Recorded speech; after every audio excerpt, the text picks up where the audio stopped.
Hello there, my old friend. Tonight our journey takes us deep into the heart of fairy tales as we explore a collection of the most beloved German tales gathered by the Brothers Grimm. These are the stories that shape centuries of wonder, dark, magical, and unforgettable. Now, settle in, take a deep breath, and let's travel back to an age of myth and legend. Hansel and Gretel. Hard by a great forest dwelt a poor woodcutter with his wife and his 2 children. The boy was called Hansel and the girl Gretel. He had little to bite and to break, and once, when great dearth fell on the land, he could no longer procure even daily bread. Now, when he thought over this by night in his bed, and tossed about in his anxiety, he groaned and said to his wife, "What is to become of us? How are we to feed our poor children, when we no longer have anything even for ourselves?" "I'll tell you what, husband," answered the woman. "Early tomorrow morning we will take the children out into the forest, to where it is the thickest. There we will light a fire for them, and give each of them 1 more piece of bread, and then we will go to our work and leave them alone. They will not find the way home again, and we shall be rid of them." "No, wife," said the man, "I will not do that. How can I bear to leave my children alone in the forest? The wild animals would soon come and tear them to pieces." "Oh, you fool," said she, "then we must all 4 die of hunger. You may as well plane the planks for our coffins." And she left him no peace until he consented. "But I feel very sorry for the poor children all the same," said the man. The 2 children had also not been able to sleep for hunger, and had heard what their stepmother had said to their father. Gretel wept bitter tears and said to Hansel, "Now all is over with us." "Be quiet, Gretel," said Hansel. "Do not distress yourself. I will soon find a way to help us." And when the old folks had fallen asleep, he got up, put on his little coat, opened the door below, and crept outside. The moon shone brightly, and the white pebbles which lay in front of the house glittered like real silver pennies. Hansel stooped and stuffed the little pocket of his coat with as many as he could get in. Then he went back and said to Gretel, "Be comforted, dear little sister, and sleep in peace. God will not forsake us." And he lay down again in his bed. When day dawned, but before the sun had risen, the woman came and awoke the 2 children, saying, "Get up, you sluggards. We are going into the forest to fetch wood." She gave each a little piece of bread and said, "There is something for your dinner, but do not eat it up before then, for you will get nothing else." Gretel took the bread under her apron, as Hansel had the pebbles in his pocket. Then they all set out together on the way to the forest. When they had walked a short time, Hansel stood still and peeped back at the house, and did so again and again. His father said, "Hansel, what are you looking at there and staying behind for? Pay attention, and do not forget how to use your legs." "Ah, father," said Hansel, "I am looking at my little white cat, which is sitting up on the roof and wants to say goodbye to me." The wife said, "Fool, that is not your little cat. That is the morning sun which is shining on the chimneys." Hansel, however, had not been looking back at the cat, but had been constantly throwing one of the white pebble stones out of his pocket on the road. When they had reached the middle of the forest, the father said, "Now, children, pile up some wood, and I will light a fire that you may not be cold." Hansel and Gretel gathered brushwood together as high as a little hill. The brushwood was lighted, and when the flames were burning very high, the woman said, "Now, children, lay yourselves down by the fire and rest. We will go into the forest and cut some wood. When we have done, we will come back and fetch you away." Hansel and Gretel sat by the fire, and when noon came, each ate a little piece of bread, and as they heard the strokes of the wood axe, they believed that their father was near. It was not the axe, however, but a branch which he had fastened to a withered tree which the wind was blowing backwards and forwards. And as they had been sitting such a long time, their eyes closed with fatigue, and they fell fast asleep. When at last they awoke, it was already dark night. Gretel began to cry and said, "How are we to get out of the forest now?" But Hansel comforted her and said, "Just wait a little until the moon has risen, and then we will soon find the way." And when the full moon had risen, Hansel took his little sister by the hand and followed the pebbles which shone like newly coined silver pieces and showed them the way. They walked the whole night long, and by break of day came once more to their father's house. They knocked at the door, and when the woman opened it and saw that it was Hansel and Gretel, she said, "You naughty children, why have you slept so long in the forest? We thought you were never coming back at all." The father, however, rejoiced, for it had cut him to the heart to leave them behind alone. Not long afterwards, there was once more great dearth throughout the land, and the children heard their mother saying at night to their father, "Everything is eaten again. We have one half loaf left, and that is the end. The children must go. We will take them farther into the wood, so that they will not find their way out again. There is no other means of saving ourselves." The man's heart was heavy, and he thought, "It would be better for you to share the last mouthful with your children." The woman, however, would listen to nothing that he had to say, but scolded and reproached him. He who says A must say B likewise, and as he had yielded the first time, he had to do so a second time also. The children, however, were still awake and had heard the conversation. When the old folks were asleep, Hansel again got up and wanted to go out and pick up pebbles as he had done before, but the woman had locked the door, and Hansel could not get out. Nevertheless, he comforted his little sister and said, "Do not cry, Gretel. Go to sleep quietly. The good God will help us." Early in the morning came the woman and took the children out of their beds. Their piece of bread was given to them, but it was still smaller than the time before. On the way into the forest, Hansel crumbled his in his pocket and often stood still and threw a morsel on the ground. "Hansel, why do you stop and look round?" said the father. "Go on." "I am looking back at my little pigeon which is sitting on the roof and wants to say goodbye to me," answered Hansel. "Fool," said the woman, "that is not your little pigeon. That is the morning sun that is shining on the chimney." Hansel, however, little by little, threw all the crumbs on the path. The woman led the children still deeper into the forest, where they had never in their lives been before. Then a great fire was again made, and the mother said, "Just sit there, you children, and when you are tired you may sleep a little.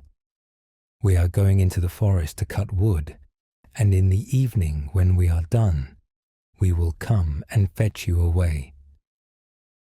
When it was noon, Gretel shared her piece of bread with Hansel, who had scattered his by the way.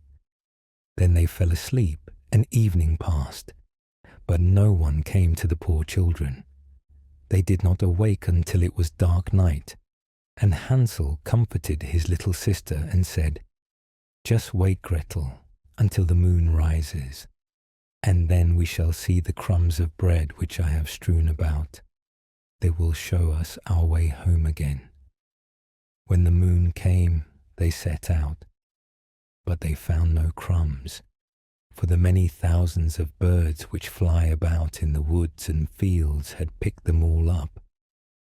Hansel said to Gretel, "We shall soon find the way," but they did not find it. They walked the whole night and all the next day too, from morning till evening, but they didn't get out of the forest, and were very hungry, for they had nothing to eat but 2 or 3 berries which grew on the ground. And as they were so weary that their legs would carry them no longer, they lay down beneath a tree and fell asleep. It was now 3 mornings since they had left their father's house. They began to walk again, but they always came deeper into the forest, and if help did not come soon, they must die of hunger and weariness. When it was midday, they saw a beautiful snow-white bird sitting on a bough, which sang so delightfully that they stood still and listened to it. And when its song was over, it spread its wings and flew away before them, and they followed it until they reached a little house on the roof of which it alighted. And when they approached the little house, they saw that it was built of bread and covered with cakes, but that the windows were of clear sugar. "We will set to work on that," said Hansel, "and have a good meal. I will eat a bit of the roof, and you, Gretel, can eat some of the window. It will taste sweet." Hansel reached up above and broke off a little of the roof to try how it tasted, and Gretel leant against the window and nibbled at the panes. Then a soft voice cried from the parlour, "Nibble, nibble, gnaw. Who is nibbling at my little house?" The children answered, "The wind, the wind, the heaven-born wind," and went on eating without disturbing themselves. Hansel, who liked the taste of the roof, tore down a great piece of it, and Gretel pushed out the whole of one round window pane, sat down, and enjoyed herself with it. Suddenly the door opened, and a woman as old as the hills, who supported herself on crutches, came creeping out. Hansel and Gretel were so terribly frightened that they let fall what they had in their hands. The old woman, however, nodded her head and said, "Oh, you dear children, who has brought you here? Do come in and stay with me. No harm shall happen to you." She took them both by the hand and led them into her little house. Then good food was set before them, milk and pancakes, with sugar, apples and nuts. Afterwards, 2 pretty little beds were covered with clean white linen, and Hansel and Gretel lay down in them and thought they were in heaven. The old woman had only pretended to be so kind. She was in reality a wicked witch, who lay in wait for children, and had only built the little house of bread in order to entice them there. When a child fell into her power, she killed it, cooked, and ate it, and that was a feast day with her. Witches have red eyes and cannot see far, but they have a keen scent like the beasts, and are aware when human beings draw near. When Hansel and Gretel came into her neighbourhood, she laughed with malice and said mockingly, "I have them, they shall not escape me again." Early in the morning, before the children were awake, she was already up, and when she saw both of them sleeping and looking so pretty, with their plump and rosy cheeks, she muttered to herself, "That will be a dainty mouthful. Then she seized Hansel with her shriveled hand, carried him into a little stable, and locked him in behind a grated door. Scream as he might, it would not help him. Then she went to Gretel, shook her till she awoke, and cried, "Get up, lazy thing, fetch some water, and cook something good for your brother. He is in the stable outside, and is to be made fat. When he is fat, I will eat him." Gretel began to weep bitterly, but it was all in vain, for she was forced to do what the wicked witch commanded. And now the best food was cooked for poor Hansel, but Gretel got nothing but crab shells. Every morning the woman crept to the little stable and cried, "Hansel, stretch out your finger that I may feel if you will soon be fat." Hansel, however, stretched out a little bone to her, and the old woman, who had dim eyes, could not see it, and thought it was Hansel's finger, and was astonished that there was no way of fattening him. When 4 weeks had gone by, and Hansel still remained thin, she was seized with impatience and would not wait any longer. "Now then, Gretel," she cried to the girl, "stir yourself and bring some water. Let Hansel be fat or lean. Tomorrow I will kill him and cook him." Ah, how the poor little sister did lament when she had to fetch the water, and how her tears did flow down her cheeks. "Dear God, do help us," she cried. "If the wild beasts in the forest had but devoured us, we should at any rate have died together." "Just keep your noise to yourself," said the old woman. "It won't help you at all." Early in the morning, Gretel had to go out and hang up the cauldron with the water and light the fire. "We will bake first," said the old woman. "I have already heated the oven and kneaded the dough."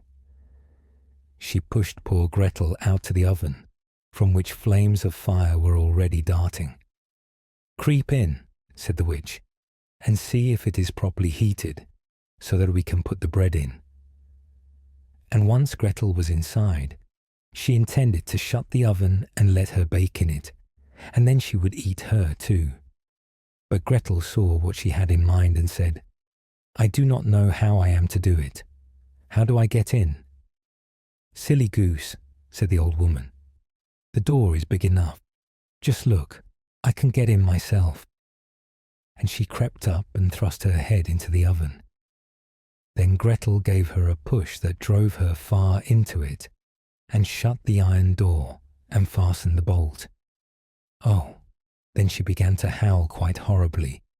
But Gretel ran away, and the godless witch was miserably burned to death. Gretel, however, ran like lightning to Hansel, opened his little stable and cried, "Hansel, we are saved. The old witch is dead." Then Hansel sprang like a bird from its cage when the door is opened. How they did rejoice and embrace each other, and dance about and kiss each other. And as they had no longer any need to fear her, they went into the witch's house, and in every corner there stood chests full of pearls and jewels. "These are far better than pebbles," said Hansel, and thrust into his pockets whatever could be got in, and Gretel said, "I too will take something home with me," and filled her pinafore full. "But now we must be off," said Hansel, "that we may get out of the witch's forest." When they had walked for 2 hours, they came to a great stretch of water. "We cannot cross," said Hansel. "I see no footplank and no bridge." "And there is also no ferry," answered Gretel, "but a white duck is swimming there. If I ask her, she will help us over." Then she cried, little duck, dost thou see Hansel and Gretel are waiting for thee? There's never a plank or bridge in sight. Take us across on thy back so white." The duck came to them, and Hansel seated himself on its back and told his sister to sit by him. "No," replied Gretel, "that will be too heavy for the little duck. She shall take us across, one after the other." The good little duck did so, and when they were once safely across and had walked for a short time, the forest seemed to be more and more familiar to them, and at length they saw from afar their father's house. Then they began to run, rushed into the parlour, and threw themselves round their father's neck. The man had not known one happy hour since he had left the children in the forest. The woman, however, was dead.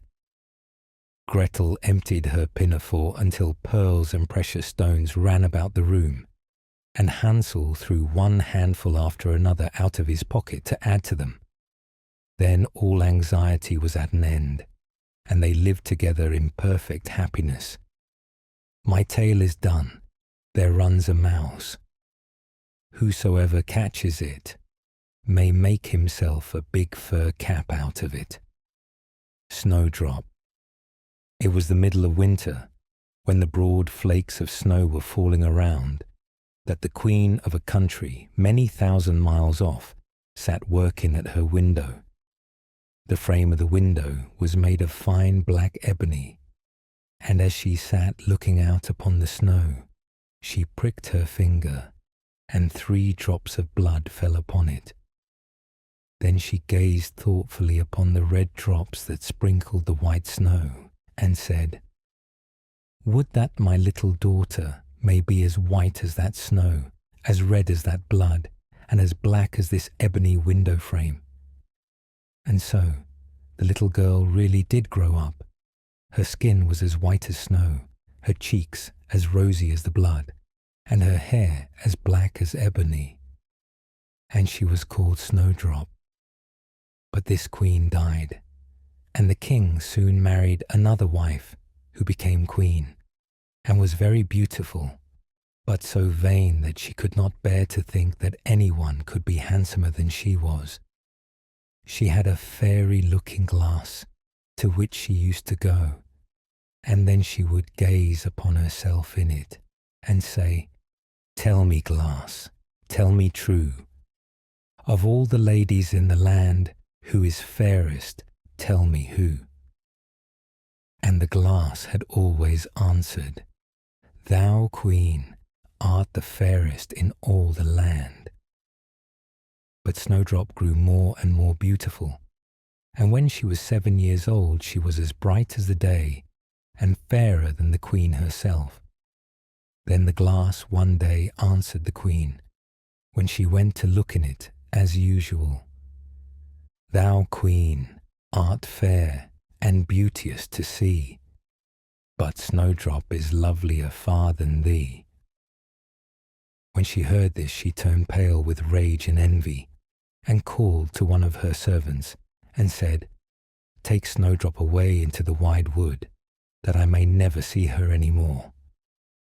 Then the servant led her away, but his heart melted when Snowdrop begged him to spare her life, and he said, "I will not hurt you, thou pretty child." So he left her by herself, and though he thought it most likely that the wild beasts would tear her in pieces, he felt as if a great weight were taken off his heart when he had made up his mind not to kill her, but to leave her to her fate, with the chance of someone finding and saving her. Then poor Snowdrop wandered along through the wood in great fear, and the wild beasts roared about her, but none did her any harm. In the evening she came to a cottage among the hills, and went in to rest, for her little feet would carry her no further.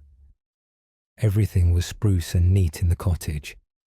On the table was spread a white cloth, and there were 7 little plates, 7 little loaves, and 7 little glasses with wine in them, and 7 knives and forks laid in order, and by the wall stood 7 little beds. As she was very hungry, she picked a little piece of each loaf, and drank a very little wine out of each glass. And after that she thought she would lie down and rest.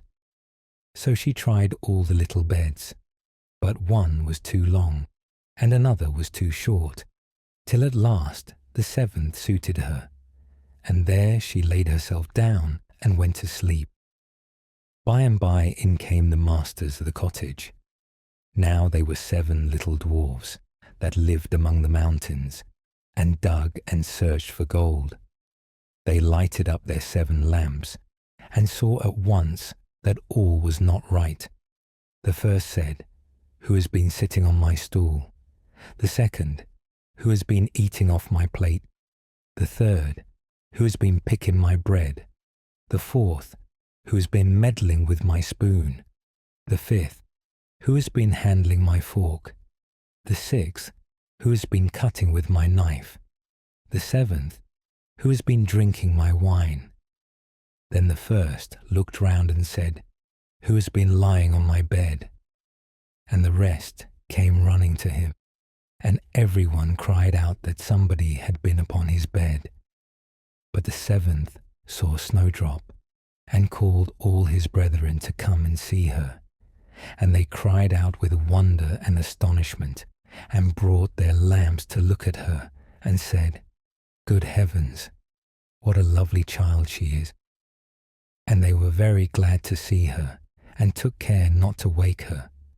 And the 7th dwarf slept an hour with each of the other dwarfs in turn, till the night was gone. In the morning Snowdrop told them all her story, and they pitied her, and said if she would keep all things in order, and cook and wash and knit and spin for them, she might stay where she was, and they would take good care of her. Then they went out all day long to their work, seeking for gold and silver in the mountains. But Snowdrop was left at home, and they warned her and said, "The Queen will soon find out where you are, so take care and let no one in." But the Queen, now that she thought Snowdrop was dead, believed that she must be the handsomest lady in the land, and she went to her glass and said, "Tell me, glass, tell me true, of all the ladies in the land, who is fairest? Tell me who." And the glass answered, "Thou, Queen, art the fairest in all this land, but over the hills in the greenwood shade, where the 7 dwarfs their dwelling have made, there Snowdrop is hiding her head, and she is lovelier far, O Queen, than thee." Then the Queen was very much frightened, for she knew that the glass always spoke the truth, and was sure that the servant had betrayed her, and she could not bear to think that anyone lived who was more beautiful than she was. So she dressed herself up as an old peddler, and went her way over the hills to the place where the dwarfs dwelt. Then she knocked at the door and cried, "Fine wares to sell." Snowdrop looked out at the window and said, "Good day, good woman. What have you to sell?" "Good wares, fine wares," said she, "laces and bobbins of all colours." "I will let the old lady in. She seems to be a very good sort of body," thought Snowdrop, as she ran down and unbolted the door. "Bless me," said the old woman, "how badly your stays are laced. Let me lace them up with one of my nice new laces." Snowdrop did not dream of any mischief, so she stood before the old woman, but she set to work so nimbly and pulled the lace so tight that Snowdrop's breath was stopped, and she fell down as if she were dead. "There's an end to all thy beauty," said the spiteful Queen, and went away home. In the evening the 7 dwarfs came home, and I need not say how grieved they were to see their faithful Snowdrop stretched out upon the ground, as if she was quite dead. However, they lifted her up, and when they found what ailed her, they cut the lace and in a little time she began to breathe, and very soon came to life again. Then they said, "The old woman was the queen herself. Take care another time, and let no one in when we are away." When the queen got home, she went straight to her glass and spoke to it as before. But to her great grief it still said, "Thou queen art the fairest in all this land, but over the hills in the greenwood shade, where the 7 dwarfs their dwelling have made, there Snowdrop is hiding her head, and she is lovelier far, O queen, than thee." Then the blood ran cold in her heart with spite and malice, to see that Snowdrop still lived, and she dressed herself up again, but in quite another dress from the one she wore before, and took with her a poisoned comb. When she reached the dwarf's cottage, she knocked at the door and cried, "Fine wares to sell." But Snowdrop said, "I dare not let anyone in." Then the queen said, "Only look at my beautiful combs," and gave her the poisoned one. And it looked so pretty that she took it up and put it into her hair to try it. But the moment it touched her head, the poison was so powerful that she fell down senseless. "There you may lie," said the queen, and went her way. But by good luck the dwarfs came in very early that evening, and when they saw Snowdrop lying on the ground, they thought what had happened, and soon found the poisoned comb. And when they took it away, she got well, and told them all that had passed, and they warned her once more not to open the door to anyone. Meantime the queen went home to her glass, and shook with rage when she read the very same answer as before. And she said, "Snowdrop shall die, if it cost me my life." So she went by herself into her chamber, and got ready a poisoned apple. The outside looked very rosy and tempting, but whoever tasted it was sure to die. Then she dressed herself up as a peasant's wife, and travelled over the hills to the dwarf's cottage, and knocked at the door. But Snowdrop put her head out of the window and said, "I dare not let anyone in, for the dwarfs have told me not." "Do as you please," said the old woman, "but at any rate take this pretty apple. I will give it you." "No," said Snowdrop, "I dare not take it." "You silly girl," answered the other, "what are you afraid of? Do you think it is poisoned? Come, do you eat one part, and I will eat the other." Now the apple was so made up that one side was good, though the other side was poisoned.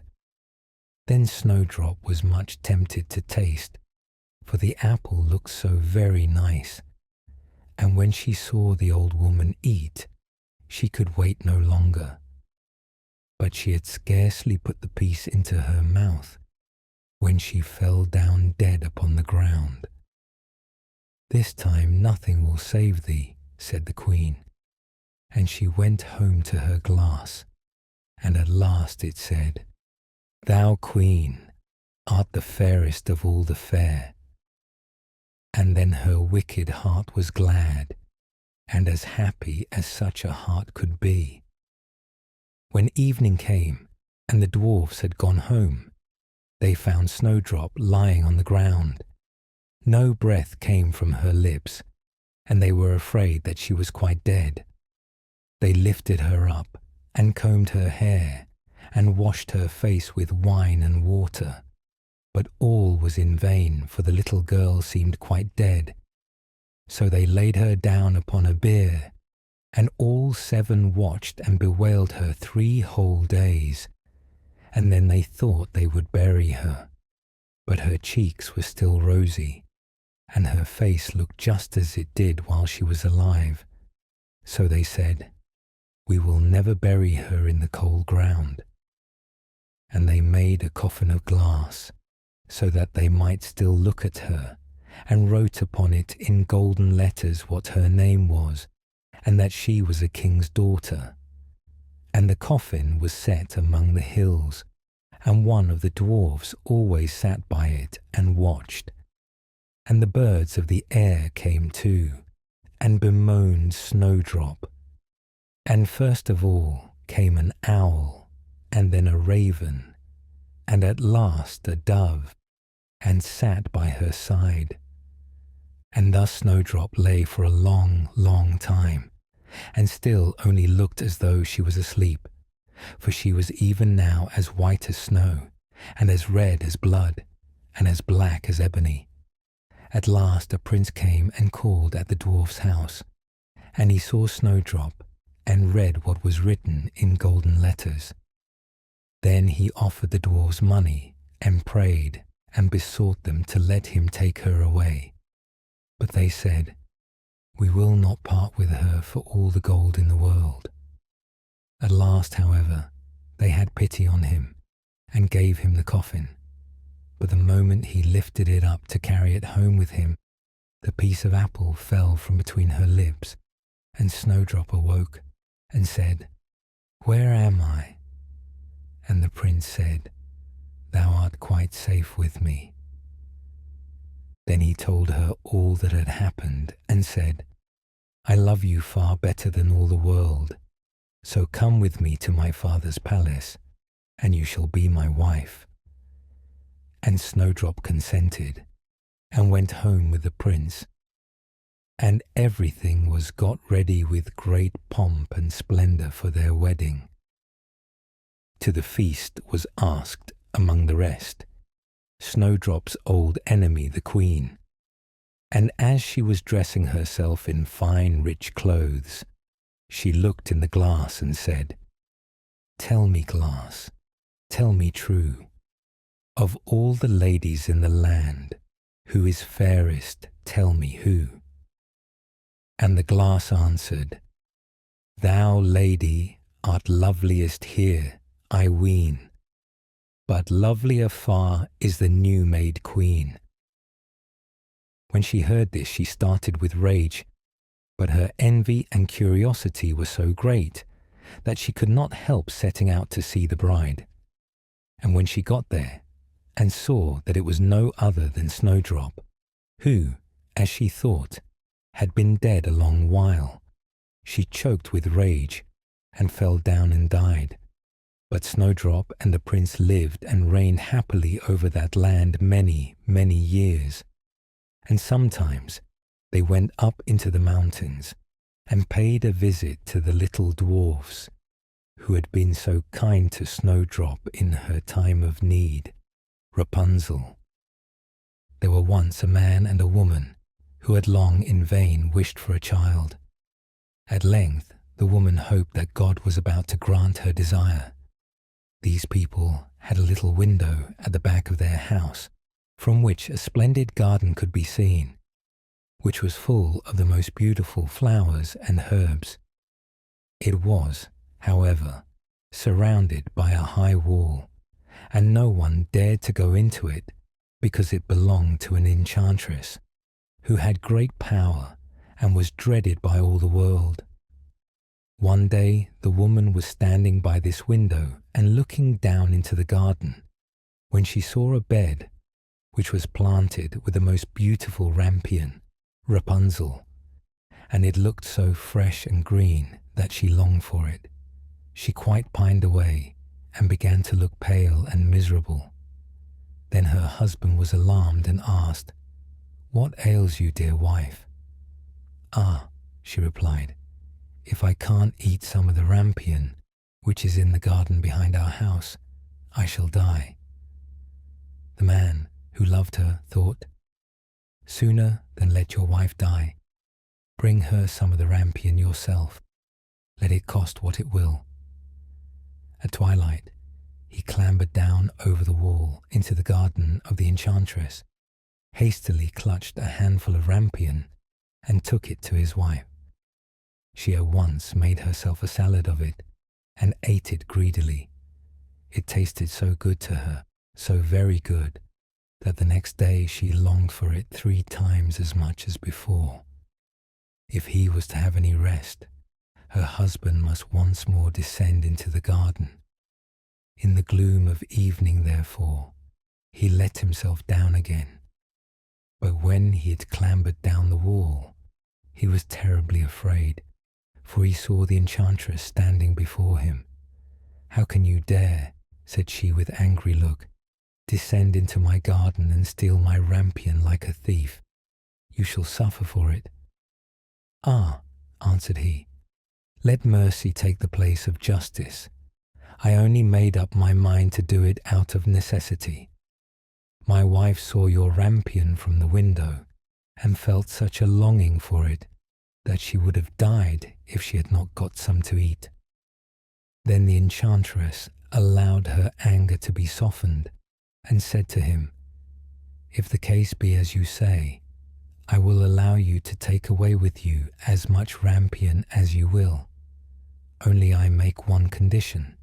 You must give me the child which your wife will bring into the world. It shall be well treated, and I will care for it like a mother." The man in his terror consented to everything, and when the woman was brought to bed, the enchantress appeared at once, gave the child the name of Rapunzel, and took it away with her. Rapunzel grew into the most beautiful child under the sun.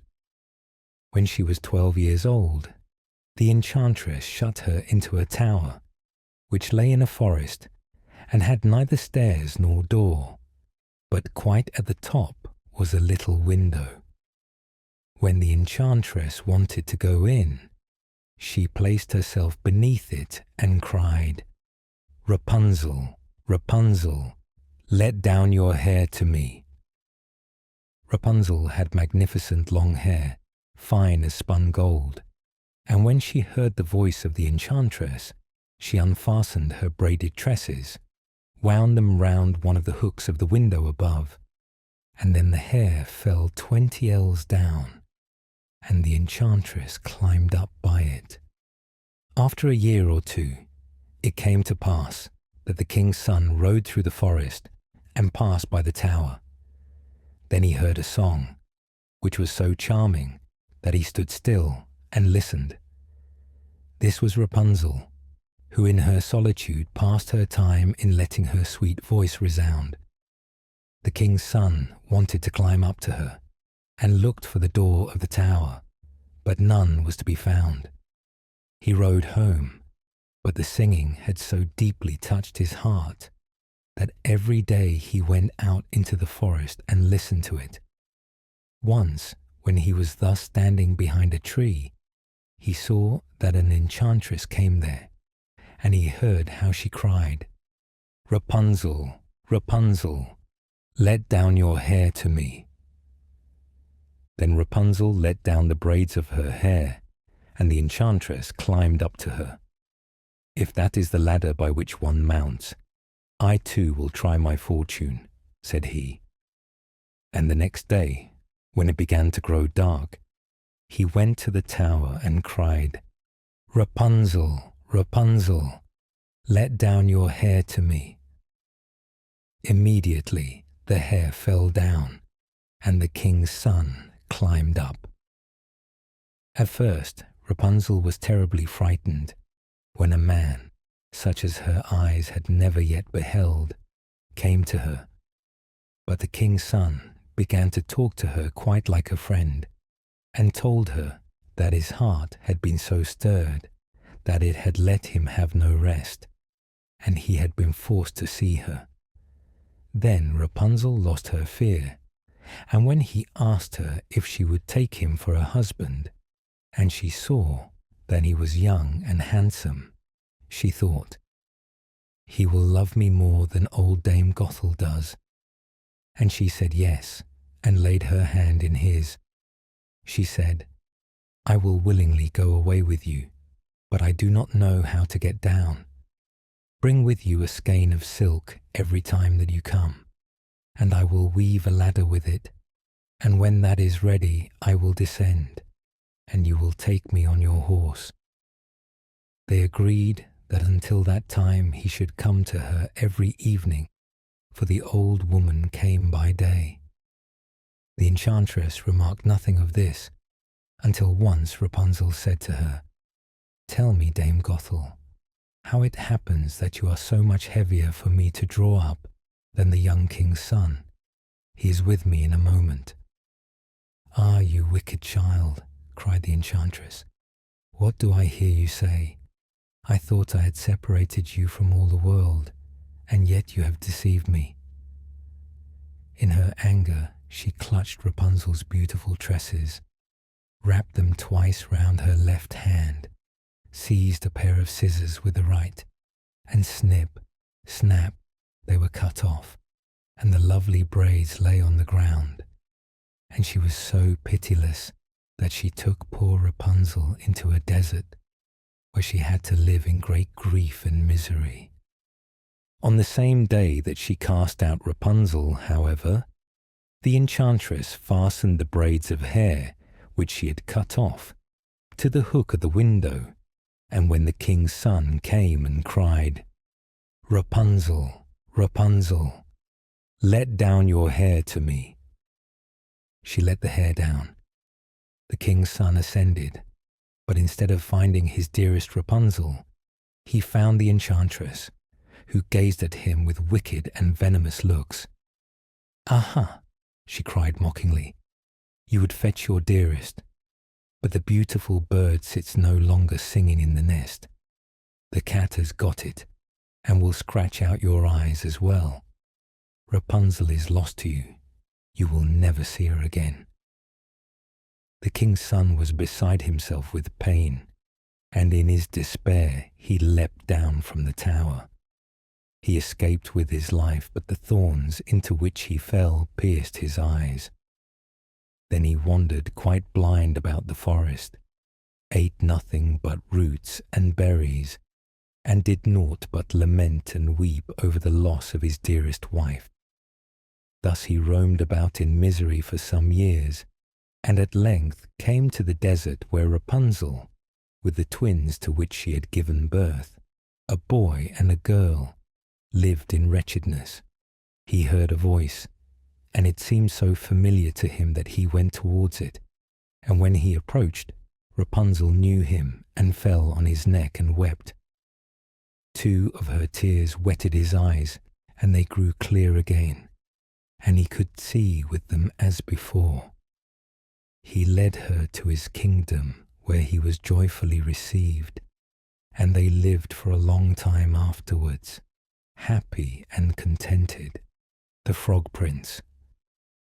One fine evening, a young princess put on her bonnet and clogs, and went out to take a walk by herself in a wood. And when she came to a cool spring of water that rose in the midst of it, she sat herself down to rest a while.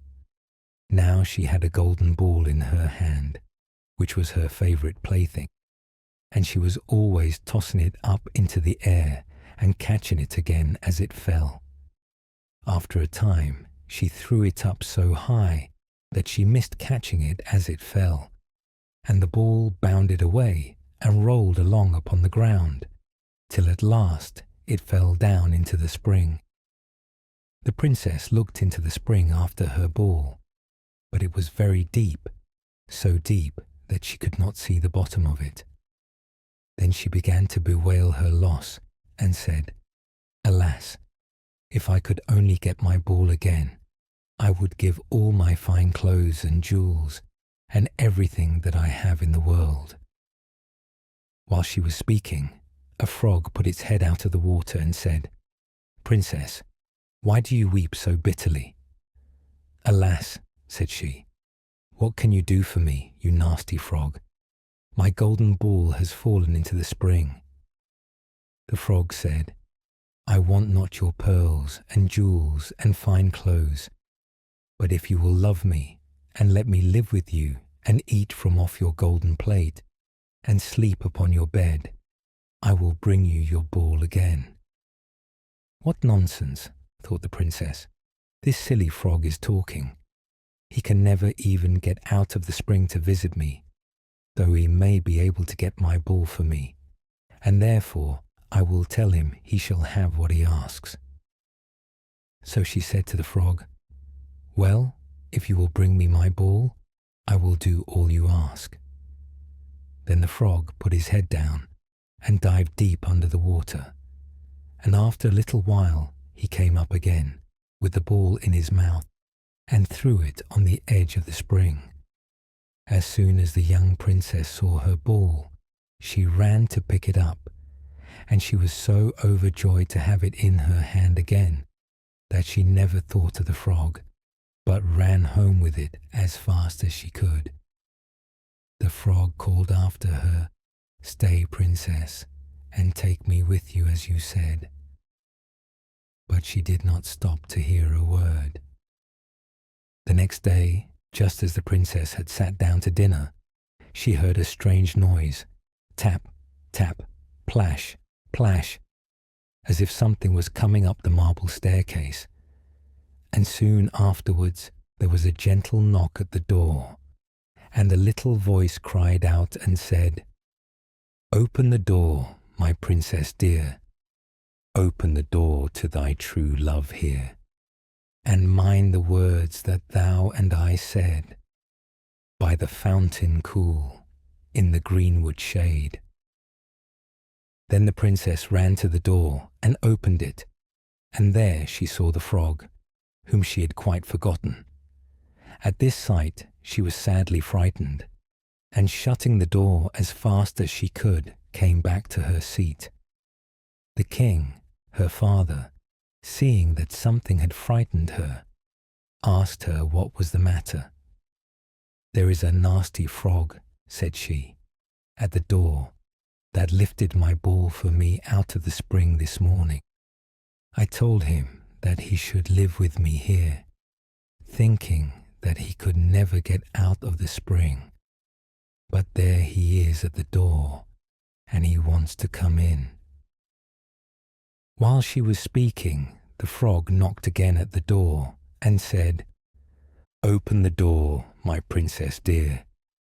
Open the door to thy true love here, and mind the words that thou and I said, by the fountain cool, in the greenwood shade." Then the king said to the young princess, "As you have given your word, you must keep it, so go and let him in."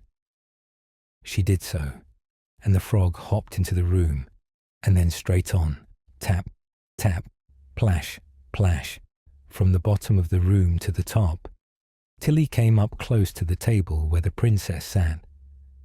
"Pray lift me upon chair," said he to the princess, "and let me sit next to you." As soon as she had done this, the frog said, "Put your plate nearer to me, that I may eat out of it." This she did, and when he had eaten as much as he could, he said, "Now I am tired. Carry me upstairs and put me into your bed." And the princess, though very unwilling, took him up in her hand and put him upon the pillow of her own bed, where he slept all night long. As soon as it was light, he jumped up, hopped downstairs, and went out of the house. "Now then," thought the princess, "at last he is gone, and I shall be troubled with him no more." But she was mistaken, for when night came again, she heard the same tapping at the door, and the frog came once more and said, "Open the door, my princess dear. Open the door to thy true love here, and mind the words that thou and I said, by the fountain cool, in the greenwood shade." And when the princess opened the door, the frog came in and slept upon her pillow as before, till the morning broke. And the third night he did the same. But when the princess awoke on the following morning, she was astonished to see, instead of the frog, a handsome prince, gazing on her with the most beautiful eyes she had ever seen, and standing at the head of her bed. He told her that he had been enchanted by a spiteful fairy, who had changed him into a frog and that he had been fated so, to abide till some princess should take him out of the spring, and let him eat from her plate, and sleep upon her bed for 3 nights. You, said the prince, have broken his cruel charm, and now I have nothing to wish for but that you should go with me into my father's kingdom, where I will marry you and love you as long as you live. The young princess, you may be sure, was not long in saying yes to all this. And as they spoke, a gay coach drove up, with 8 beautiful horses, decked with plumes of feathers and a golden harness. And behind the coach rode the prince's servant, faithful Heinrich, who had bewailed the misfortunes of his dear master during his enchantment so long and so bitterly that his heart had well nigh burst. They then took leave of the king, and got into the coach with 8 horses, and all set out full of joy and merriment for the prince's kingdom, which they reached safely, and there they lived happily a great many years. Ashputtel. The wife of a rich man fell sick, and when she felt that her end drew nigh, she called her only daughter to her bedside and said, "Always be a good girl, and I will look down from heaven and watch over you." Soon afterwards she shut her eyes and died, and was buried in the garden. And the little girl went every day to her grave and wept, and was always good and kind to all about her. And the snow fell and spread a beautiful white covering over the grave. But by the time the spring came, and the sun had melted it away again, her father had married another wife. This new wife had 2 daughters of her own, that she brought home with her. They were fair in face but foul at heart, and it was now a sorry time for the poor little girl. "What does the good-for-nothing want in the parlour?" said they. "They who would eat bread should first earn it. Away with the kitchen maid." Then they took away her fine clothes, and gave her an old grey frock to put on, and laughed at her, and turned her into the kitchen. There she was forced to do hard work, to rise early before daylight, to bring the water, to make the fire, to cook and to wash. Besides that, the sisters plagued her in all sorts of ways, and laughed at her. In the evening, when she was tired, she had no bed to lie down on, but was made to lie by the hearth among the ashes, and as this, of course, made her always dusty and dirty, they called her Ashputtel.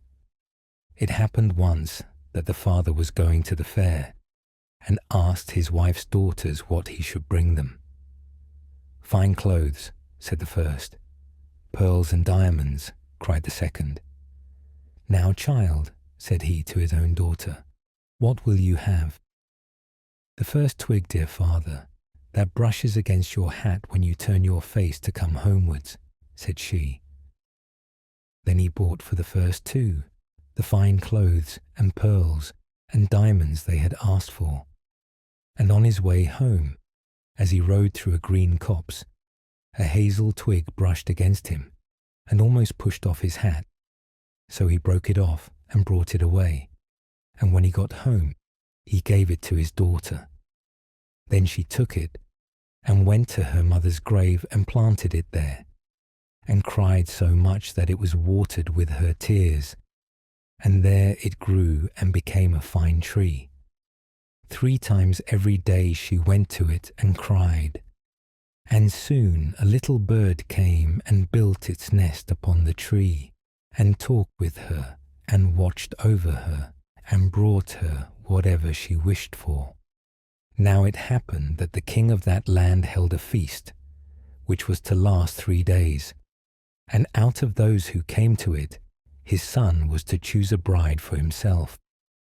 Ashputtel's 2 sisters were asked to come, so they called her up and said, "Now comb our hair, brush our shoes and tie our sashes for us, for we are going to dance at the king's feast." Then she did as she was told, but when all was done she could not help crying, for she thought to herself she should so have liked to have gone with them to the ball, and at last she begged her mother very hard to let her go. "You, Ashputtel," said she, "you who have nothing to wear, no clothes at all, and who cannot even dance, you want to go to the ball." And when she kept on begging, she said at last, to get rid of her, "I will throw this dishful of peas into the ash heap, and if in 2 hours' time you have picked them all out, you shall go to the feast too." Then she threw the peas down among the ashes, but the little maiden ran out at the back door into the garden and cried out, "Hither, hither, through the sky, turtle doves and linnets, fly. Blackbird, thrush, and chaffinch gay, hither, hither, haste away. One and all come help me, quick. Haste ye, pick, pick, pick." Then first came 2 white doves, flying in at the kitchen window. Next came 2 turtle doves, and after them came all the little birds under heaven, chirping and fluttering in, and they flew down into the ashes. And the little doves stooped their heads down and set to work, pick, pick, pick. And then the others began to pick, pick, pick. And among them all they soon picked out all the good grain, and put it into a dish, but left the ashes. Long before the end of the hour the work was quite done, and all flew out again at the windows. Then Ashputtel brought the dish to her mother, overjoyed at the thought that now she should go to the ball. But the mother said, "No, no, you slut, you have no clothes, and cannot dance. You shall not go." And when Ashputtel begged very hard to go, she said, "If you can in 1 hour's time pick 2 of those dishes of peas out of the ashes, you shall go too." And thus she thought she should at least get rid of her. So she shook 2 dishes of peas into the ashes. But the little maiden went out into the garden at the back of the house, and cried out as before, "Hither, hither, through the sky, turtle doves and linnets, fly.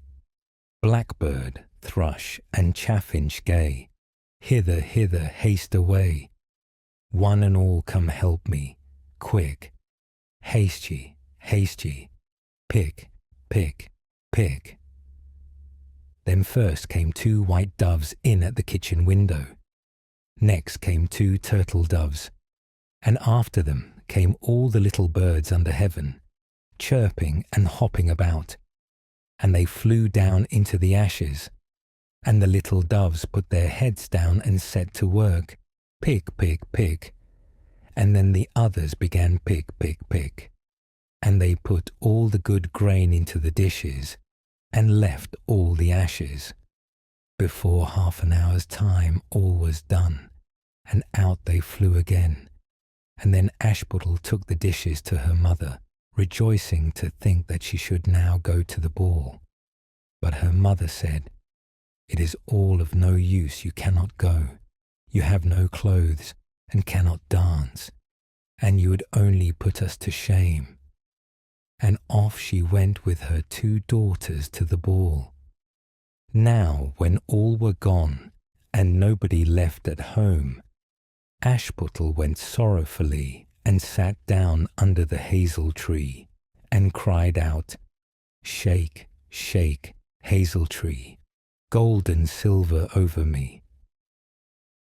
Then her friend the bird flew out of the tree, and brought a gold and silver dress for her, and slippers of spangled silk, and she put them on, and followed her sisters to the feast.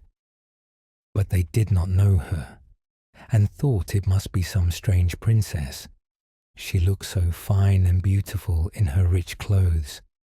and they never once thought of Ashputtel, taking it for granted that she was safe at home in the dirt. The king's son soon came up to her and took her by the hand and danced with her, and no one else, and he never left her hand. But when anyone else came to ask her to dance, he said, "This lady is dancing with me."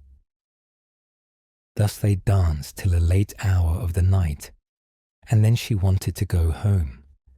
And the king's son said, "I shall go and take care of you to your home." For he wanted to see where the beautiful maiden lived, but she slipped away from him unawares and ran off towards home. And as the prince followed her, she jumped up into the pigeon house and shut the door. Then he waited till her father came home and told him that the unknown maiden who had been at the feast had hid herself in the pigeon house. But when they had broken open the door, they found no one within. And as they came back into the house, Ashputtel was lying, as she always did, in her dirty frock by the ashes, and her dim little lamp was burning in the chimney. For she had run as quickly as she could through the pigeon house and onto the hazel tree, and had there taken off her beautiful clothes and put them beneath the tree, that the bird might carry them away, and had lain down again amid the ashes in her little grey frock. The next day, when the feast was again held, and her father, mother, and sisters were gone, Ashputtel went to the hazel tree and said, "Shake, shake, hazel tree, gold and silver over me."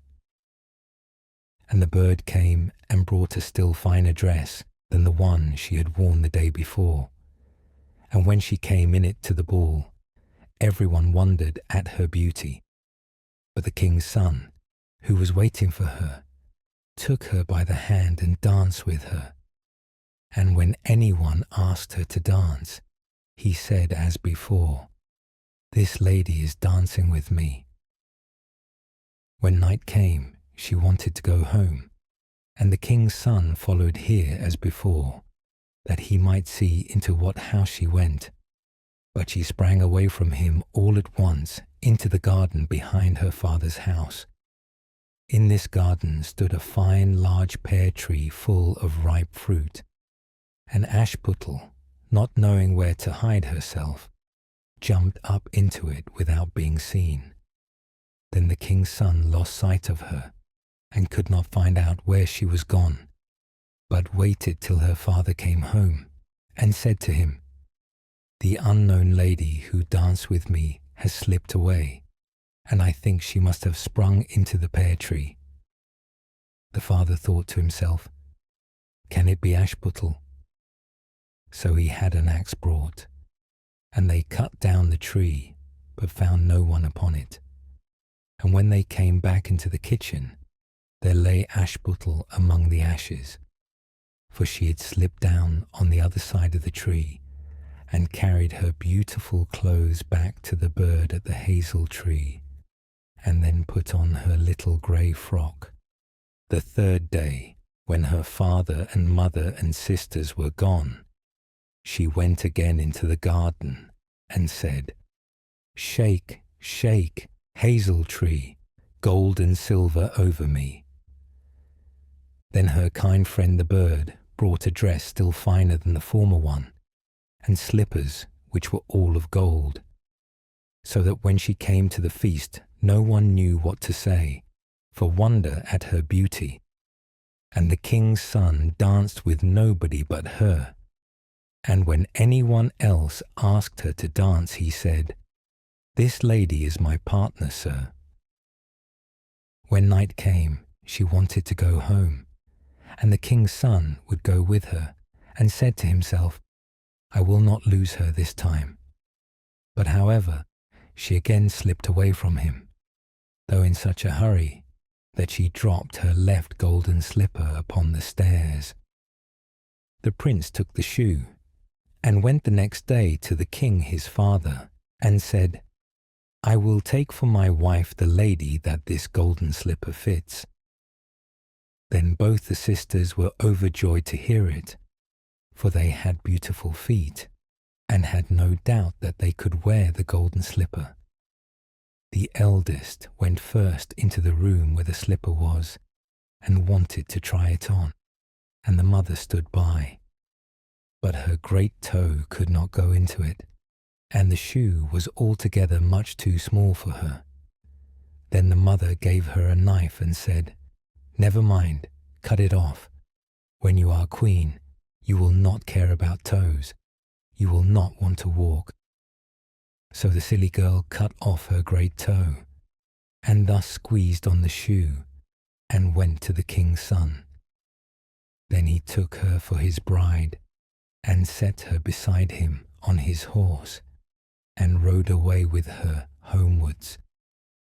But on their way home, they had to pass by the hazel tree that Ashputtel had planted, and on the branch sat a little dove singing, "Back again, back again, look to the shoe.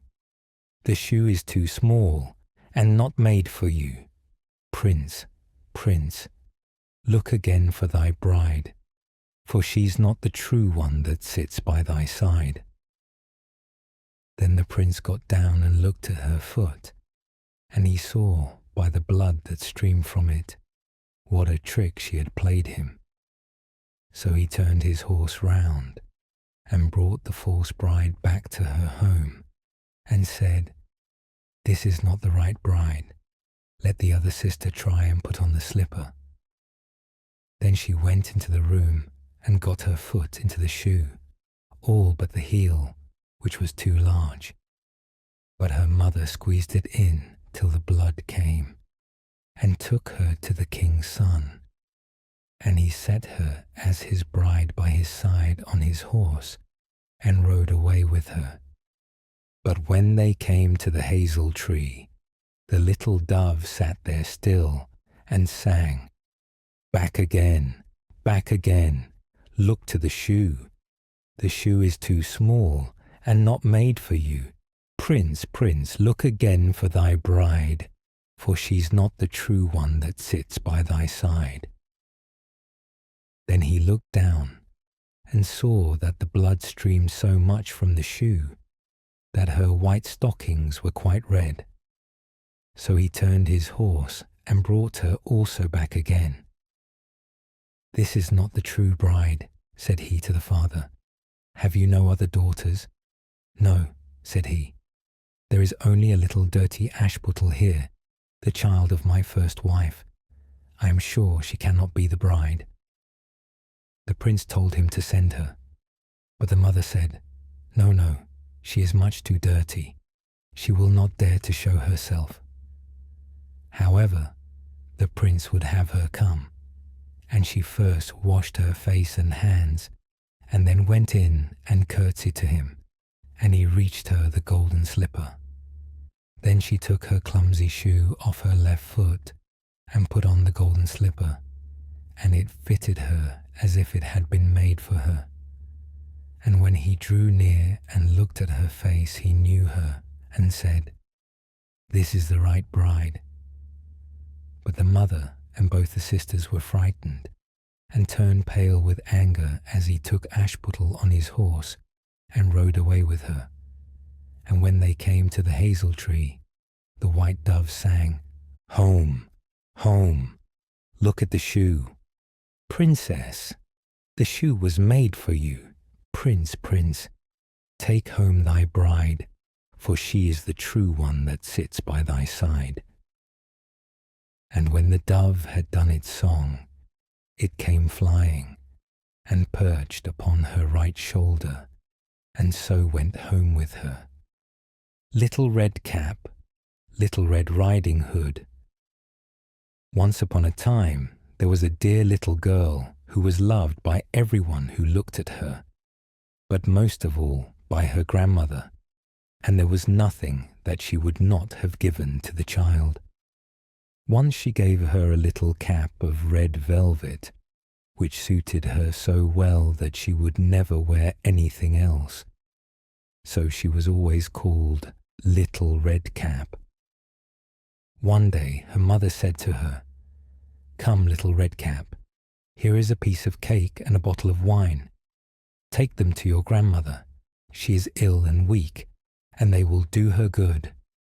Set out before it gets hot, and when you are going, walk nicely and quietly, and do not run off the path, or you may fall and break the bottle, and then your grandmother will get nothing. And when you go into her room, don't forget to say, 'Good morning,' and don't peep into every corner before you do it." "I will take great care," said Little Red Cap to her mother, and gave her hand on it. The grandmother lived out in the wood, half a league from the village, and just as Little Red Cap entered the wood, a wolf met her. Red Cap did not know what a wicked creature he was, and was not at all afraid of him. "Good day, Little Red Cap," said he. "Thank you kindly, Wolf." "Whither away so early, Little Red Cap?" "To my grandmother's." "What have you got in your apron?" "Cake and wine. Yesterday was baking day, so poor sick grandmother is to have something good to make her stronger." "Where does your grandmother live, Little Red Cap?" "A good quarter of a league farther on in the wood. Her house stands under the 3 large oak trees.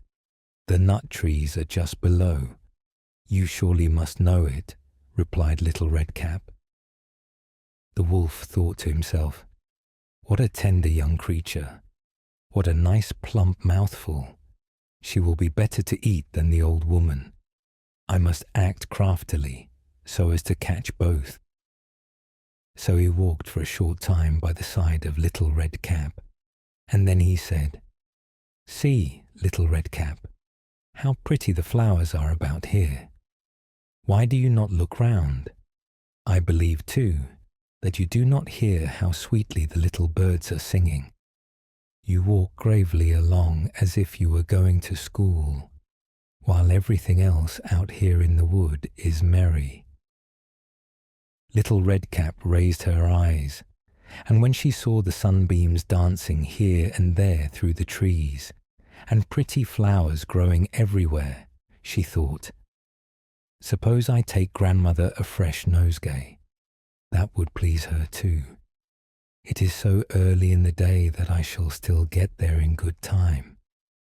And so she ran from the path into the wood to look for flowers, and whenever she had picked one, she fancied that she saw a still prettier one farther on, and ran after it, and so got deeper and deeper into the wood. Meanwhile, the wolf ran straight to the grandmother's house and knocked at the door. "Who is there?" "Little Red Cap," replied the wolf. "She is bringing cake and wine. Open the door." "Lift the latch," called out the grandmother. "I am too weak and cannot get up." The wolf lifted the latch, the door sprang open, and without saying a word, he went straight to the grandmother's bed and devoured her.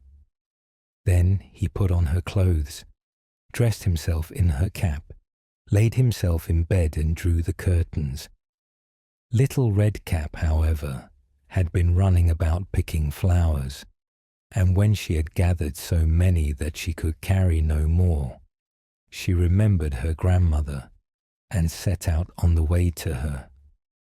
She was surprised to find the cottage door standing open, and when she went into the room, she had such a strange feeling that she said to herself, "Oh dear, how uneasy I feel today, and at other times I like being with grandmother so much." She called out, "Good morning," but received no answer. So she went to the bed and drew back the curtains. There lay her grandmother with her cap pulled far over her face and looking very strange. "Oh, grandmother," she said, "what big ears you have." "The better to hear you with, my child," was the reply. "But grandmother, what big eyes you have," she said. "The better to see you with, my dear." "But grandmother, what large hands you have." "The better to hug you with." "Oh, but grandmother, what a terrible big mouth you have." "The better to eat you with."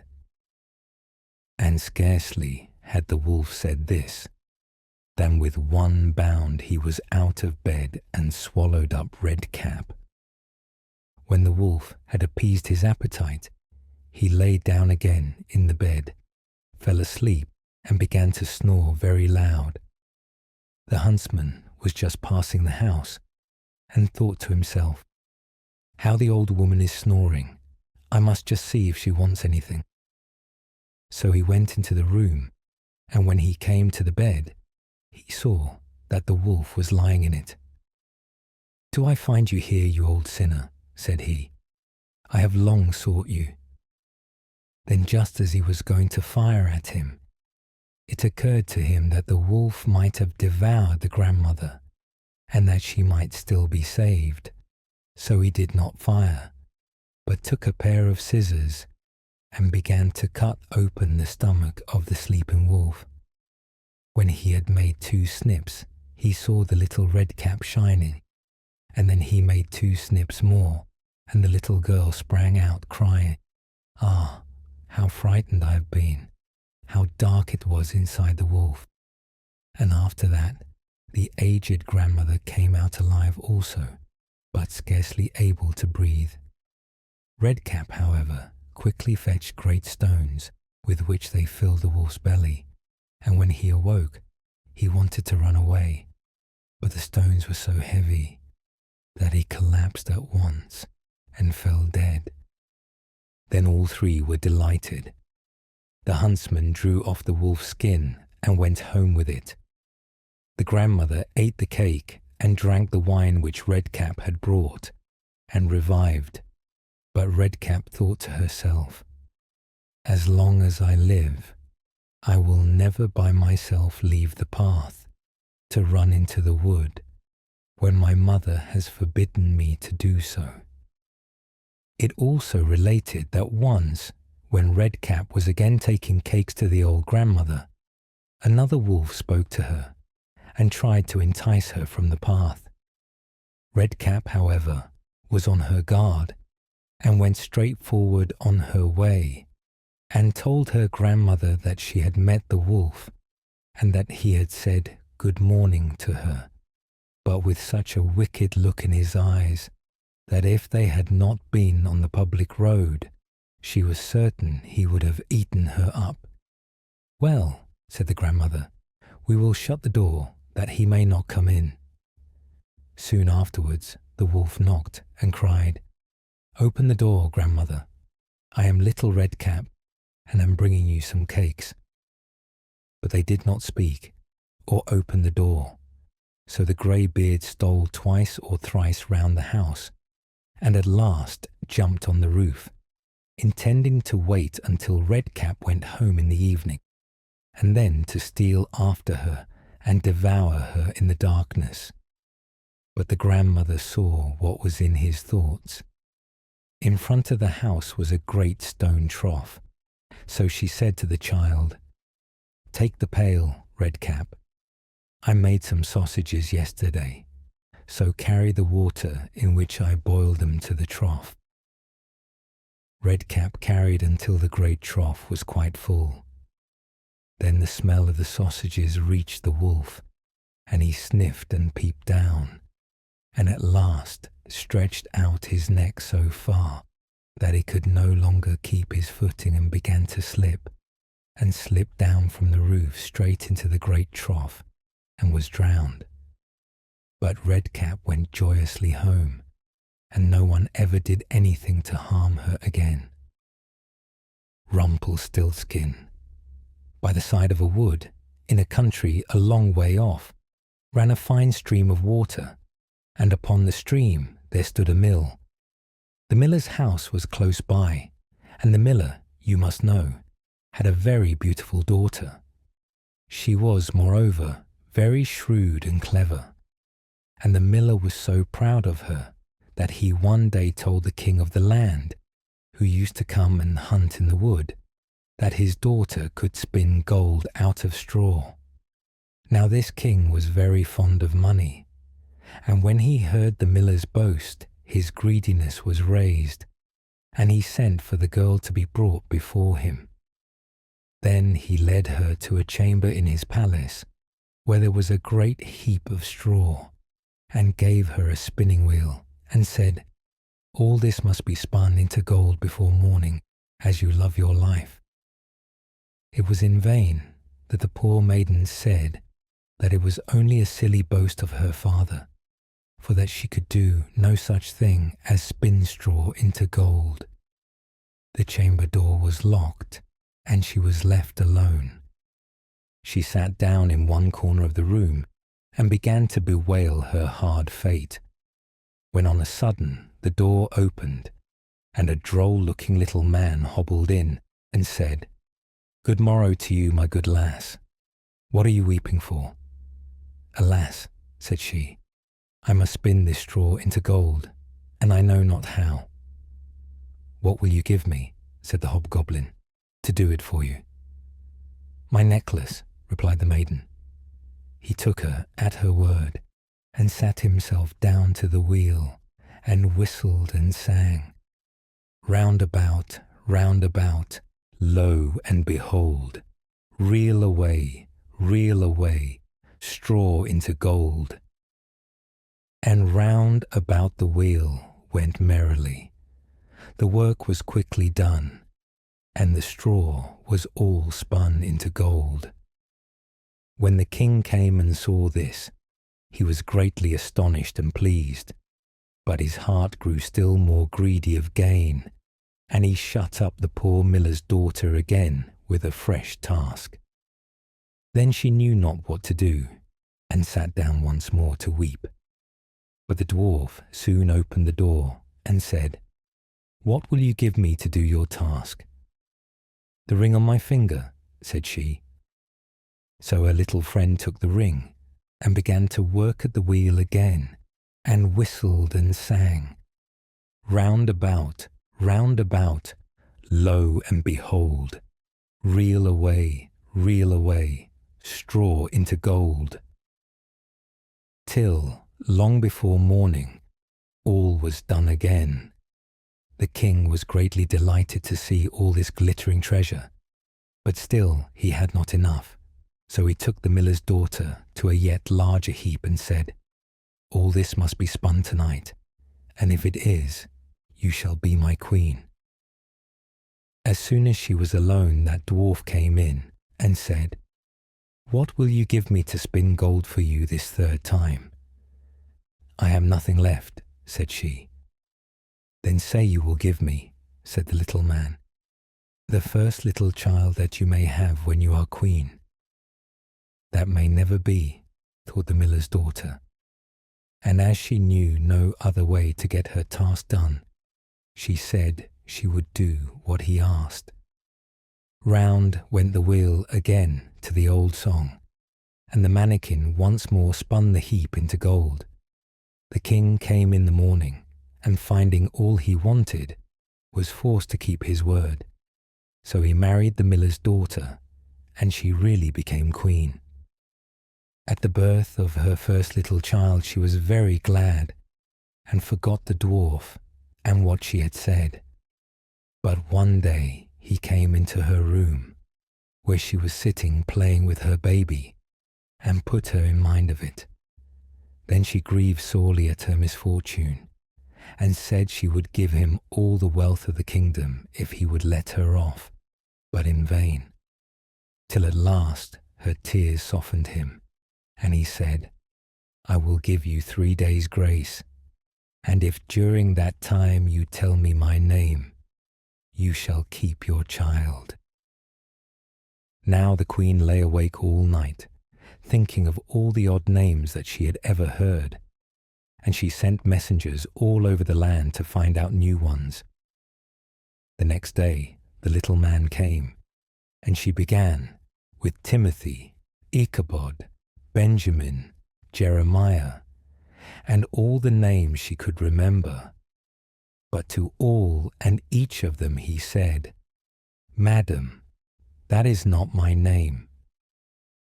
The second day she began with all the comical names she could hear of, Bandylegs, Hunchback, Crookshanks, and so on.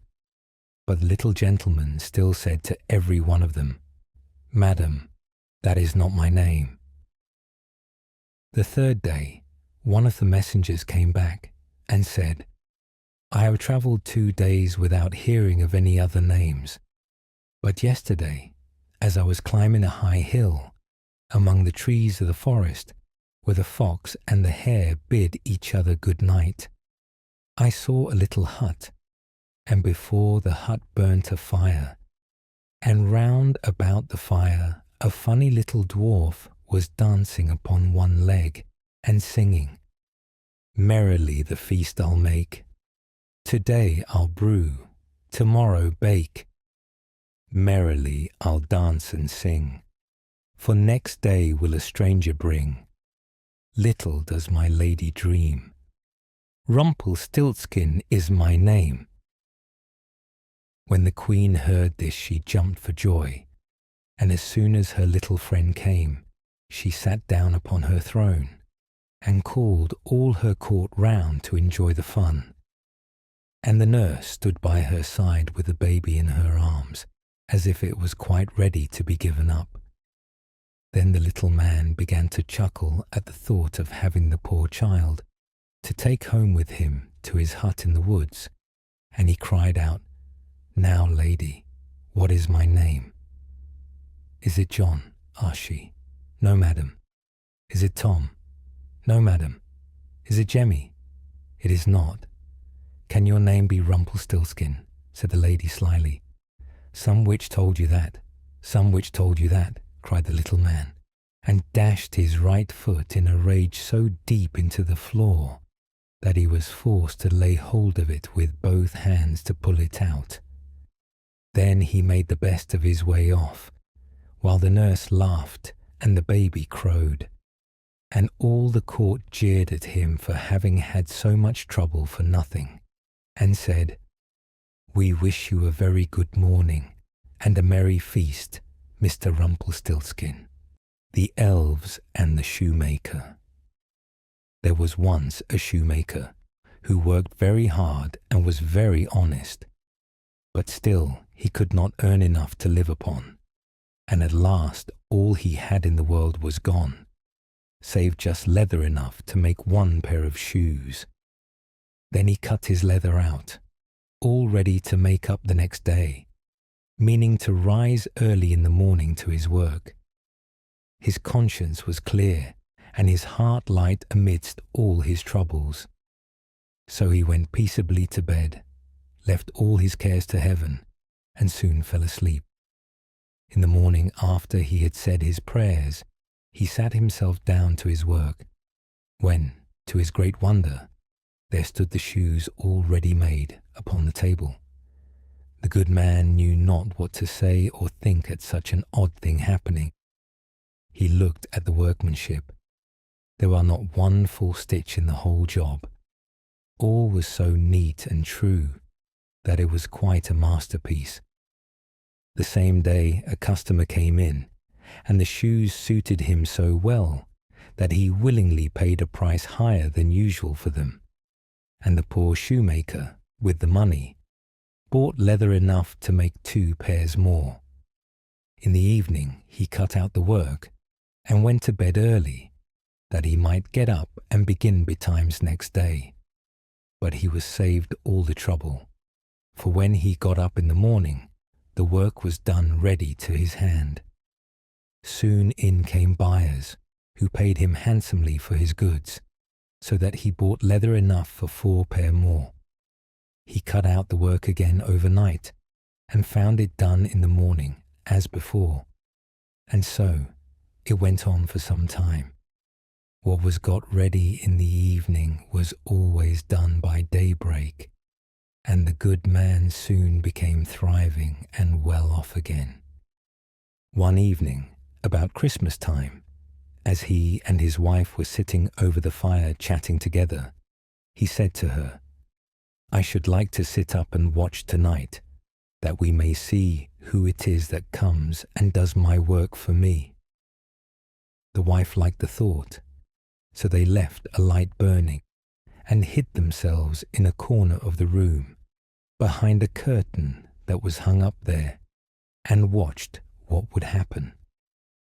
As soon as it was midnight, there came in 2 little naked dwarfs, and they sat themselves upon the shoemaker's bench, took up all the work that was cut out, and began to ply with their little fingers, stitching and rapping and tapping away at such a rate that the shoemaker was all wonder and could not take his eyes off them. And on they went, till the job was quite done, and the shoes stood ready for use upon the table. This was long before daybreak, and then they bustled away as quick as lightning. The next day the wife said to the shoemaker, "These little wights have made us rich, and we ought to be thankful to them, and do them a good turn if we can. I am quite sorry to see them run about as they do, and indeed it is not very decent, for they have nothing upon their backs to keep off the cold. I'll tell you what, I will make each of them a shirt, and a coat and waistcoat, and a pair of pantaloons into the bargain. And do you make each of them a little pair of shoes." The thought pleased the good cobbler very much, and one evening, when all the things were ready, they laid them on the table, instead of the work that they used to cut out, and then went and hid themselves, to watch what the little elves would do. About midnight in they came, dancing and skipping, hopped round the room, and then went to sit down to their work as usual. But when they saw the clothes lying for them, they laughed and chuckled, and seemed mightily delighted. Then they dressed themselves in the twinkling of an eye, and danced and capered and sprang about as merry as could be, till at last they danced out at the door and away over the green. The good couple saw them no more, the wolf and the 7 little kids. There was once upon a time an old goat who had 7 little kids, and loved them with all the love of a mother for her children. One day she wanted to go into the forest and fetch some food, so she called all 7 to her and said, "Dear children, I have to go into the forest. Be on your guard against the wolf. If he comes in, he will devour you all, skin, hair, and everything. The wretch often disguises himself, but you will know him at once by his rough voice and his black feet." The kids said, "Dear mother, we will take good care of ourselves. You may go away without any anxiety." Then the old one bleated, and went on her way with an easy mind. It was not long before someone knocked at the house door and called, "Open the door, dear children. Your mother is here, and has brought something back with her for each of you." But the little kids knew that it was the wolf, by the rough voice. "We will not open the door," cried they. "You are not our mother. She has a soft, pleasant voice, but your voice is rough. You are the wolf." Then the wolf went away to a shopkeeper and bought himself a great lump of chalk, ate this, and made his voice soft with it. Then he came back, knocked at the door of the house, and called, "Open the door, dear children. Your mother is here and has brought something back with her for each of you." But the wolf had laid his black paws against the window, and the children saw them and cried, "We will not open the door," Our mother has not black feet like you. You are the wolf." Then the wolf ran to a baker and said, "I have hurt my feet. Rub some dough over them for me." And when the baker had rubbed his feet over, he ran to the miller and said, "Strew some white meal over my feet for me." The miller thought to himself, "The wolf wants to deceive someone," and refused. But the wolf said, "If you will not do it, I will devour you." Then the miller was afraid and made his paws white for him. Truly, this is the way of mankind. So now the wretch went for the third time to the house door, knocked at it, and said, "Open the door for me, children. Your dear little mother has come home and has brought every one of you something back from the forest with her." The little kids cried, "First show us your paws, that we may know if you are our dear little mother." Then he put his paws in through the window, and when the kids saw that they were white, they believed that all he said was true and opened the door. But who should come in but the wolf? They were terrified and wanted to hide themselves. One sprang under the table, the second into the bed, the third into the stove, the fourth into the kitchen, the fifth into the cupboard, the sixth under the washing bowl, and the seventh into the clock case. But the wolf found them all and used no great ceremony. One after the other he swallowed them down his throat. The youngest, who was in the clock case, was the only one he did not find. When the wolf had satisfied his appetite, he took himself off, laid himself down under a tree in the green meadow outside, and began to sleep. Soon afterwards, the old goat came home again from the forest. Ah, what a sight she saw there! The house door stood wide open. The table, chairs, and benches were thrown down. The washing bowl lay broken to pieces, and the quilts and pillows were pulled off the bed. She sought her children, but they were nowhere to be found. She called them one after another by name, but no one answered. At last, when she came to the youngest, a soft voice cried, "Dear mother, I am in the clock case." She took the kid out, and it told her that the wolf had come and had eaten all the others. Then you may imagine how she wept over her poor children. At length, in her grief, she went out, and the youngest kid ran with her. When they came to the meadow, there lay the wolf by the tree and snored so loud that the branches shook. She looked at him on every side and saw that something was moving and struggling in his gorged belly.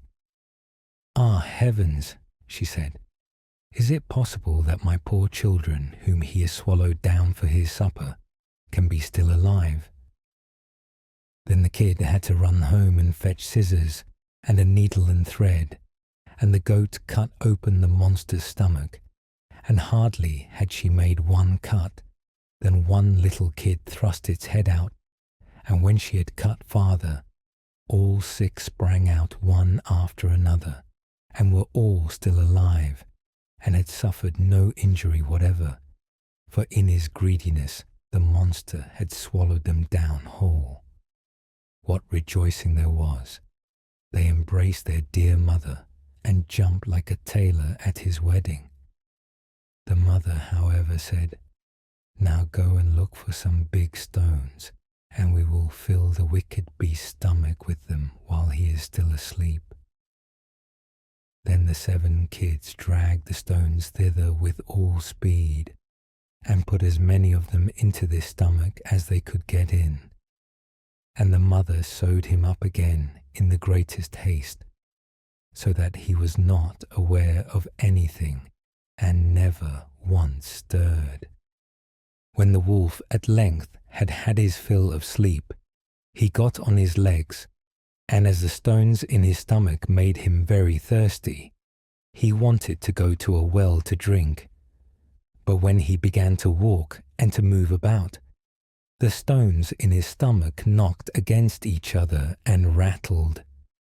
Then cried he, "What rumbles and tumbles against my poor bones? I thought 'twas 6 kids, but it feels like big stones." And when he got to the well and stooped over the water to drink, the heavy stones made him fall in, and he drowned miserably.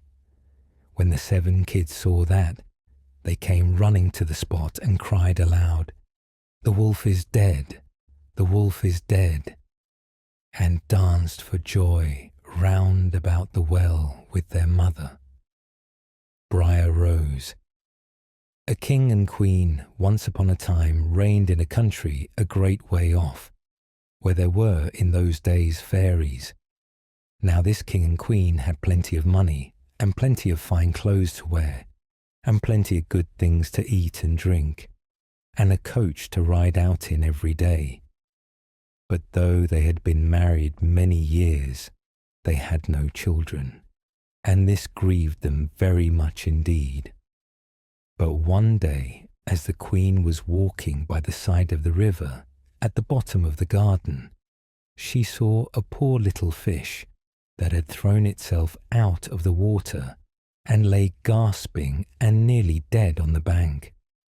Then the queen took pity on the little fish and threw it back again into the river, and before it swam away it lifted its head out of the water and said, "I know what your wish is, and it shall be fulfilled. In return for your kindness to me, you will soon have a daughter." What the little fish had foretold soon came to pass, and the queen had a little girl, so very beautiful that the king could not cease looking on it for joy, and said he would hold a great feast and make merry and show the child to all the land. So he asked his kinsmen and nobles and friends and neighbours.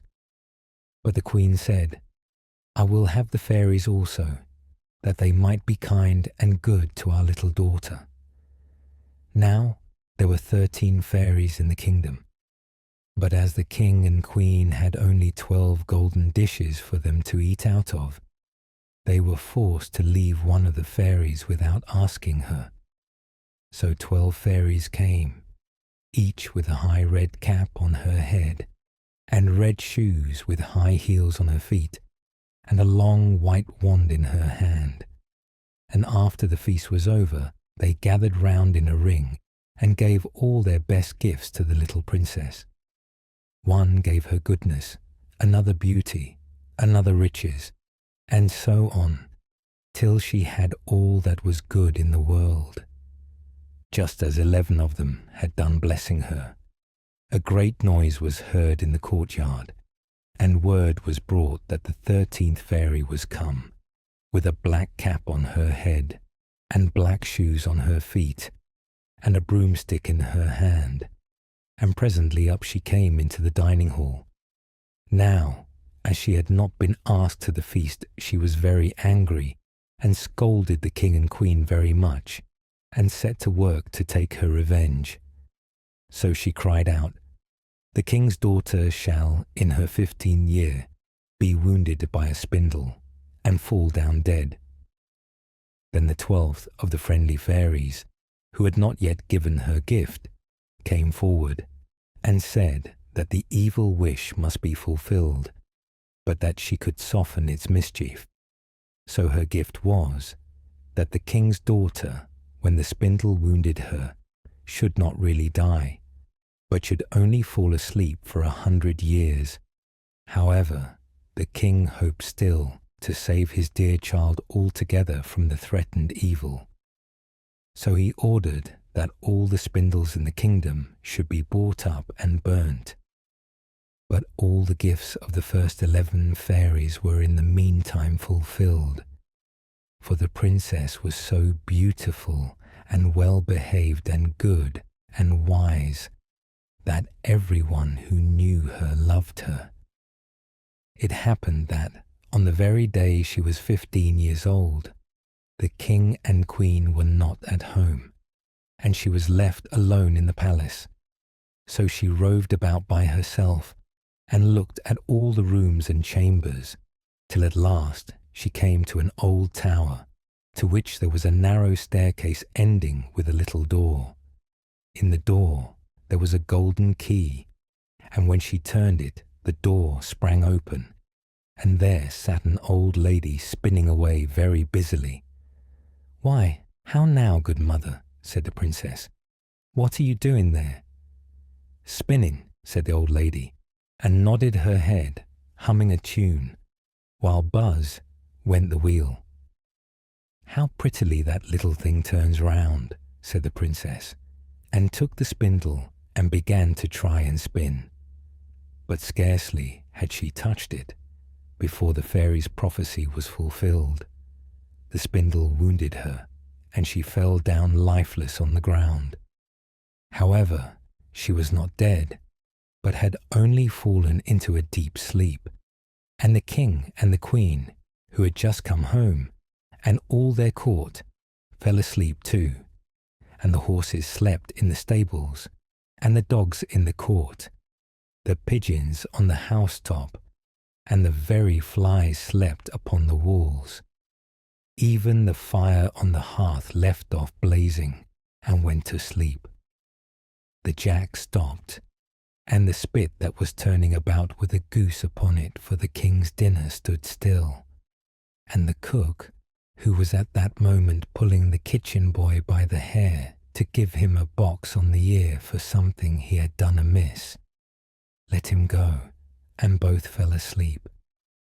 The butler, who was slyly tasting the ale, fell asleep with the jug at his lips, and thus everything stood still and slept soundly. A large hedge of thorns soon grew round the palace, and every year it became higher and thicker, till at last the old palace was surrounded and hidden, so that not even the roof or the chimneys could be seen. But there went a report through all the land of the beautiful sleeping Briar Rose, for so the king's daughter was called, so that from time to time several king's sons came and tried to break through the thicket into the palace. This, however, none of them could ever do, for the thorns and bushes laid hold of them, as it were, with hands, and there they stuck fast and died wretchedly. After many, many years there came a king's son into that land, and an old man told him the story of the thicket of thorns, and how a beautiful palace stood behind it, and how a wonderful princess called Briar Rose lay in it asleep with all her court. He told, too, how he had heard from his grandfather that many, many princes had come and had tried to break through the thicket, but that they had all stuck fast in it and died. Then the young prince said, "All this shall not frighten me. I will go and see this Briar Rose." The old man tried to hinder him, but he was bent upon going. Now that very day the 100 years were ended, and as the prince came to the thicket, he saw nothing but beautiful flowering shrubs, through which he went with ease, and they shut in after him as thick as ever. Then he came at last to the palace, and there in the court lay the dogs asleep, and the horses were standing in the stables, and on the roof sat the pigeons fast asleep, with their heads under their wings. And when he came into the palace, the flies were sleeping on the walls. The spit was standing still. The butler had the jug of ale at his lips, going to drink a draught. The maid sat with a fowl in her lap, ready to be plucked, and the cook in the kitchen was still holding up her hand, as if she was going to beat the boy. Then he went on still farther, and all was so still that he could hear every breath he drew, till at last he came to the old tower, and opened the door of the little room in which Briar Rose was, and there she lay, fast asleep on a couch by the window. She looked so beautiful that he could not take his eyes off her, so he stooped down and gave her a kiss. But the moment he kissed her, she opened her eyes and awoke and smiled upon him, and they went out together. And soon the king and queen also awoke, and all the court, and gazed on each other with great wonder. And the horses shook themselves, and the dogs jumped up and barked. The pigeons took their heads from under their wings and looked about and flew into the fields. The flies on the walls buzzed again. The fire in the kitchen blazed up. Round went the jack, and round went the spit, with the goose for the king's dinner upon it. The butler finished his draught of ale. The maid went on plucking the fowl, and the cook gave the boy the box on his ear. And then the prince and Briar Rose were married, and the wedding feast was given, and they lived happily together all their lives long. The 12 dancing princesses. There was a king who had 12 beautiful daughters. They slept in 12 beds all in one room, and when they went to bed, the doors were shut and locked up.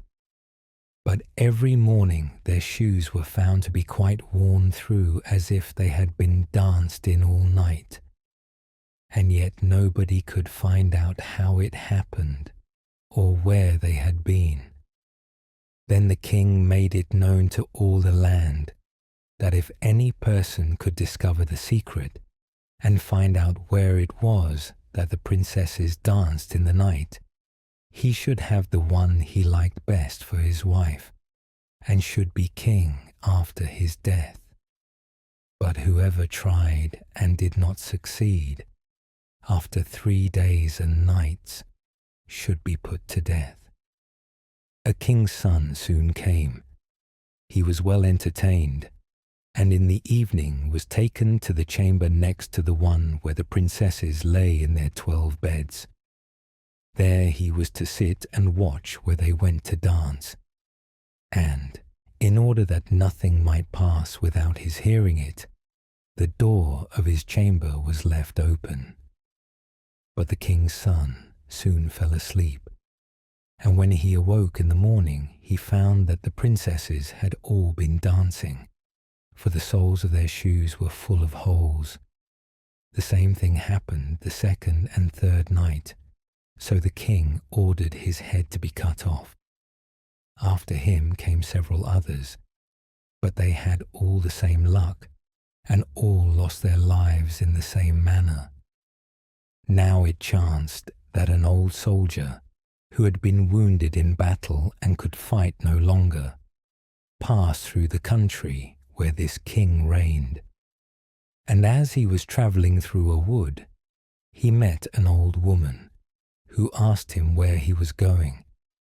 "I hardly know where I am going, or what I had better do," said the soldier, "but I think I should like very well to find out where it is that the princesses dance, and then in time I might be a king." "Well," said the old dame, "that is no very hard task. Only take care not to drink any of the wine which one of the princesses will bring to you in the evening, and as soon as she leaves, you pretend to be fast asleep." Then she gave him a cloak and said, "As soon as you put that on, you will become invisible, and you will then be able to follow the princesses wherever they go." When the soldier heard all this good counsel, he determined to try his luck.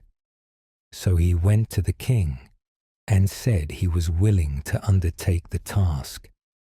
He was as well received as the others had been, and the king ordered fine royal robes to be given him. And when the evening came, he was led to the outer chamber. Just as he was going to lie down, the eldest of the princesses brought him a cup of wine. But the soldier threw it all away secretly, taking care not to drink a drop.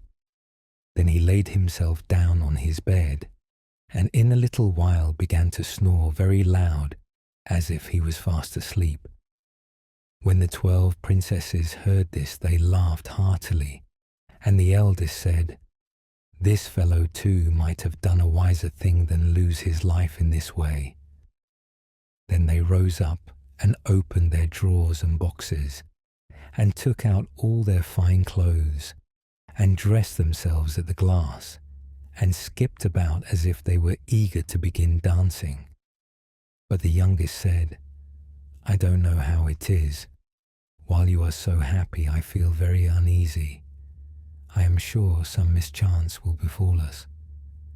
"You simpleton," said the eldest, "you are always afraid. Have you forgotten how many kings' sons have already watched in vain? And as for this soldier, even if I had not given him his sleeping draught, he would have slept soundly enough."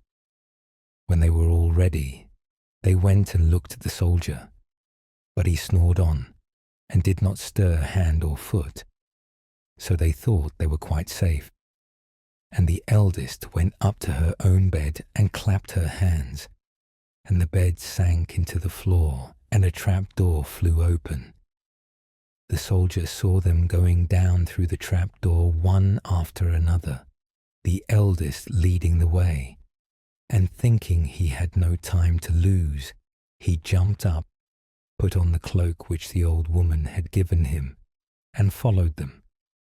But in the middle of the stairs he trod on the gown of the youngest princess, and she cried out to her sisters, "All is not right. Someone took hold of my gown." "You silly creature," said the eldest, "it is nothing but a nail in the wall." Then down they all went, and at the bottom they found themselves in a most delightful grove of trees, and the leaves were all of silver, and glittered and sparkled beautifully. The soldier wished to take away some token of the place, so he broke off a little branch, and there came a loud noise from the tree. Then the youngest daughter said again, "I am sure all is not right. Did not you hear that noise? That never happened before." But the eldest said, "It is only our princes who are shouting for joy at our approach." Then they came to another grove of trees, where all the leaves were of gold, and afterwards to a third, where the leaves were all glittering diamonds. And the soldier broke a branch from each, and every time there was a loud noise, which made the youngest sister tremble with fear. But the eldest still said, it was only the princes who were crying for joy. So they went on till they came to a great lake, and at the side of the lake there lay 12 little boats with 12 handsome princes in them, who seemed to be waiting there for the princesses. One of the princesses went into each boat, and the soldier stepped into the same boat with the youngest. As they were rowing over the lake, the prince who was in the boat with the youngest princess and the soldier said, "I do not know why it is, but though I am rowing with all my might, we do not get on so fast as usual, and I am quite tired. The boat seems very heavy today." "It is only the heat of the weather," said the princess. "I feel it very warm too." On the other side of the lake stood a fine illuminated castle, from which came the merry music of horns and trumpets. There they all landed and went into the castle, and each prince danced with his princess, and the soldier, who was all the time invisible, danced with them too. And when any of the princesses had a cup of wine set by her, he drank it all up, so that when she put the cup to her mouth it was empty. At this too, the youngest sister was terribly frightened, but the eldest always silenced her. They danced on till 3 o'clock in the morning, and then all their shoes were worn out, so that they were obliged to leave off. The princes rowed them back again over the lake, but this time the soldier placed himself in the boat with the eldest princess. And on the opposite shore they took leave of each other, the princesses promising to come again the next night. When they came to the stairs, the soldier ran on before the princesses and laid himself down. And as the 12 sisters slowly came up very much tired, they heard him snoring in his bed. So they said, "Now all is quite safe." Then they undressed themselves, put away their fine clothes, pulled off their shoes, and went to bed. In the morning, the soldier said nothing about what had happened, but determined to see more of this strange adventure, and went again the second and third night, and everything happened just as before. The princesses danced each time till their shoes were worn to pieces, and then returned home. However, on the third night, the soldier carried away one of the golden cups as a token of where he had been. As soon as the time came when he was to declare the secret, he was taken before the king with the 3 branches and the golden cup, and the 12 princesses stood listening behind the door to hear what he would say. And when the king asked him, "Where do my 12 daughters dance at night?" he answered, "With 12 princes in a castle underground." And then he told the king all that had happened, and showed him the 3 branches and the golden cup which he had brought with him. Then the king called for the princesses and asked them whether what the soldier said was true. And when they saw that they were discovered, and that it was of no use to deny what had happened, they confessed it all. And the king asked the soldier which of them he would choose for his wife. And he answered, "I am not very young, so I will have the eldest." And they were married that very day, and the soldier was chosen to be the king's heir. Mother Holle. Once upon a time there was a widow who had 2 daughters. One of them was beautiful and industrious, the other ugly and lazy. The mother, however, loved the ugly and lazy one best, because she was her own daughter, and so the other, who was only her stepdaughter, was made to do all the work of the house, and was quite the Cinderella of the family. Her stepmother sent her out every day to sit by the well in the high road, there to spin until she made her fingers bleed. Now it chanced one day that some blood fell onto the spindle, and as the girl stopped over the well to wash it off, the spindle suddenly sprang out of her hand and fell into the well. She ran home crying to tell of her misfortune, but her stepmother spoke harshly to her, and after giving her a violent scolding, said unkindly, "As you have let the spindle fall into the well, you may go yourself and fetch it out." The girl went back to the well not knowing what to do, and at last, in her distress, she jumped into the water after the spindle. She remembered nothing more until she awoke and found herself in a beautiful meadow, full of sunshine, and with countless flowers blooming in every direction. She walked over the meadow, and presently she came upon a baker's oven full of bread, and the loaves cried out to her, take us out, or alas, we shall be burnt to a cinder. We were baked through long ago." So she took the bread shovel and drew them all out. She went on a little farther till she came to a tree full of apples. shake me, I pray," cried the tree. "My apples, one and all, are ripe." So she shook the tree, and the apples came falling down upon her like rain.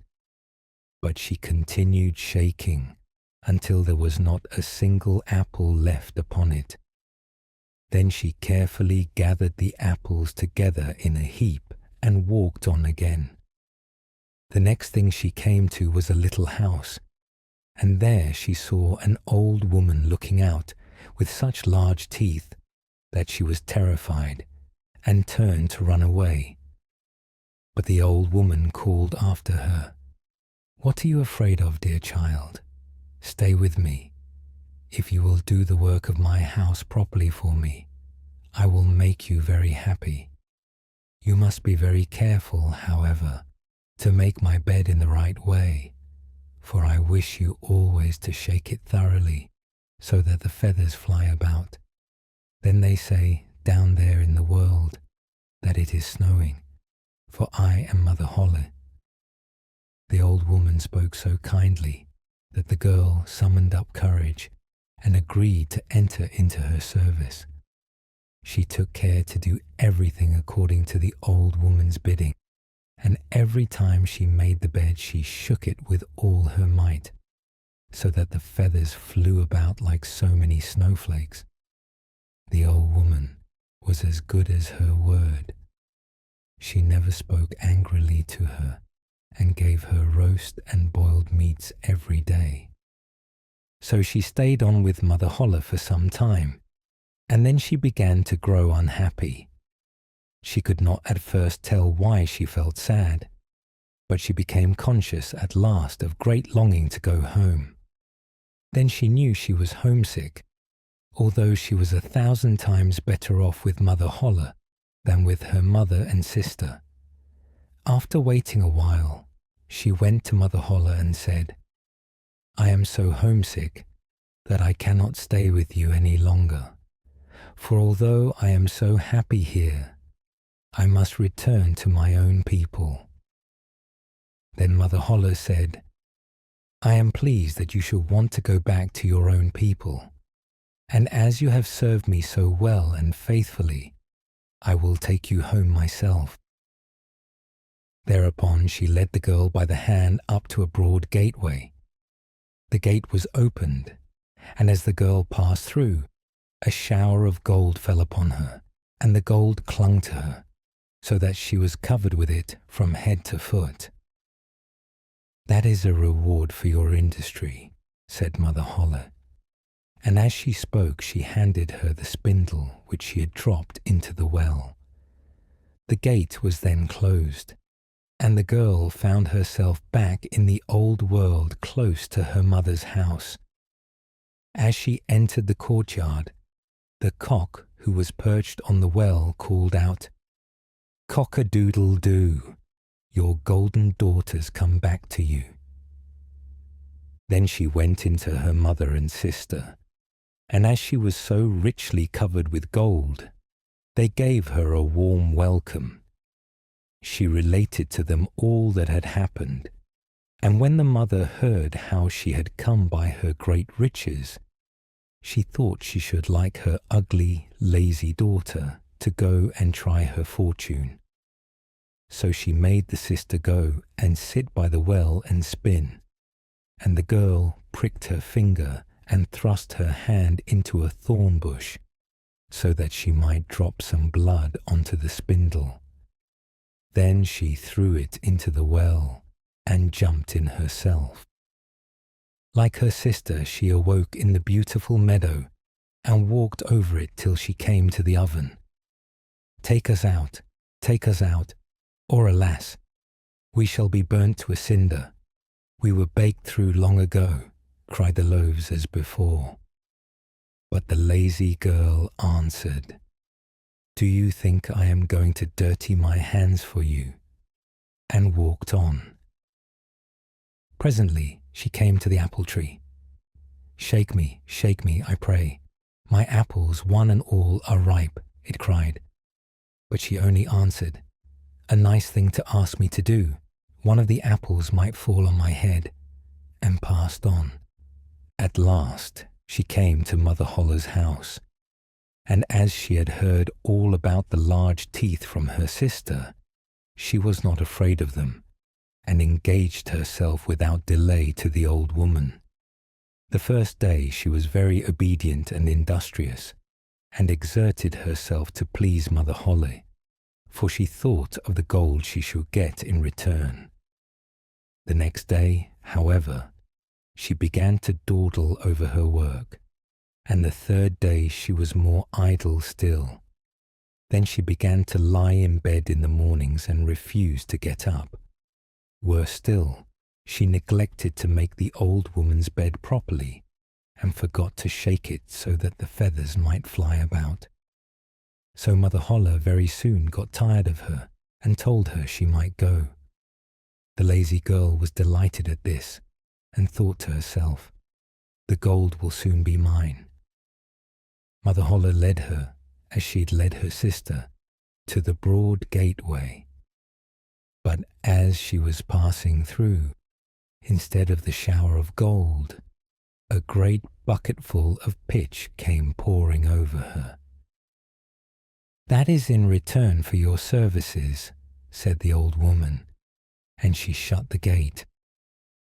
So the lazy girl had to go home covered with pitch, and the cock on the well called out as she saw her, "Cock-a-doodle-doo, your dirty daughter's come back to you." But try what she would, she could not get the pitch off, and it stuck to her as long as she lived. The Valiant Little Tailor. One summer's morning, a little tailor was sitting on his table by the window. He was in good spirits and sewed with all his might. Then came a peasant woman down the street crying, "Good jam's cheap, good jam's cheap." This rang pleasantly in the tailor's ears. He stretched his delicate head out of the window and called, "Come up here, dear woman. Here you will get rid of your goods." The woman came up the 3 steps to the tailor with her heavy basket, and he made her unpack all the pots for him. He inspected each one, lifted it up, put his nose to it, and at length said, "The jam seems to me to be good, so weigh me out 4 ounces, dear woman, and if it is 1/4 of a pound, that is of no consequence." The woman, who had hoped to find a good sale, gave him what he desired, but went away quite angry and grumbling. "Now this jam shall be blessed by God," cried the little tailor, "and give me health and strength." So he brought the bread out of the cupboard, cut himself a piece right across the loaf, and spread the jam over it. "This won't taste bitter," said he, "but I will just finish the jacket before I take a bite." He laid the bread near him, sewed on, and in his joy made bigger and bigger stitches. In the meantime, the smell of the sweet jam rose to where the flies were sitting in great numbers, and they were attracted and descended on it in hosts. "Hi, who invited you?" said the little tailor, and drove the unbidden guests away. The flies, however, who understood no German, would not be turned away, but came back again in ever-increasing companies. The little tailor at last lost all patience, and drew a piece of cloth from the hole under his work table, and saying, "Wait, and I will give it to you," struck it mercilessly on them. When he drew it away and counted, there lay before him no fewer than 7, dead and with legs stretched out. "Are you a fellow of that sort?" said he, and could not help admiring his own bravery. "The whole town shall know of this." And the little tailor hastened to cut himself a girdle, stitched it, and embroidered on it in large letters, 7 at one stroke. "What, the town?" he continued. "The whole world shall hear of it." And his heart wagged with joy like a lamb's tail. The tailor put on the girdle, and resolved to go forth into the world, because he thought his workshop was too small for his valour. Before he went away, he sought about in the house to see if there was anything which he could take with him. However, he found nothing but an old cheese, and that he put in his pocket. In front of the door he observed a bird which had caught itself in the thicket. It had to go into his pocket with the cheese. Now he took to the road boldly, and as he was light and nimble, he felt no fatigue. The road led him up a mountain, and when he had reached the highest point of it, there sat a powerful giant looking peacefully about him. The little tailor went bravely up, spoke to him and said, "Good day, comrade. So you are sitting there overlooking the widespread world. I am just on my way thither and want to try my luck. Have you any inclination to go with me?" The giant looked contemptuously at the tailor and said, "You ragamuffin, you miserable creature." "Oh, indeed," answered the little tailor, and unbuttoned his coat and showed the giant the girdle. "There may you read what kind of a man I am." The giant read, 7 at one stroke, and thought that they had been men whom the tailor had killed, and began to feel a little respect for the tiny fellow. Nevertheless, he wished to try him first, and took a stone in his hand and squeezed it together so that water dropped out of it. "Do that likewise," said the giant, "if you have strength." "Is that all?" said the tailor. "That is child's play with us," and put his hand into his pocket, brought out the soft cheese, and pressed it until the liquid ran out of it. "Faith," said he, "that was a little better, wasn't it?" The giant did not know what to say, and could not believe it of the little man. Then the giant picked up a stone and threw it so high that the eye could scarcely follow it. "Now, little mite of a man, do that likewise." "Well thrown," said the tailor, "but after all the stone came down to earth again, I will throw you one which shall never come back at all." And he put his hand into his pocket, took out the bird, and threw it into the air. The bird, delighted with its liberty, rose, flew away, and did not come back. "How does that shot please you, comrade?" asked the tailor. "You can certainly throw," said the giant, "but now we will see if you are able to carry anything properly." He took the little tailor to a mighty oak tree which lay there felled on the ground, and said, "If you are strong enough, help me to carry the tree out of the forest." "Readily," answered the little man. "Take you the trunk on your shoulders, and I will raise up the branches and twigs. After all, they are the heaviest." The giant took the trunk on his shoulder, but the tailor seated himself on a branch, and the giant, who could not look round, had to carry away the whole tree, and the little tailor into the bargain. He behind was quite merry and happy, and whistled the song. 3 tailors rode forth from the gate, as if carrying the tree were child's play. The giant, after he had dragged the heavy burden part of the way, could go no further, and cried, "Hark you, I shall have to let the tree fall." The tailor sprang nimbly down, seized the tree with both arms as if he had been carrying it, and said to the giant, "You are such a great fellow, and yet cannot even carry the tree." They went on together, and as they passed a cherry tree, the giant laid hold of the top of the tree, where the ripest fruit was hanging, bent it down, gave it into the tailor's hand, and bade him eat. But the little tailor was much too weak to hold the tree, and when the giant let it go, it sprang back again, and the tailor was tossed into the air with it. When he had fallen down again without injury, the giant said, "What is this? Have you not strength enough to hold the weak twig?" "There is no lack of strength," answered the little tailor. "Do you think that could be anything to a man who has struck down 7 at one blow?" I leapt over the tree because the huntsmen are shooting down there in the thicket. Jump as I did, if you can do it." The giant made the attempt, but he could not get over the tree and remained hanging in the branches, so that in this also the tailor kept the upper hand. The giant said, "If you are such a valiant fellow, come with me into our cavern and spend the night with us." The little tailor was willing and followed him.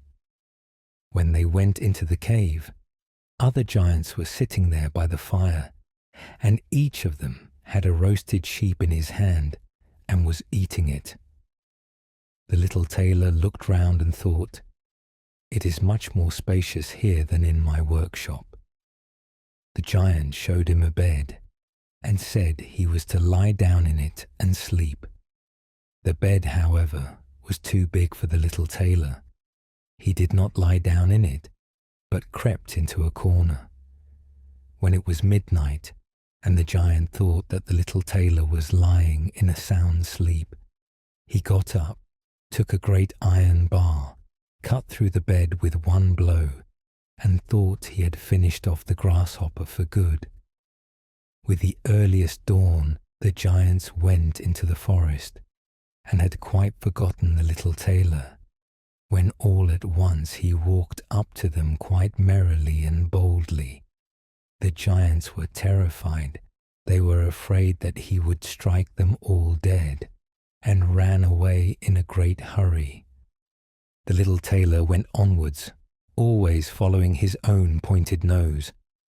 After he had walked for a long time, he came to the courtyard of a royal palace, and as he felt weary, he lay down on the grass and fell asleep. Whilst he lay there, the people came and inspected him on all sides, and read on his girdle, 7 at one stroke. "Ah," said they, "what does the great warrior want here in the midst of peace? He must be a mighty lord." They went and announced him to the king, and gave it as their opinion that if war should break out, this would be a weighty and useful man, who ought on no account to be allowed to depart. The counsel pleased the king, and he sent one of his courtiers to the little tailor to offer him military service when he awoke. The ambassador remained standing by the sleeper, waited until he stretched his limbs and opened his eyes, and then conveyed to him this proposal. "For this very reason have I come here," the tailor replied. "I am ready to enter the king's service." He was therefore honourably received, and a special dwelling was assigned him. The soldiers, however, were set against the little tailor, and wished him 1,000 miles away. "What is to be the end of this?" they said among themselves. "If we quarrel with him, and he strikes about him, 7 of us will fall at every blow. Not one of us can stand against him." They came therefore to a decision, betook themselves in a body to the king, and begged for their dismissal. "We are not prepared," said they, "to stay with a man who kills 7 at one stroke." The king was sorry that for the sake of one he should lose all his faithful servants, wished that he had never set eyes on the tailor, and would willingly have been rid of him again. But he did not venture to give him his dismissal, for he dreaded lest he should strike him and all his people dead, and place himself on the royal throne. He thought about it for a long time, and at last found good counsel. He sent to the little tailor and caused him to be informed that as he was a great warrior, he had one request to make to him. In a forest of his country lived 2 giants who caused great mischief with their robbing, murdering, ravaging, and burning, and no one could approach them without putting himself in danger of death. If the tailor conquered and killed these 2 giants, he would give him his only daughter to wife, and half of his kingdom as a dowry. Likewise 100 horsemen should go with him to assist him. That would indeed be a fine thing for a man like me, thought the little tailor. One is not offered a beautiful princess and half a kingdom every day of one's life. Oh yes, he replied, I will soon subdue the giants, and do not require the help of the 100 horsemen to do it. He who can hit 7 with one blow has no need to be afraid of 2. The little tailor went forth, and the 100 horsemen followed him. When he came to the outskirts of the forest, he said to his followers, Just stay waiting here.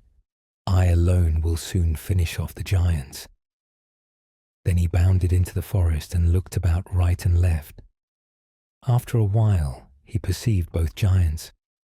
They lay sleeping under a tree and snored so that the branches waved up and down.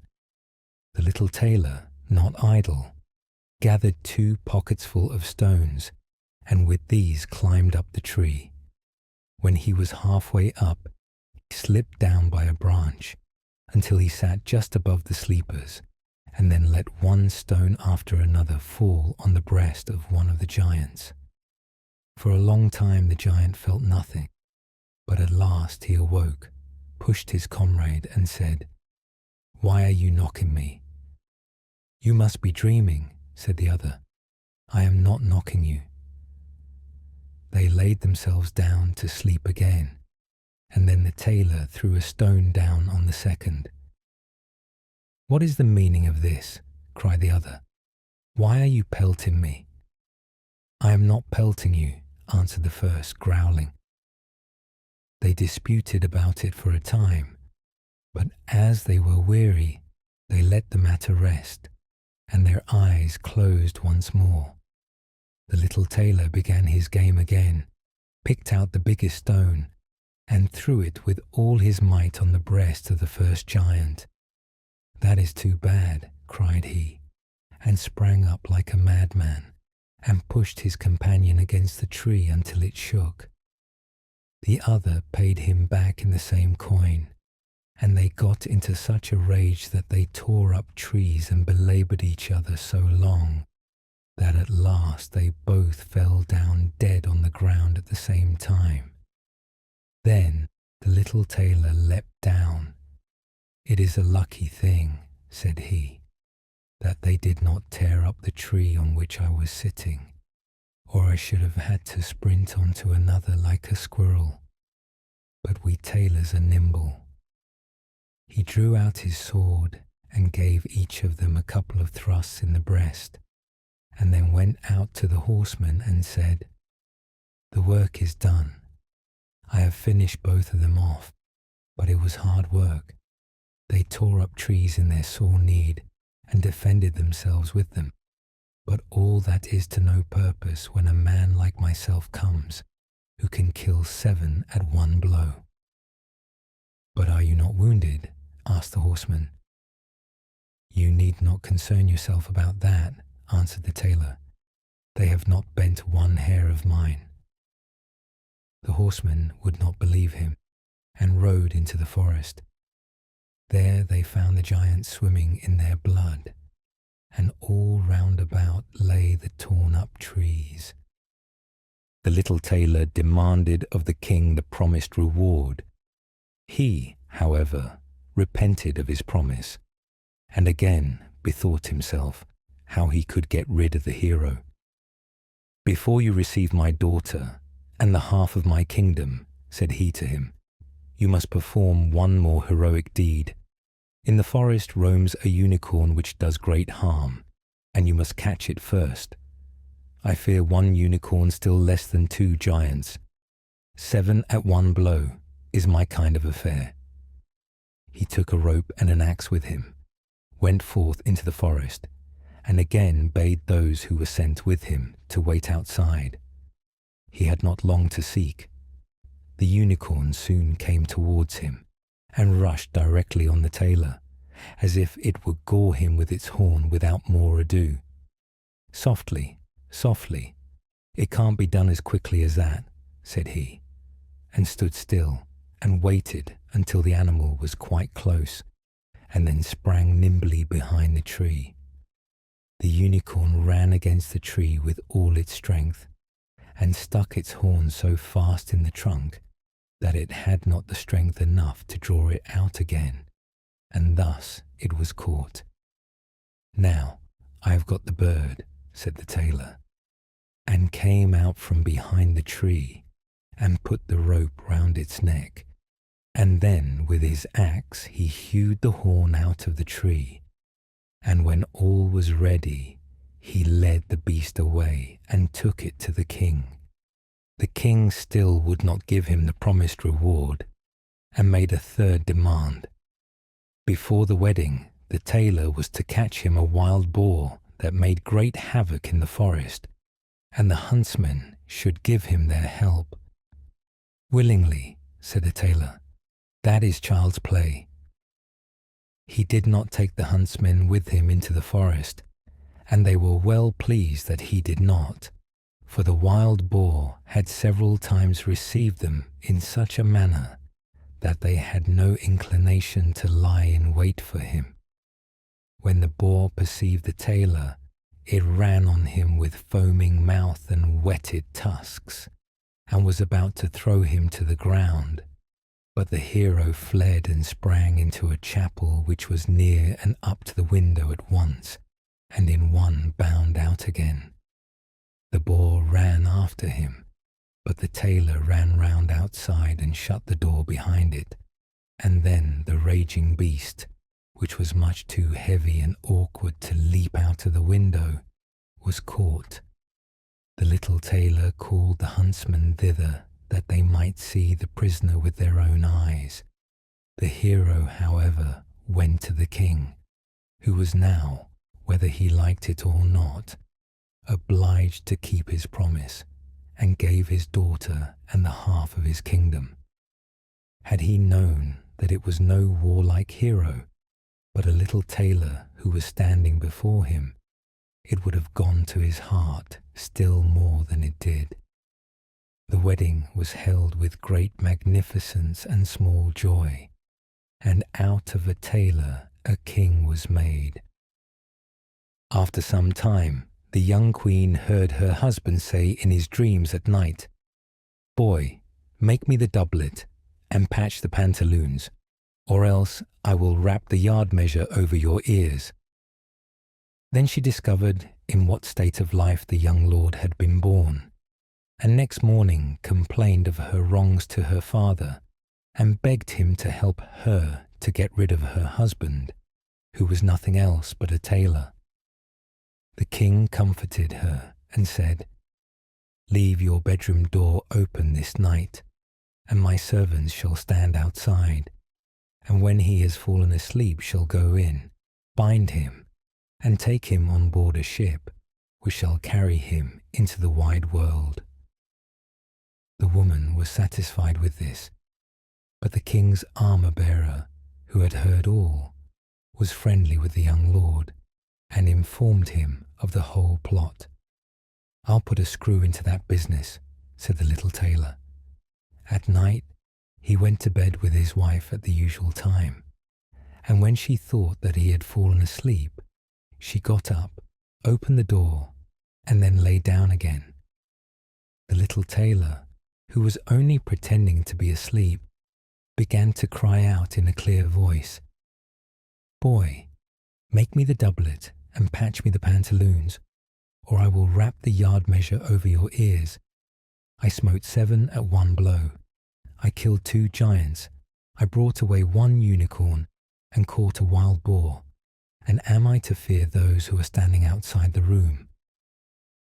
When these men heard the tailor speaking thus, they were overcome by a great dread, and ran as if the wild huntsmen were behind them, and none of them would venture anything further against him.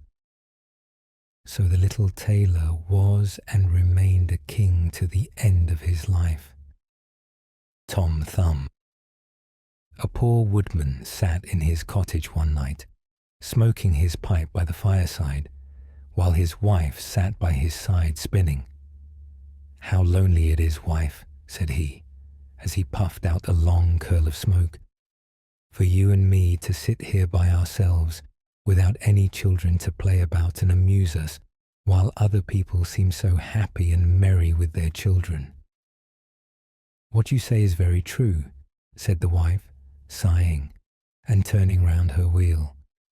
"How happy should I be if I had but one child, if it were ever so small, nay, if it were no bigger than my thumb.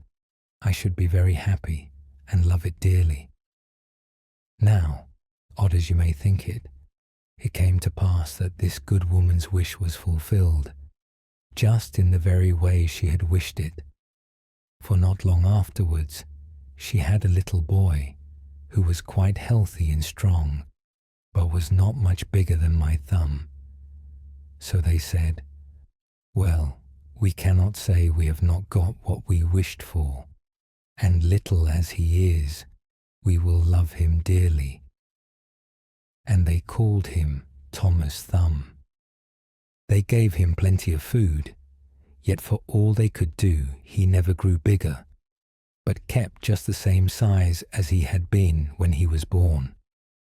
Still, his eyes were sharp and sparkling, and he soon showed himself to be a clever little fellow, who always knew well what he was about. One day, as the woodman was getting ready to go into the wood to cut fuel, he said, "I wish I had someone to bring the cart after me, for I want to make haste." "Oh, father," cried Tom, "I will take care of that. The cart shall be in the wood by the time you want it." Then the woodman laughed and said, "How can that be? You cannot reach up to the horse's bridle." "Never mind that, father," said Tom.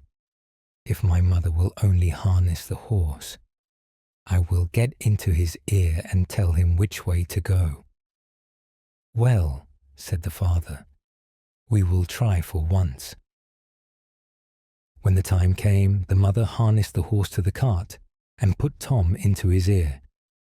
And as he sat there, the little man told the beast how to go, crying out, "Go on," and stop, as he wanted. And thus the horse went on just as well as if the woodman had driven it himself into the wood. It happened that as the horse was going a little too fast, and Tom was calling out, "Gently, gently," two strangers came up. "What an odd thing that is," said one. "There is a cart going along, and I hear a carter talking to the horse, but yet I can see no one." "That is queer indeed," said the other. "Let us follow the cart and see where it goes." So they went on into the wood, till at last they came to the place where the woodman was. Then Tom Thumb, seeing his father, cried out, "See, father, here I am with the cart, all right and safe. Now take me down." So his father took hold of the horse with one hand, and with the other took his son out of the horse's ear, and put him down upon a straw, where he sat as merry as you please.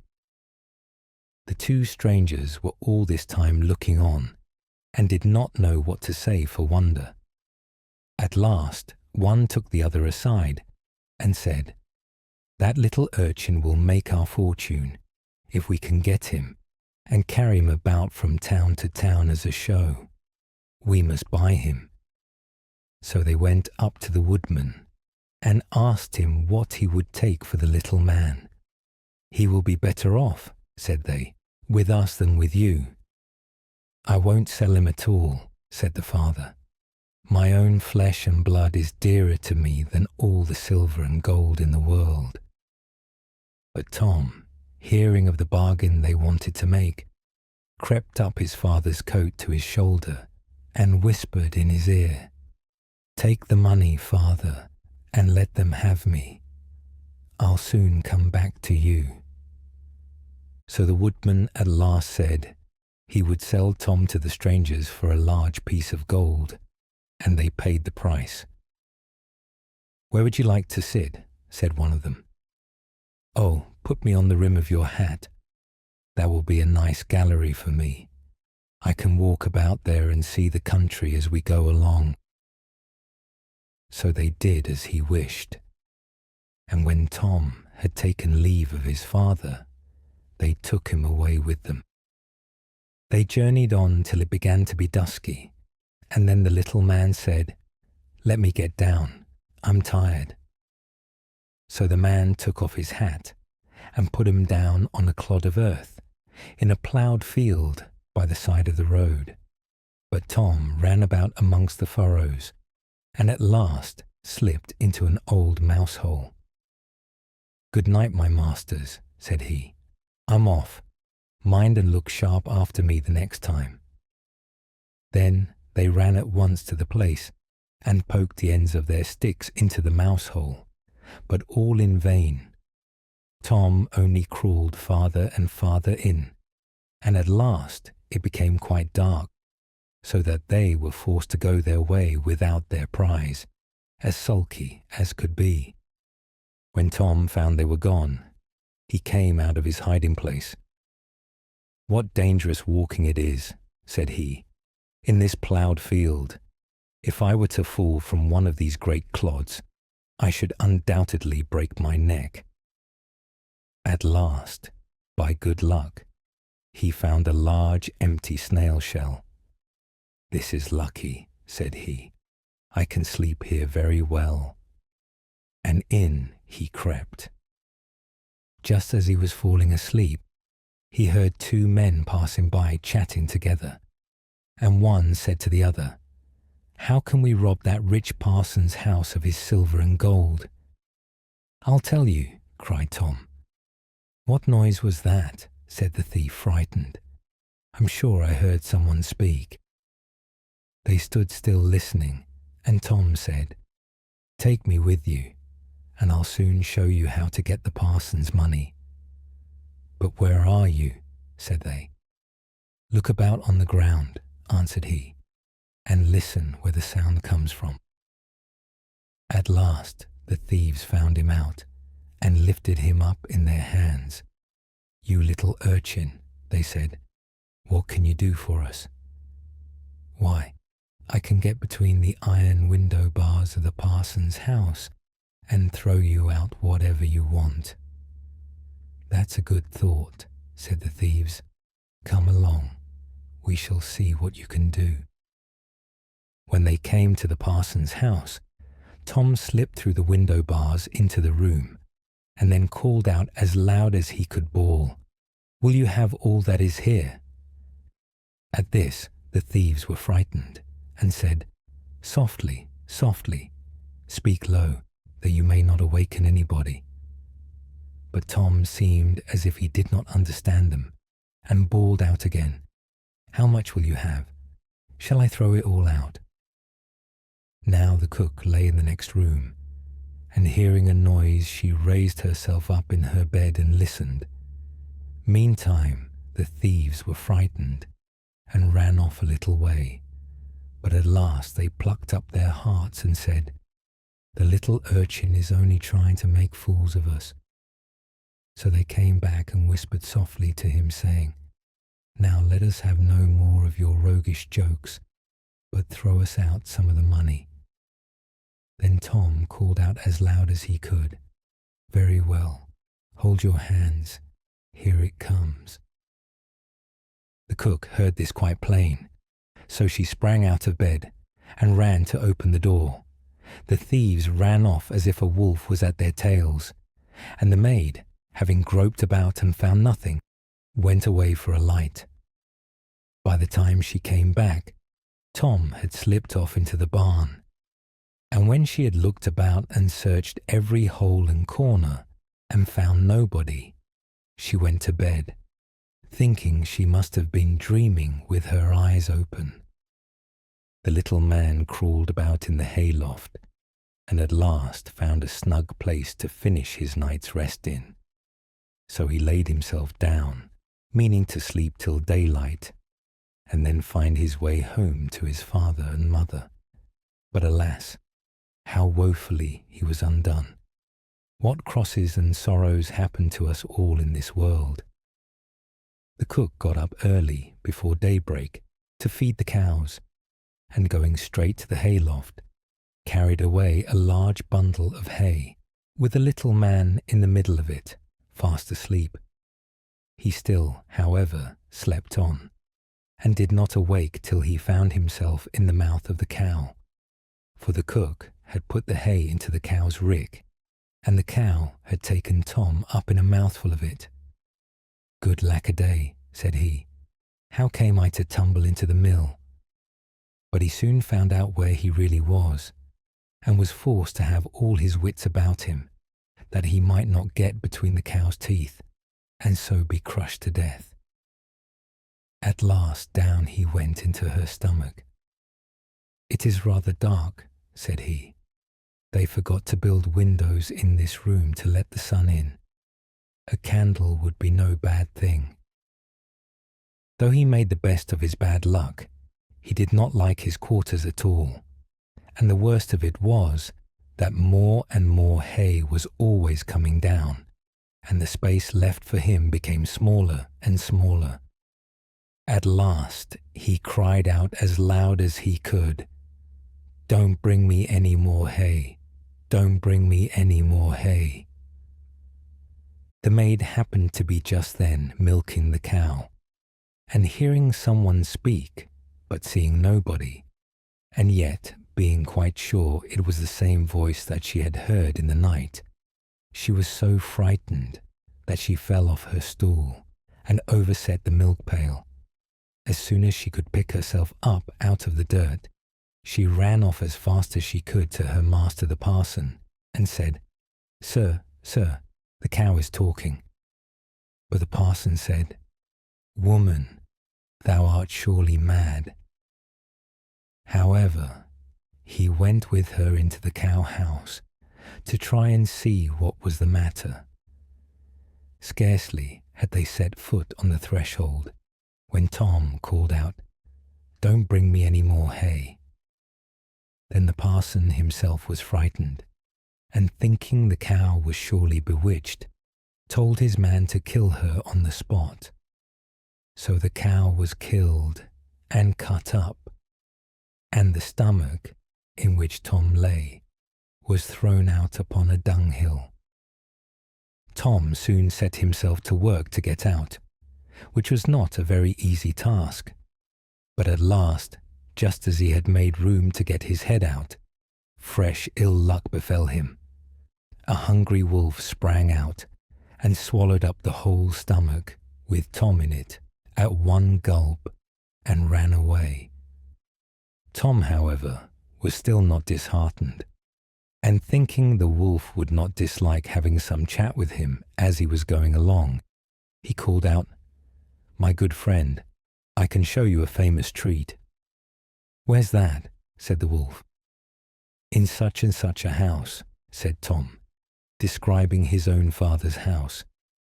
"You can crawl through the drain into the kitchen and then into the pantry, and there you will find cakes, ham, beef, cold chicken, roast pig, apple dumplings, and everything that your heart can wish."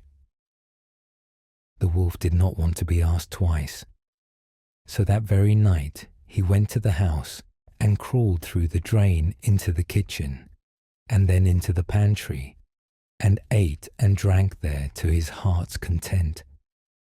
As soon as he had had enough, he wanted to get away, but he had eaten so much that he could not go out by the same way he came in.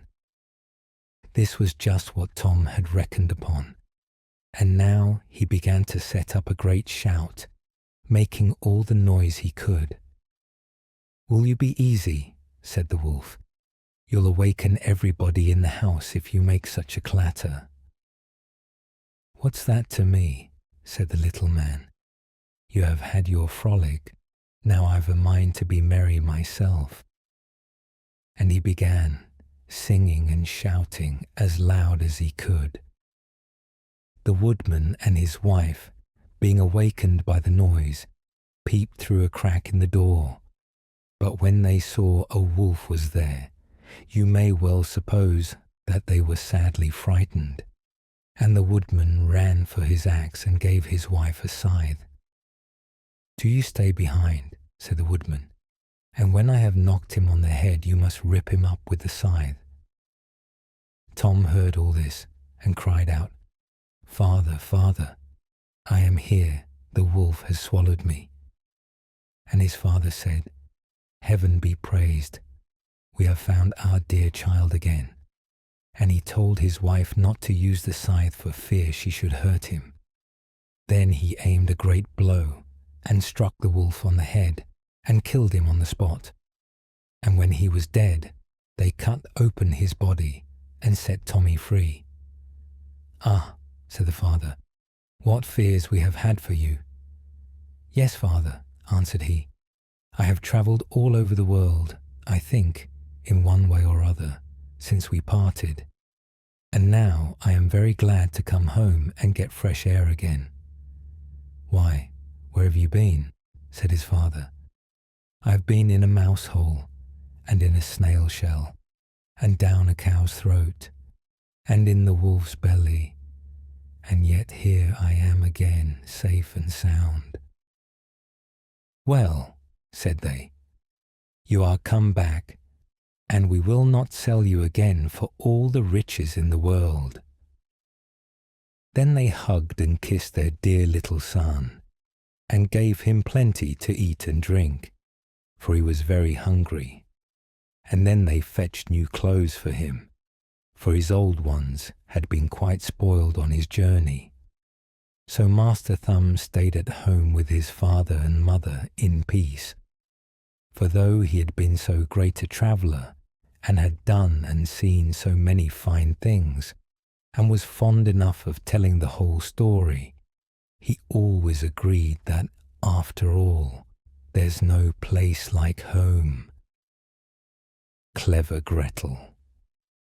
There was once a cook named Gretel, who wore shoes with red heels, and when she walked out with them on, she turned herself this way and that, was quite happy and thought, "You certainly are a pretty girl." And when she came home, she drank, in her gladness of heart, a draught of wine, and as wine excites a desire to eat, she tasted the best of whatever she was cooking until she was satisfied, and said, "The cook must know what the food is like." It came to pass that the master one day said to her, "Gretel, there is a guest coming this evening. Prepare me 2 fowls very daintily." "I will see to it, master," answered Gretel.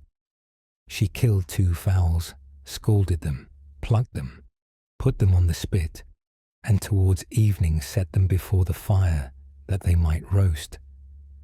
The fowls began to turn brown and were nearly ready, but the guest had not yet arrived. Then Gretel called out to her master, "If the guest does not come, I must take the fowls away from the fire, but it will be a sin and a shame if they are not eaten the moment they are at their juiciest."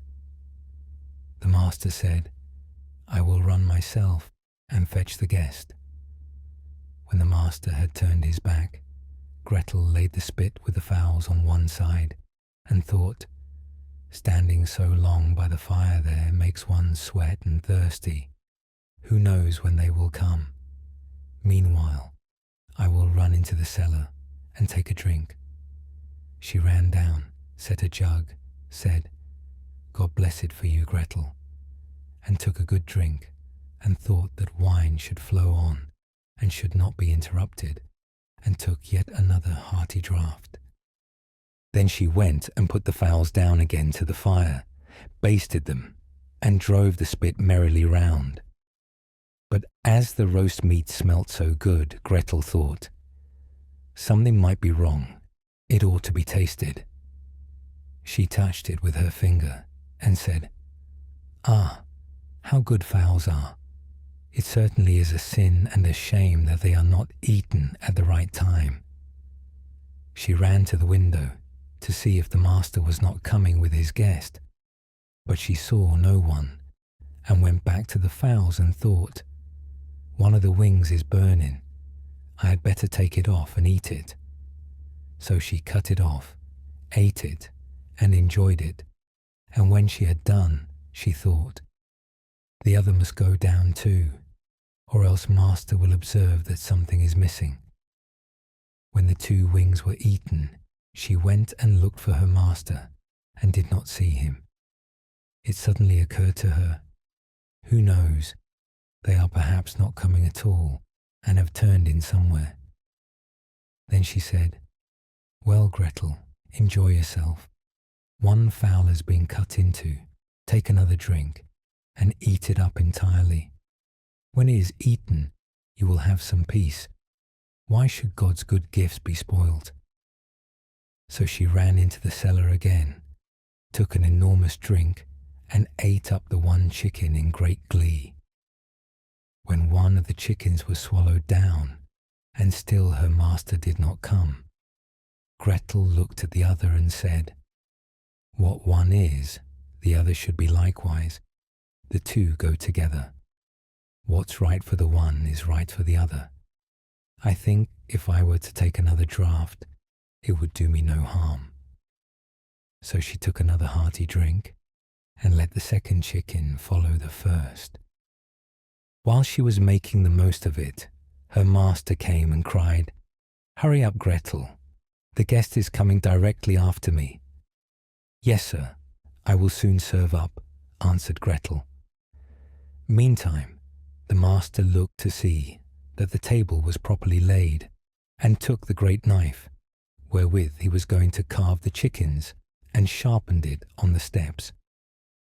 Presently the guest came, and knocked politely and courteously at the house door. Gretel ran, and looked to see who was there, and when she saw the guest, she put her finger to her lips and said, "Hush, hush, go away as quickly as you can. If my master catches you, it will be the worse for you. He certainly did ask you to supper, but his intention is to cut off your 2 ears. Just listen how he is sharpening the knife for it." The guest heard the sharpening, and hurried down the steps again as fast as he could. Gretel was not idle. She ran screaming to her master and cried, "You have invited a fine guest." "Why, Gretel, what do you mean by that?" "Yes," said she, "he has taken the chickens which I was just going to serve up off the dish, and has run away with them." "That's a nice trick," said her master, and lamented the fine chickens. "If he had but left me one, so that something remained for me to eat." He called to him to stop, but the guest pretended not to hear. Then he ran after him with the knife still in his hand, crying, just one," meaning that the guest should leave him just 1 chicken, and not take both. The guest, however, thought no otherwise than that he was to give up 1 of his ears, and ran as if fire were burning under him, in order to take them both with him. The Goose-Girl. The king of a great land died, and left his queen to take care of their only child. This child was a daughter, who was very beautiful, and her mother loved her dearly, and was very kind to her. And there was a good fairy too, who was fond of the princess, and helped her mother to watch over her. When she grew up, she was betrothed to a prince who lived a great way off, and as the time drew near for her to be married, she got ready to set off on a journey to his country. Then the queen, her mother, packed up a great many costly things, jewels and gold and silver, trinkets, fine dresses, and in short, everything that became a royal bride. And she gave her a waiting maid to ride with her and give her into the bridegroom's hands, and each had a horse for the journey. Now the princess's horse was the fairy's gift, and it was called Falada, and could speak. When the time came for them to set out, the fairy went into her bedchamber and took a little knife and cut off a lock of her hair and gave it to the princess and said, "Take care of it, dear child, for it is a charm that may be of use to you on the road." Then they all took a sorrowful leave of the princess, and she put the lock of hair into her bosom, got upon her horse, and set off on her journey to her bridegroom's kingdom. One day, as they were riding along by a brook, the princess began to feel very thirsty, and she said to her maid, "Pray get down and fetch me some water in my golden cup out of yonder brook, for I want to drink." "Nay," said the maid, "if you are thirsty, get off yourself and stoop down by the water and drink. I shall not be your waiting maid any longer." Then she was so thirsty that she got down and knelt over the little brook and drank, for she was frightened and dared not bring out her golden cup, and she wept and said, "Alas, what will become of me?" And the lock answered her and said, "Alas, alas, if thy mother knew it, sadly, sadly would she rue it." But the princess was very gentle and meek, so she said nothing to her maid's ill behaviour, but got upon her horse again. Then all rode farther on their journey, till the day grew so warm and the sun so scorching that the bride began to feel very thirsty again. And at last, when they came to a river, she forgot her maid's rude speech and said, "Pray get down and fetch me some water to drink in my golden cup." But the maid answered her, and even spoke more haughtily than before, "Drink if you will, but I shall not be your waiting maid." Then the princess was so thirsty that she got off her horse and lay down and held her head over the running stream and cried and said, "What will become of me?" And the lock of hair answered her again, "Alas, alas, if thy mother knew it, sadly, sadly would she rue it."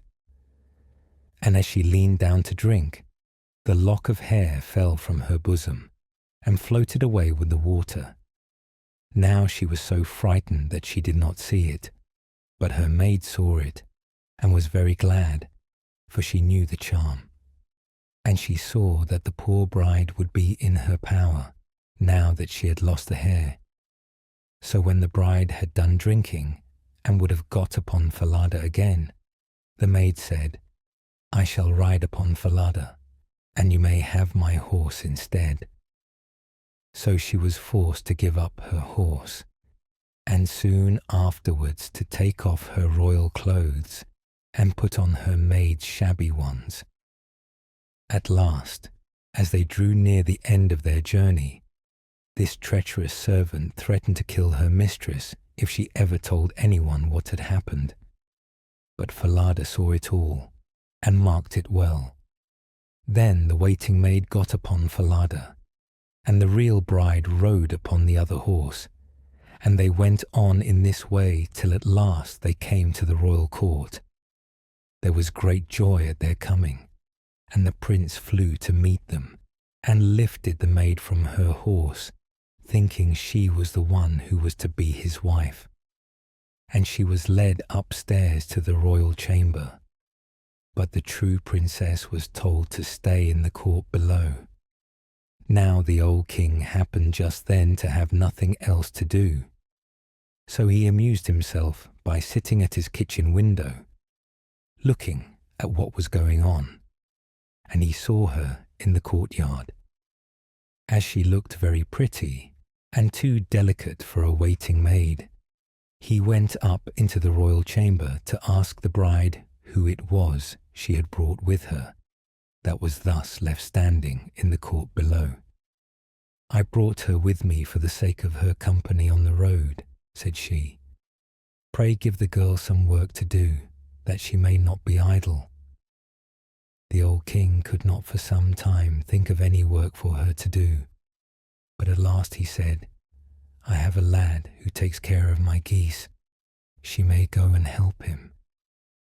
Now the name of this lad, that the real bride was to help in watching the king's geese, was Curdken. But the false bride said to the prince, "Dear husband, pray do me one piece of kindness."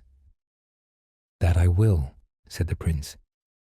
"Then tell one of your slaughterers to cut off the head of the horse I rode upon, for it was very unruly and plagued me sadly on the road." But the truth was, she was very much afraid lest Falada should some day or other speak and tell all she had done to the princess. She carried her point, and the faithful Falada was killed. But when the true princess heard of it, she wept and begged the man to nail up Falada's head against a large dark gate of the city, through which she had to pass every morning and evening, that there she might still see him sometimes. Then the slaughterer said he would do as she wished, and cut off the head and nailed it up under the dark gate. Early the next morning, as she and Curdken went out through the gate, she said sorrowfully, "Falada, Falada, there thou hangest." And the head answered, "Bride, bride, there thou gangest. Alas, alas, if thy mother knew it, sadly, sadly would she rue it." Then they went out of the city and drove the geese on. And when she came to the meadow, she sat down upon a bank there, and let down her waving locks of hair, which were all of pure silver. And when Curdken saw it glitter in the sun, he ran up and would have pulled some of the locks out. But she cried, "Blow, breezes, blow! Let Curdken's hat go! Blow, breezes, blow! Let him after it go! O'er hills, dales, and rocks, away be it whirled, till the silvery locks are all combed and curled." Then there came a wind, so strong that it blew off Curdken's hat, and away it flew over the hills, and he was forced to turn and run after it, till, by the time he came back, she had done combing and curling her hair, and had put it up again safe. Then he was very angry and sulky, and would not speak to her at all. But they watched the geese until it grew dark in the evening, and then drove them homewards. The next morning, as they were going through the dark gate, the poor girl looked up at Falada's head and cried, "Falada, Falada, there thou hangest." And the head answered, "Bride, bride, there thou gangest. Alas, alas, if thy mother knew it, sadly, sadly would she rue it." Then she drove on the geese and sat down again in the meadow and began to comb out her hair as before. And Curdken ran up to her and wanted to take hold of it, but she cried out quickly, "Blow, breezes, blow! Let Curdken's hat go! Blow, breezes, blow! Let him after it go! O'er hills, dales, and rocks, away be it whirled, till the silvery locks are all combed and curled." Then the wind came and blew away his hat, and off it flew a great way, over the hills and far away, so that he had to run after it. And when he came back, she had bound up her hair again, and all was safe. So they watched the geese till it grew dark. In the evening, after they came home, Curdken went to the old king and said, "I cannot have that strange girl to help me to keep the geese any longer." "Why?" said the king. "Because instead of doing any good, she does nothing but tease me all day long."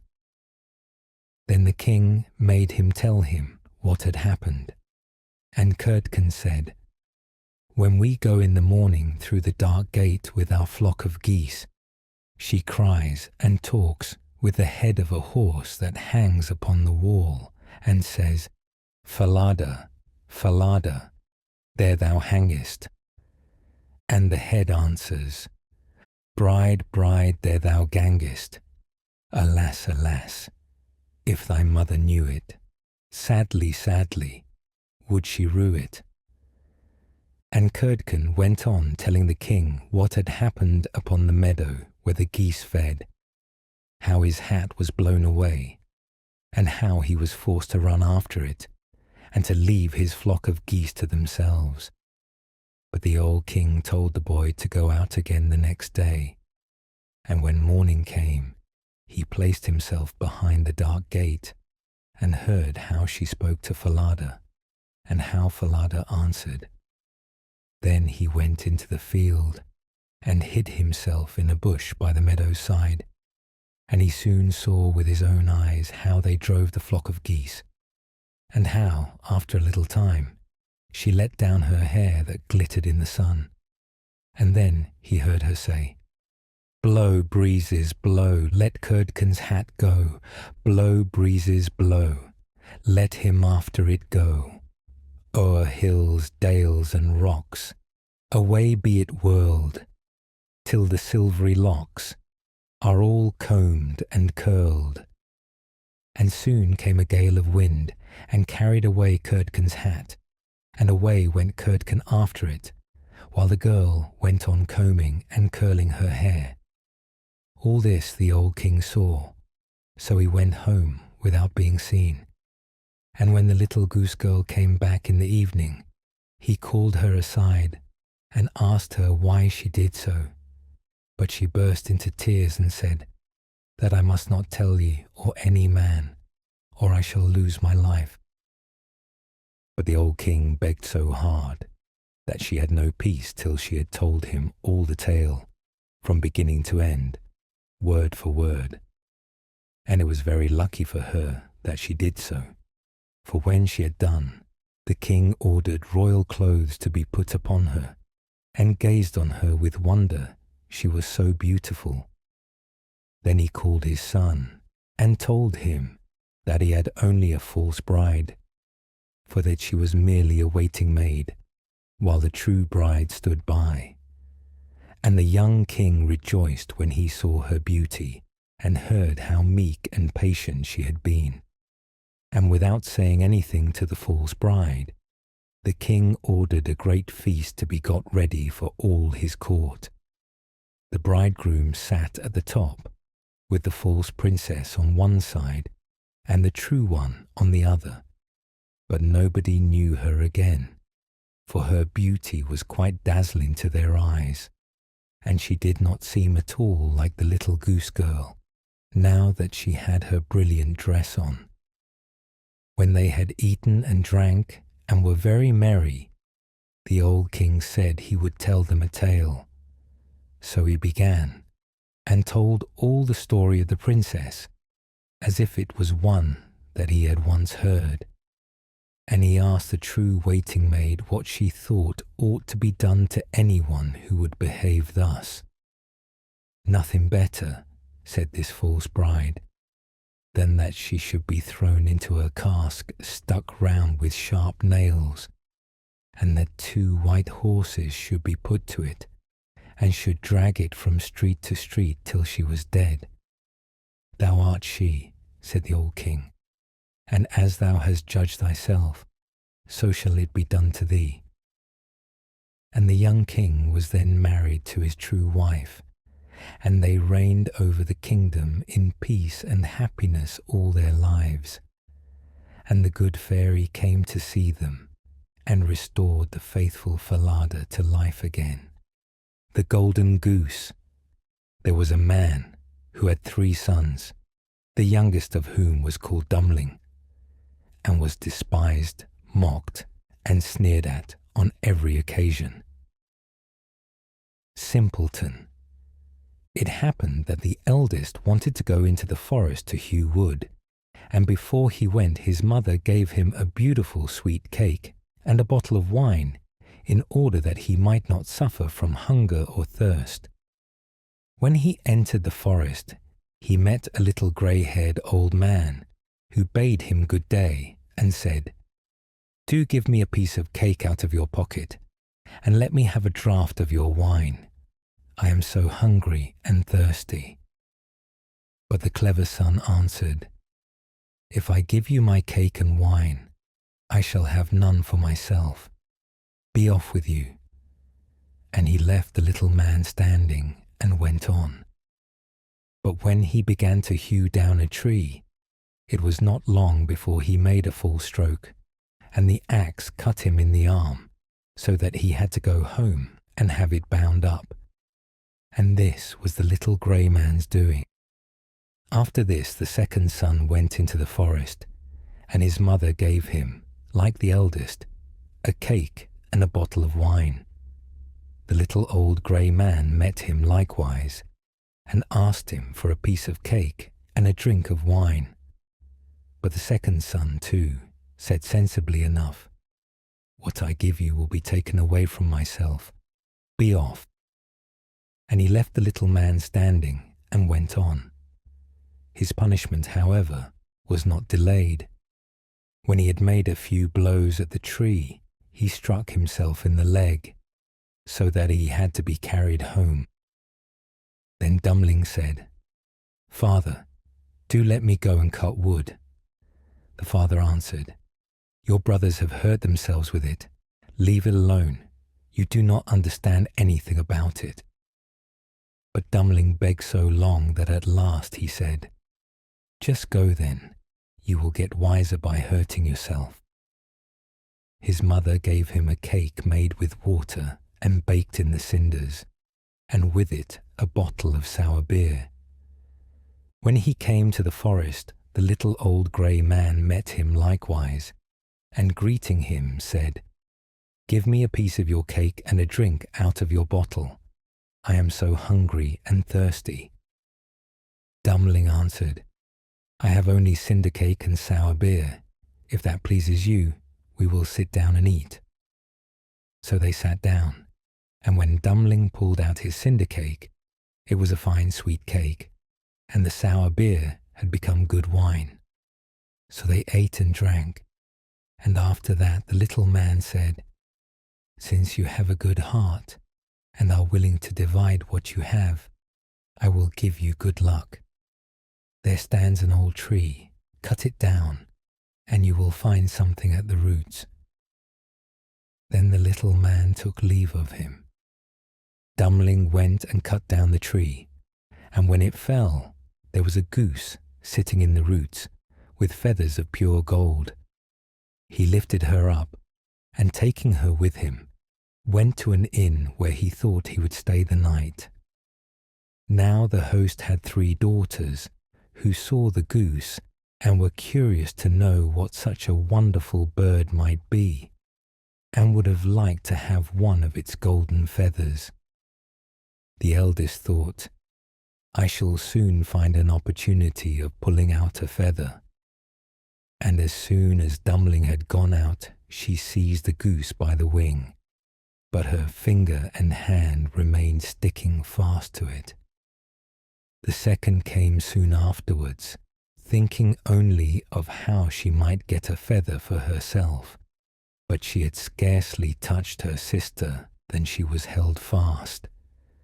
At last the third also came with a like intent, and the others screamed out, "Keep away, for goodness' sake keep away."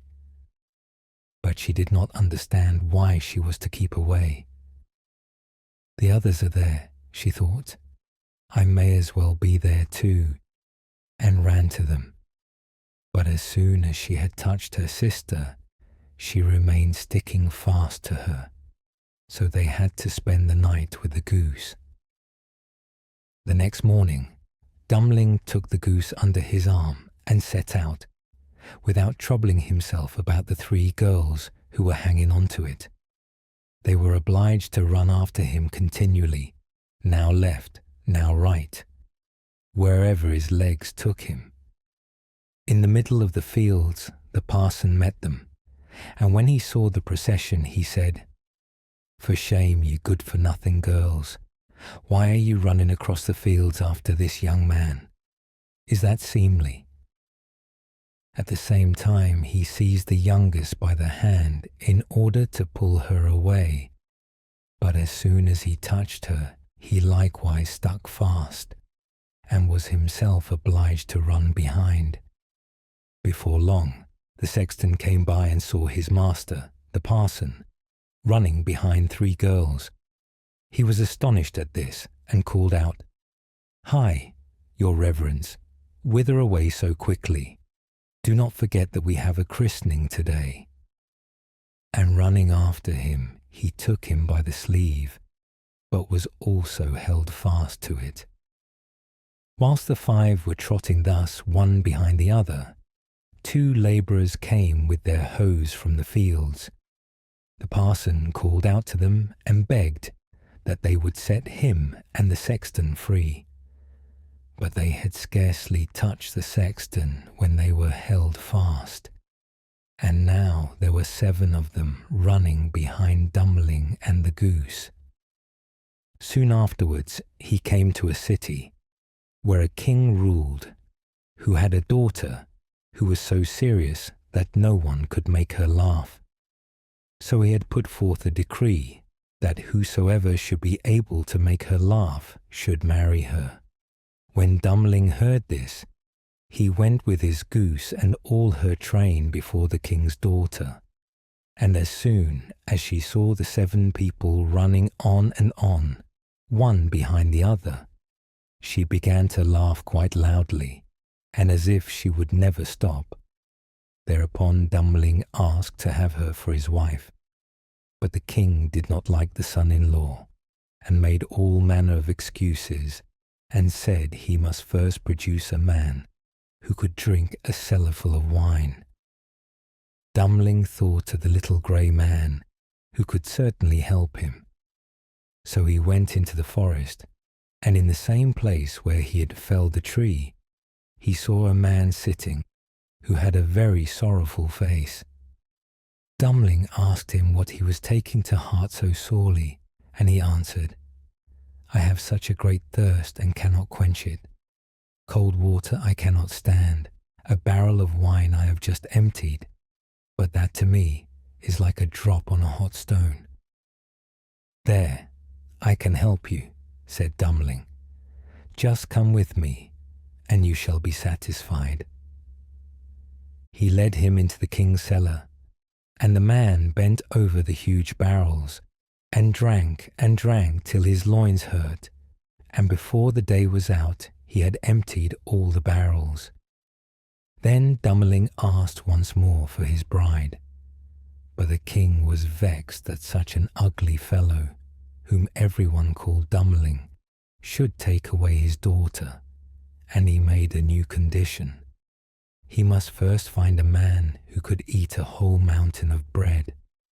Dummling did not think long, but went straight into the forest, where in the same place there sat a man who was tying up his body with a strap, and making an awful face, and saying, "I have eaten a whole oven full of rolls, but what good is that when one has such a hunger as I?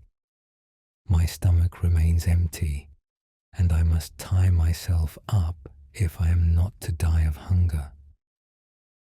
At this Dummling was glad, and said, "Get up and come with me. You shall eat yourself full."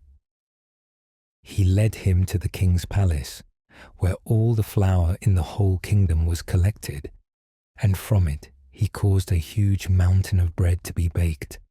The man from the forest stood before it, began to eat, and by the end of one day the whole mountain had vanished. Then Dummling for the 3rd time asked for his bride, but the king again sought a way out, and ordered a ship which could sail on land and on water. "As soon as you come sailing back in it," said he, "you shall have my daughter for wife." Dummling went straight into the forest, and there sat the little grey man to whom he had given his cake. When he heard what Dummling wanted, he said, "Since you have given me to eat and to drink, I will give you the ship. and I do all this because you once were kind to me." Then he gave him the ship which could sail on land and water, and when the king saw that, he could no longer prevent him from having his daughter. The wedding was celebrated, and after the king's death, Dummling inherited his kingdom and lived for a long time contentedly with his wife. The Juniper Tree. Long, long ago, some 2,000 years or so, there lived a rich man with a good and beautiful wife. They loved each other dearly, but sorrowed much that they had no children. So greatly did they desire to have one, that the wife prayed for it day and night, but still they remained childless. In front of the house there was a court, in which grew a juniper tree. One winter's day the wife stood under the tree to peel some apples, and as she was peeling them, she cut her finger, and the blood fell on the snow. "Ah," sighed the woman heavily, "if I had but a child, as red as blood and as white as snow." And as she spoke the words, her heart grew light within her, and it seemed to her that her wish was granted, and she returned to the house feeling glad and comforted. A month passed, and the snow had all disappeared. Then another month went by, and all the earth was green. So the months followed one another, and first the trees budded in the woods, and soon the green branches grew thickly intertwined, and then the blossoms began to fall. Once again the wife stood under the juniper tree, and it was so full of sweet scent that her heart leapt for joy, and she was so overcome with her happiness that she fell on her knees. Presently the fruit became round and firm, and she was glad and at peace. But when they were fully ripe, she picked the berries and ate eagerly of them, and then she grew sad and ill. A little while later she called her husband and said to him weeping, "If I die, bury me under the juniper tree."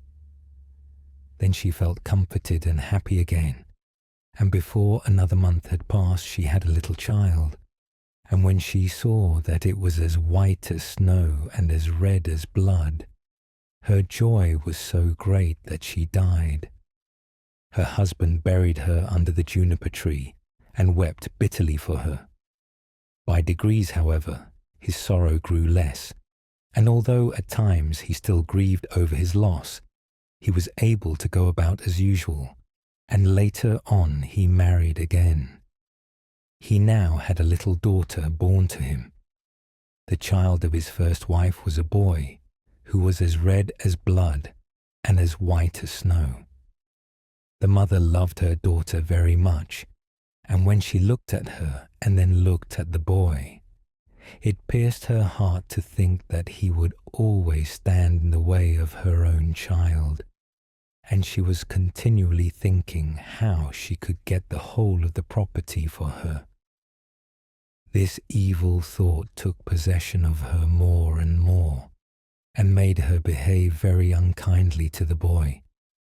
She drove him from place to place with cuffings and buffetings, so that the poor child went about in fear, and had no peace from the time he left school to the time he went back. One day the little daughter came running to her mother in the storeroom, and said, "Mother, give me an apple." "Yes, my child," said the wife, and she gave her a beautiful apple out of the chest. The chest had a very heavy lid and a large iron lock. "Mother," said the little daughter again, "may not brother have one too?"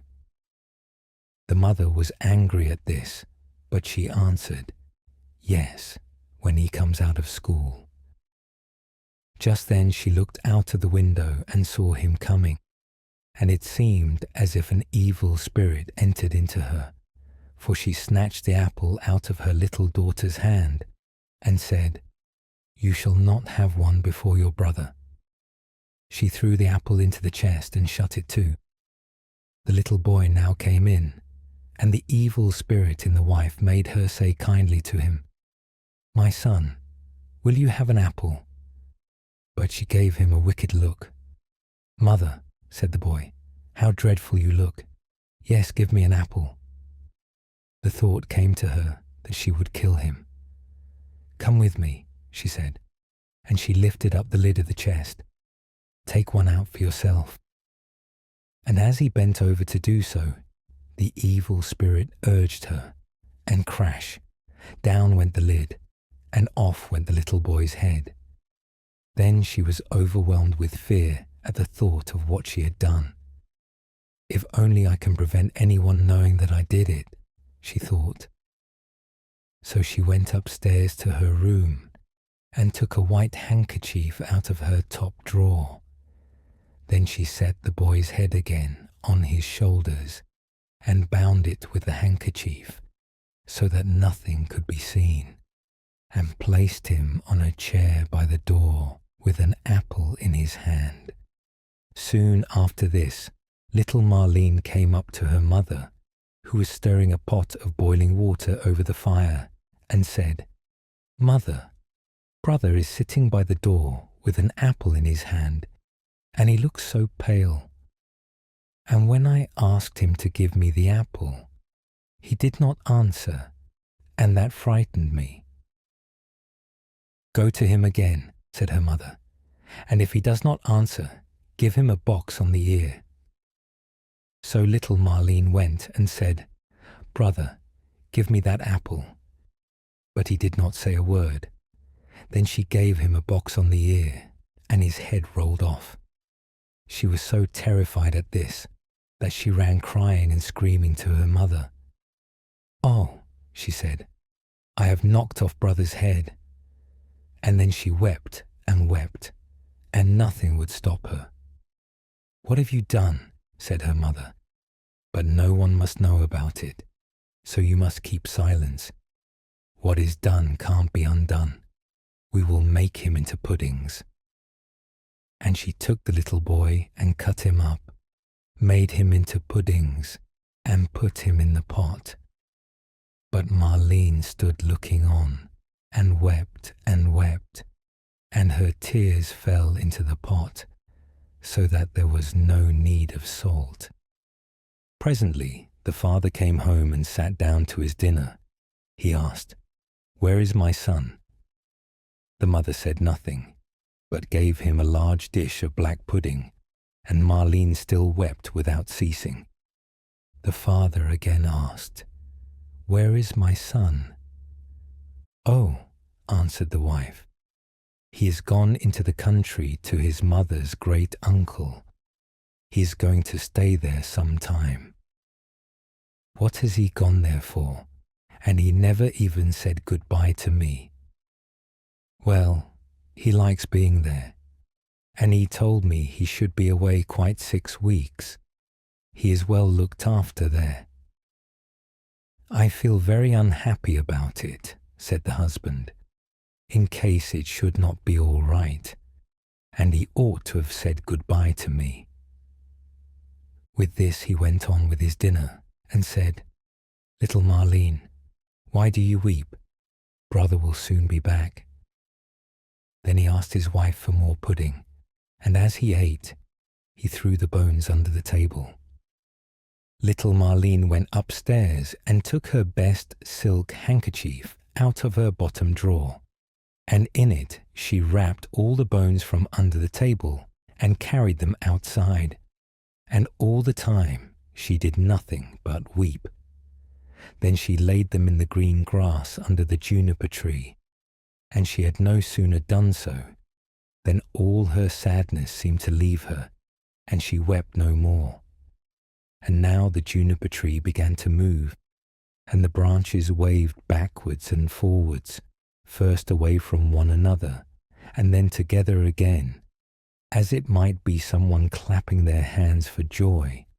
After this a mist came round the tree, and in the midst of it there was a burning as of fire, and out of the fire there flew a beautiful bird, that rose high into the air, singing magnificently, and when it could no more be seen, the juniper tree stood there as before, and the silk handkerchief and the bones were gone.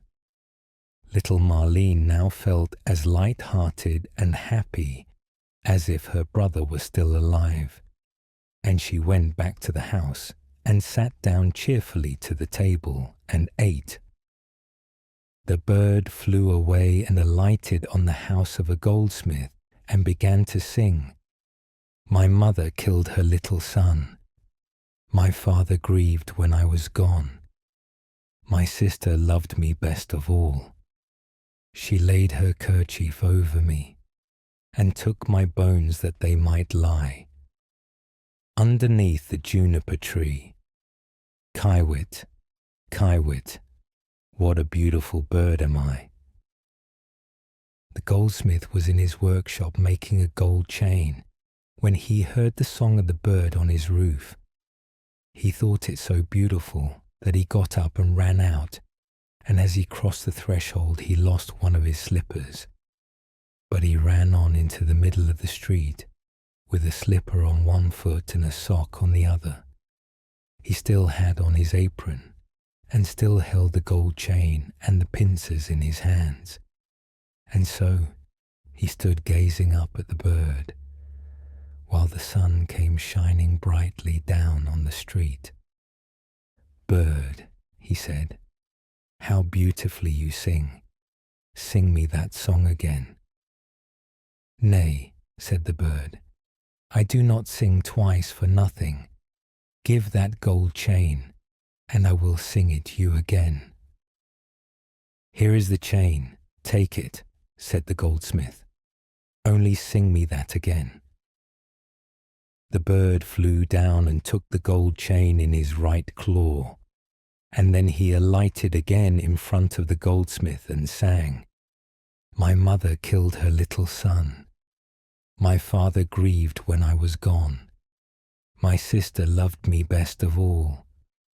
She laid her kerchief over me and took my bones that they might lie underneath the juniper tree. Kiewit, Kiewit, what a beautiful bird am I." Then he flew away and settled on the roof of a shoemaker's house and sang, "My mother killed her little son. My father grieved when I was gone. My sister loved me best of all. She laid her kerchief over me and took my bones that they might lie underneath the juniper tree. Kiewit, Kiewit, what a beautiful bird am I." The shoemaker heard him, and he jumped up and ran out in his shirt sleeves and stood looking up at the bird on the roof, with his hand over his eyes to keep himself from being blinded by the sun. "Bird," he said, "how beautifully you sing." Then he called through the door to his wife, "Wife, come out. Here is a bird. Come and look at it, and hear how beautifully it sings." Then he called his daughter and the children, then the apprentices, girls and boys, and they all ran up the street to look at the bird and saw how splendid it was with its red and green feathers and its neck like burnished gold and eyes like two bright stars in its head. "Bird," said the shoemaker, "sing me that song again." "Nay," answered the bird, "I do not sing twice for nothing. You must give me something." "Wife," said the man, "go into the garret. On the upper shelf you will see a pair of red shoes. Bring them to me." The wife went in and fetched the shoes. "There, bird," said the shoemaker, "now sing me that song again." The bird flew down and took the red shoes in his left claw, and then he went back to the roof and sang, "My mother killed her little son. My father grieved when I was gone. My sister loved me best of all.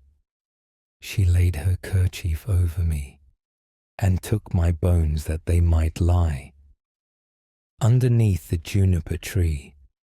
Kiwit, Kiwit, what a beautiful bird am I.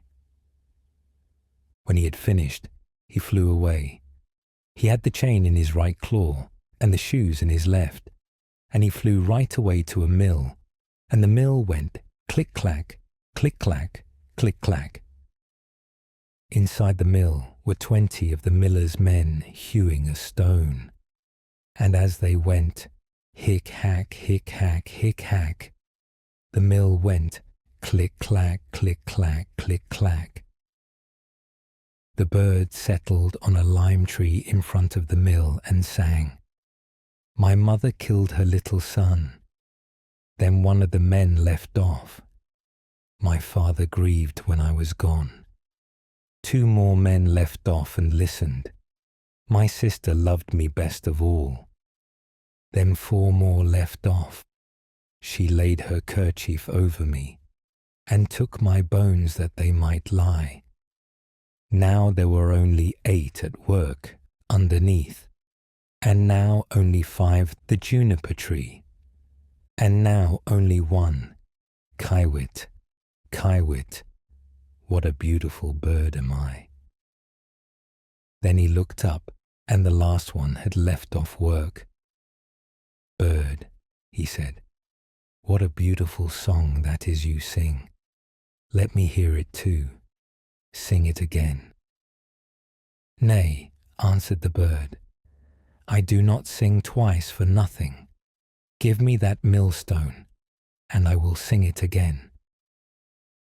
"If it belonged to me alone," said the man, "you should have it." "Yes, yes," said the others. "If he will sing again, he can have it." The bird came down, and all the 20 millers set to and lifted up the stone with a beam. Then the bird put his head through the hole and took the stone round his neck like a collar, and flew back with it to the tree and sang, "My mother killed her little son.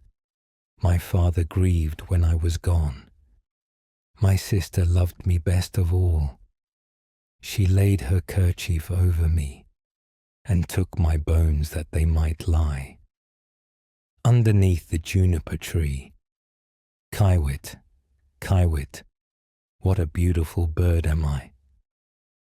And when he had finished his song, he spread his wings, and with the chain in his right claw, the shoes in his left, and the millstone round his neck, he flew right away to his father's house. The father, the mother, and little Marlene were having their dinner. "How light-hearted I feel," said the father, "so pleased and cheerful." "And I," said the mother, "I feel so uneasy, as if a heavy thunderstorm were coming." But little Marlene sat and wept and wept. Then the bird came flying towards the house and settled on the roof. "I do feel so happy," said the father, "and how beautifully the sun shines. I feel just as if I were going to see an old friend again." "Ah," said the wife, "and I am so full of distress and uneasiness that my teeth chatter, and I feel as if there were a fire in my veins." And she tore open her dress, and all the while little Marlene sat in the corner and wept, and the plate on her knees was wet with her tears. The bird now flew to the juniper tree and began singing, "My mother killed her little son." The mother shut her eyes and her ears that she might see and hear nothing, but there was a roaring sound in her ears like that of a violent storm, and in her eyes a burning and flashing like lightning. "My father grieved when I was gone." "Look, mother," said the man, "at the beautiful bird that is singing so magnificently, and how warm and bright the sun is, and what a delicious scent of spice in the air. My sister loved me best of all. Then little Marlene laid her head down on her knees and sobbed. "I must go outside and see the bird nearer," said the man. "Ah, do not go," cried the wife. "I feel as if the whole house were in flames." But the man went out and looked at the bird. She laid her kerchief over me and took my bones that they might lie underneath the juniper tree. Kiewit, Kiewit, what a beautiful bird am I. With that the bird let fall the gold chain, and it fell just round the man's neck, so that it fitted him exactly. He went inside and said, "See, what a splendid bird that is. He has given me this beautiful gold chain, and looks so beautiful himself." But the wife was in such fear and trouble that she fell on the floor, and her cap fell from her head. Then the bird began again. "My mother killed her little son. Ah me," cried the wife, "if I were but 1,000 feet beneath the earth, that I might not hear that song. My father grieved when I was gone." Then the woman fell down again as if dead. My sister loved me best of all. "Well," said little Marlene, "I will go out too and see if the bird will give me anything." So she went out. She laid her kerchief over me and took my bones that they might lie, and he threw down the shoes to her underneath the juniper tree. Kiewit, Kiewit, what a beautiful bird am I. And she now felt quite happy and light-hearted. She put on the shoes and danced and jumped about in them. "I was so miserable," she said, "when I came out, but that has all passed away. That is indeed a splendid bird, and he has given me a pair of red shoes." The wife sprang up, with her hair standing out from her head like flames of fire. "Then I will go out too," she said, "and see if it will lighten my misery, for I feel as if the world were coming to an end." But as she crossed the threshold, crash, the bird threw the millstone down on her head, and she was crushed to death. The father and little Marlene heard the sound and ran out, but they only saw mist and flame and fire rising from the spot, and when these had passed, there stood the little brother, and he took the father and little Marlene by the hand. Then they all three rejoiced, and went inside together and sat down to their dinners and ate. The story of the youth who went forth to learn what fear was. A certain father had 2 sons, the elder of who was smart and sensible, and could do everything, but the younger was stupid, and could neither learn nor understand anything. And when people saw him, they said, "There's a fellow who will give his father some trouble." When anything had to be done, it was always the elder who was forced to do it. But if his father bade him fetch anything when it was late, or in the night time, and the way led through the churchyard, or any other dismal place, he answered, "Oh no, father, I'll not go there, it makes me shudder." For he was afraid. Or when stories were told by the fire at night, which made the flesh creep, the listeners sometimes said, "Oh, it makes us shudder." The younger sat in a corner and listened with the rest of them, and could not imagine what they could mean. They are always saying, "It makes me shudder, it makes me shudder." "It does not make me shudder," thought he. "That too must be an art of which I understand nothing."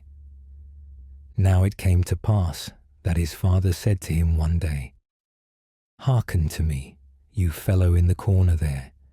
You are growing tall and strong, and you too must learn something by which you can earn your bread.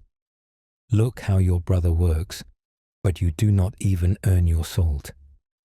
"Well, father," he replied, "I am quite willing to learn something. Indeed, if it could but be managed, I should like to learn how to shudder. I don't understand that at all yet." The elder brother smiled when he heard that, and thought to himself, "Goodness, what a blockhead that brother of mine is. He will never be good for anything as long as he lives. He who wants to be a sickle must bend himself betimes." The father sighed and answered him, "You shall soon learn what it is to shudder, but you will not earn your bread by that." Soon after this, the sexton came to the house on a visit, and the father bewailed his trouble, and told him how his younger son was so backward in every respect that he knew nothing and learnt nothing. "Just think," said he, "when I asked him how he was going to earn his bread, he actually wanted to learn to shudder." "If that be all," replied the sexton, "he can learn that with me. Send him to me, and I will soon polish him." The father was glad to do it, for he thought, "It will train the boy a little." The sexton therefore took him into his house, and he had to ring the church bell. After a day or two, the sexton awoke him at midnight, and bade him arise and go up into the church tower and ring the bell. "You shall soon learn what shuddering is," thought he, and secretly went there before him.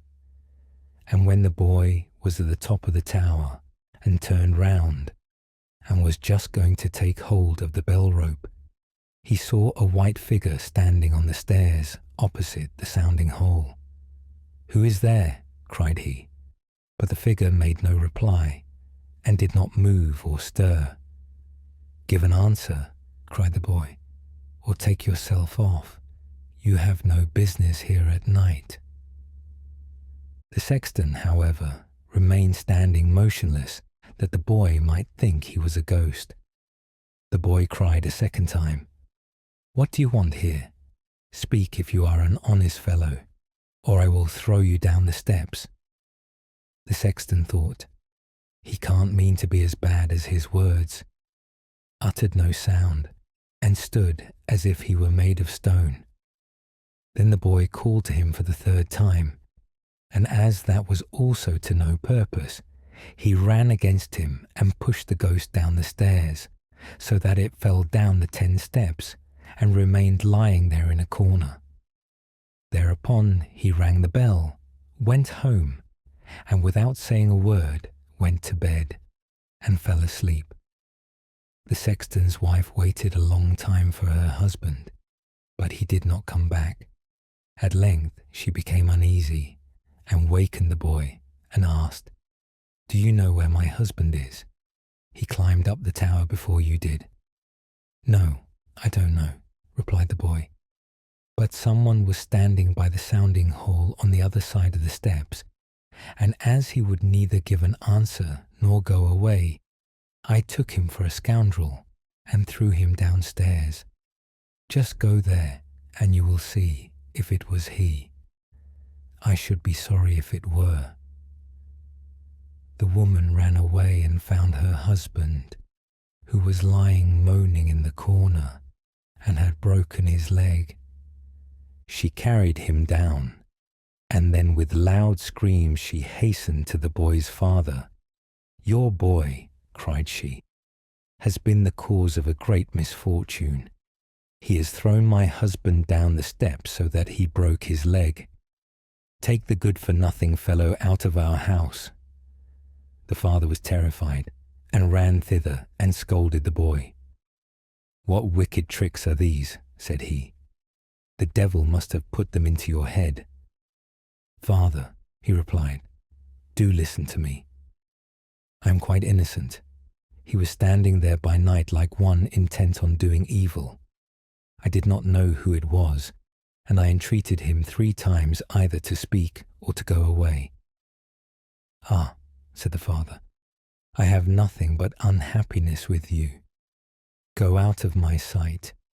I will see you no more." "Yes, father, right willingly. Wait only until it is day.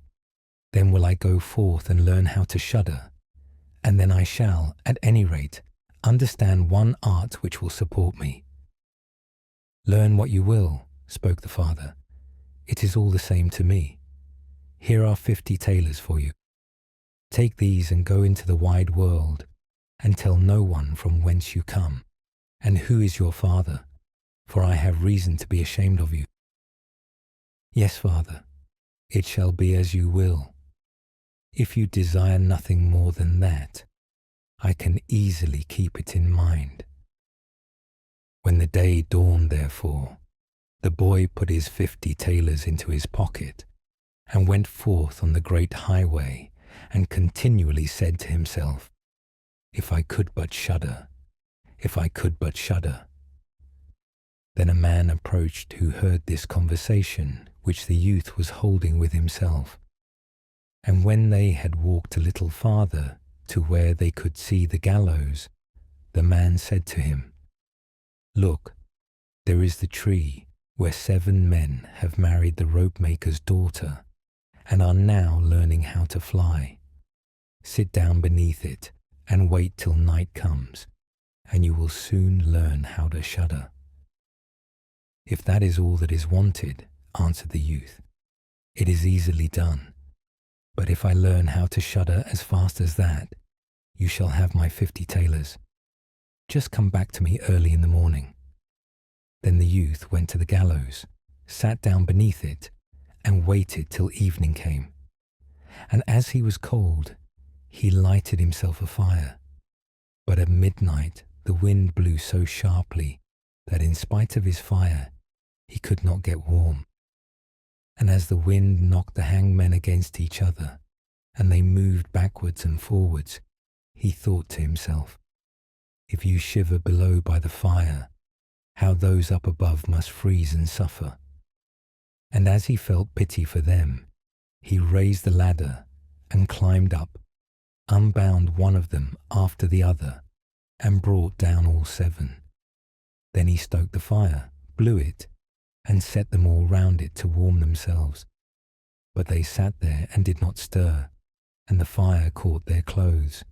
So he said, "Take care, or I will hang you up again." The dead men, however, did not hear, but were quite silent, and let their rags go on burning. At this he grew angry and said, "If you will not take care, I cannot help you. I will not be burnt with you." And he hung them up again, each in his turn. Then he sat down by his fire and fell asleep.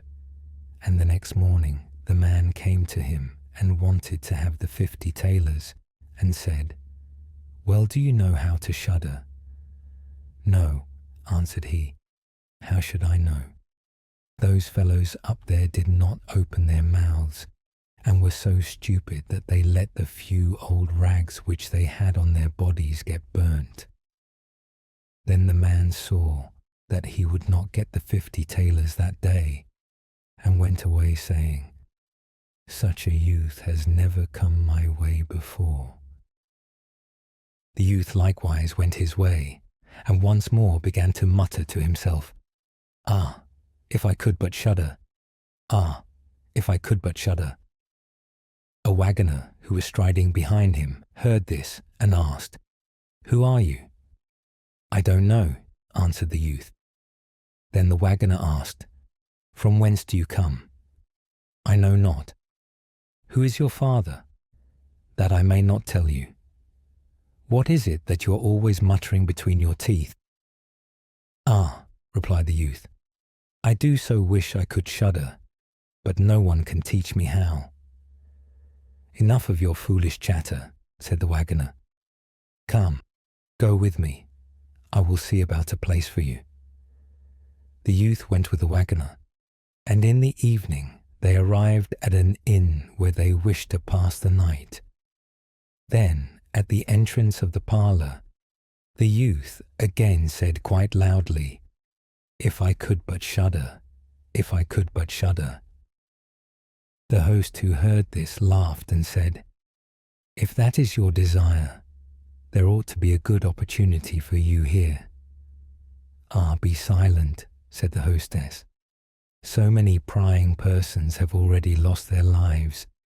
It will be a pity and a shame if such beautiful eyes as these should never see the daylight again." But the youth said, "However difficult it may be, I will learn it. For this purpose indeed have I journeyed forth." He let the host have no rest, until the latter told him that not far from thence stood a haunted castle, where anyone could very easily learn what shuddering was, if he would but watch in it for 3 nights. The king had promised that he who would venture should have his daughter to wife, and she was the most beautiful maiden the sun shone on. Likewise in the castle lay great treasures, which were guarded by evil spirits, and these treasures would then be freed, and would make a poor man rich enough.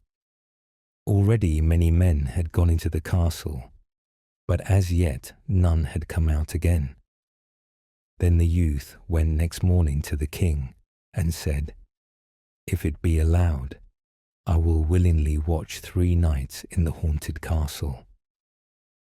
The king looked at him, and as the youth pleased him, he said, "You may ask for 3 things to take into the castle with you, but they must be things without life."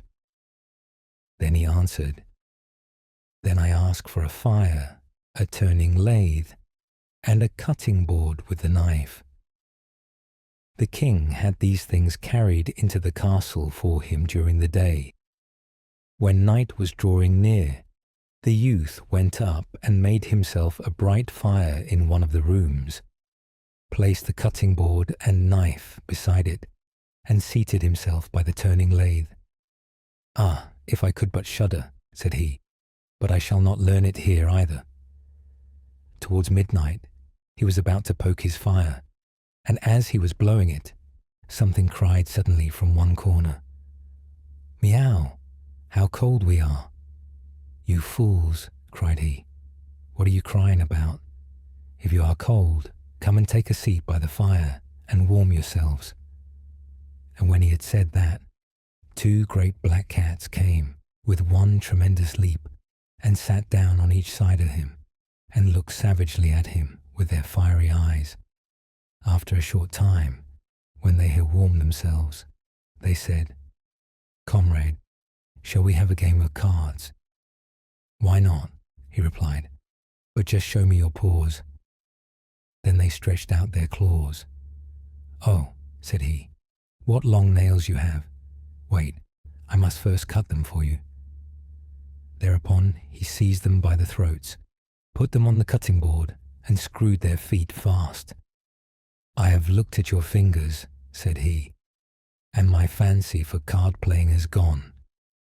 And he struck them dead and threw them out into the water. But when he had made away with these 2, and was about to sit down again by his fire, out from every hole and corner came black cats and black dogs with red-hot chains, and more of them came until he could no longer move, and they yelled horribly and got on his fire, pulled it to pieces, and tried to put it out. He watched them for a while quietly, but at last, when they were going too far, he seized his cutting knife and cried, "Away with you, vermin," and began to cut them down. Some of them ran away, the others he killed, and threw out into the fish pond. When he came back, he fanned the embers of his fire again and warmed himself. And as he thus sat, his eyes would keep open no longer, and he felt a desire to sleep. Then he looked round and saw a great bed in the corner. "That is the very thing for me," said he, and got into it. When he was just going to shut his eyes, however, the bed began to move of its own accord, and went over the whole of the castle. "That's right," said he, "but go faster." Then the bed rolled on as if 6 horses were harnessed to it, up and down, over thresholds and stairs, but suddenly, hop, hop, it turned over upside down and lay on him like a mountain. But he threw quilts and pillows up in the air, got out and said, "Now anyone who likes may drive," and lay down by his fire and slept till it was day.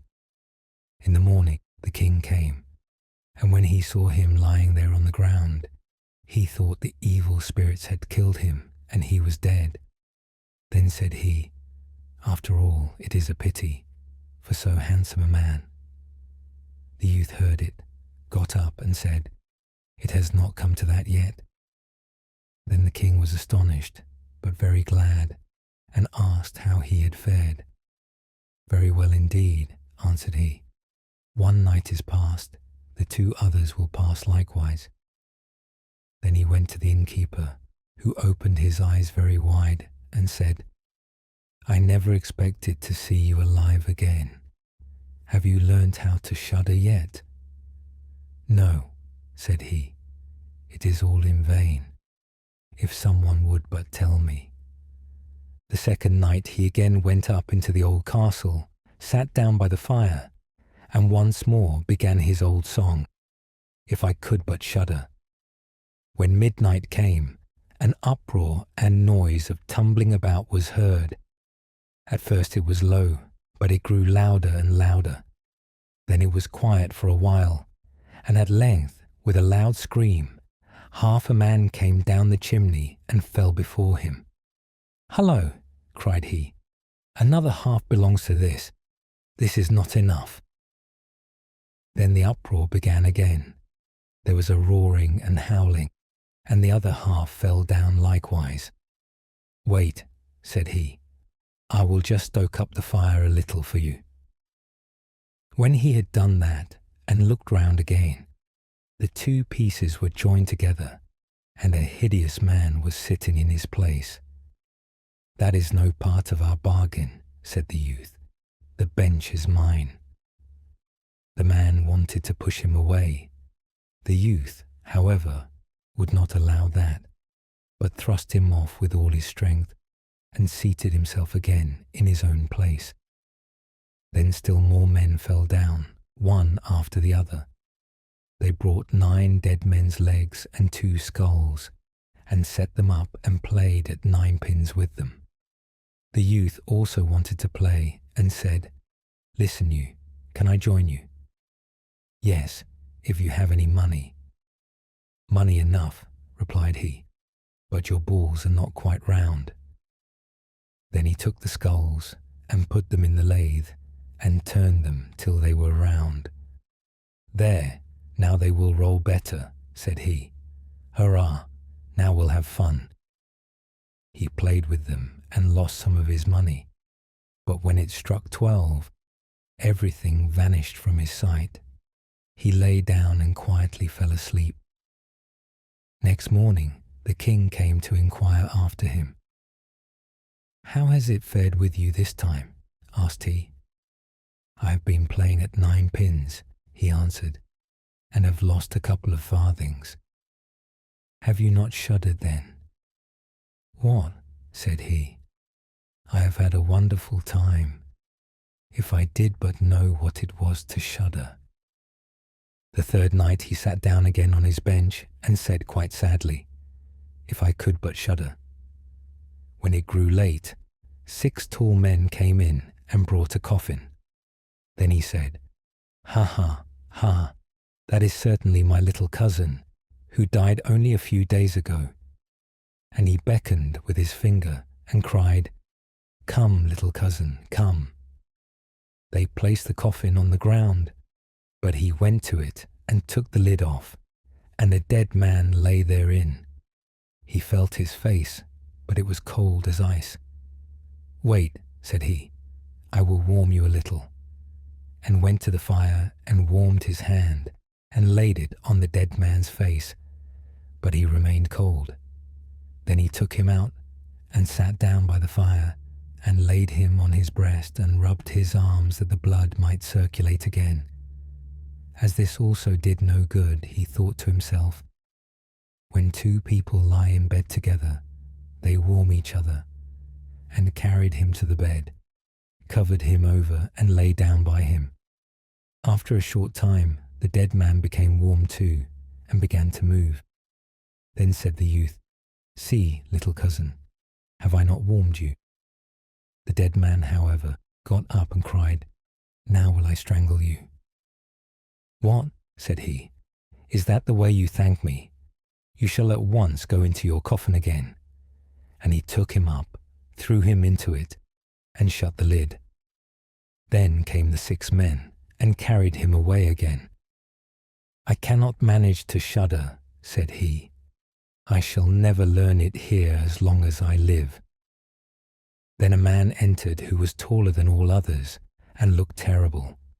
He was old, however, and had a long white beard. "You wretch," cried he, "you shall soon learn what it is to shudder, for you shall die." "Not so fast," replied the youth. "If I am to die, I shall have to have a say in it." "I will soon seize you," said the fiend. "Softly, softly, do not talk so big. I am as strong as you are, and perhaps even stronger." "We shall see," said the old man. "If you are stronger, I will let you go. Come, we will try."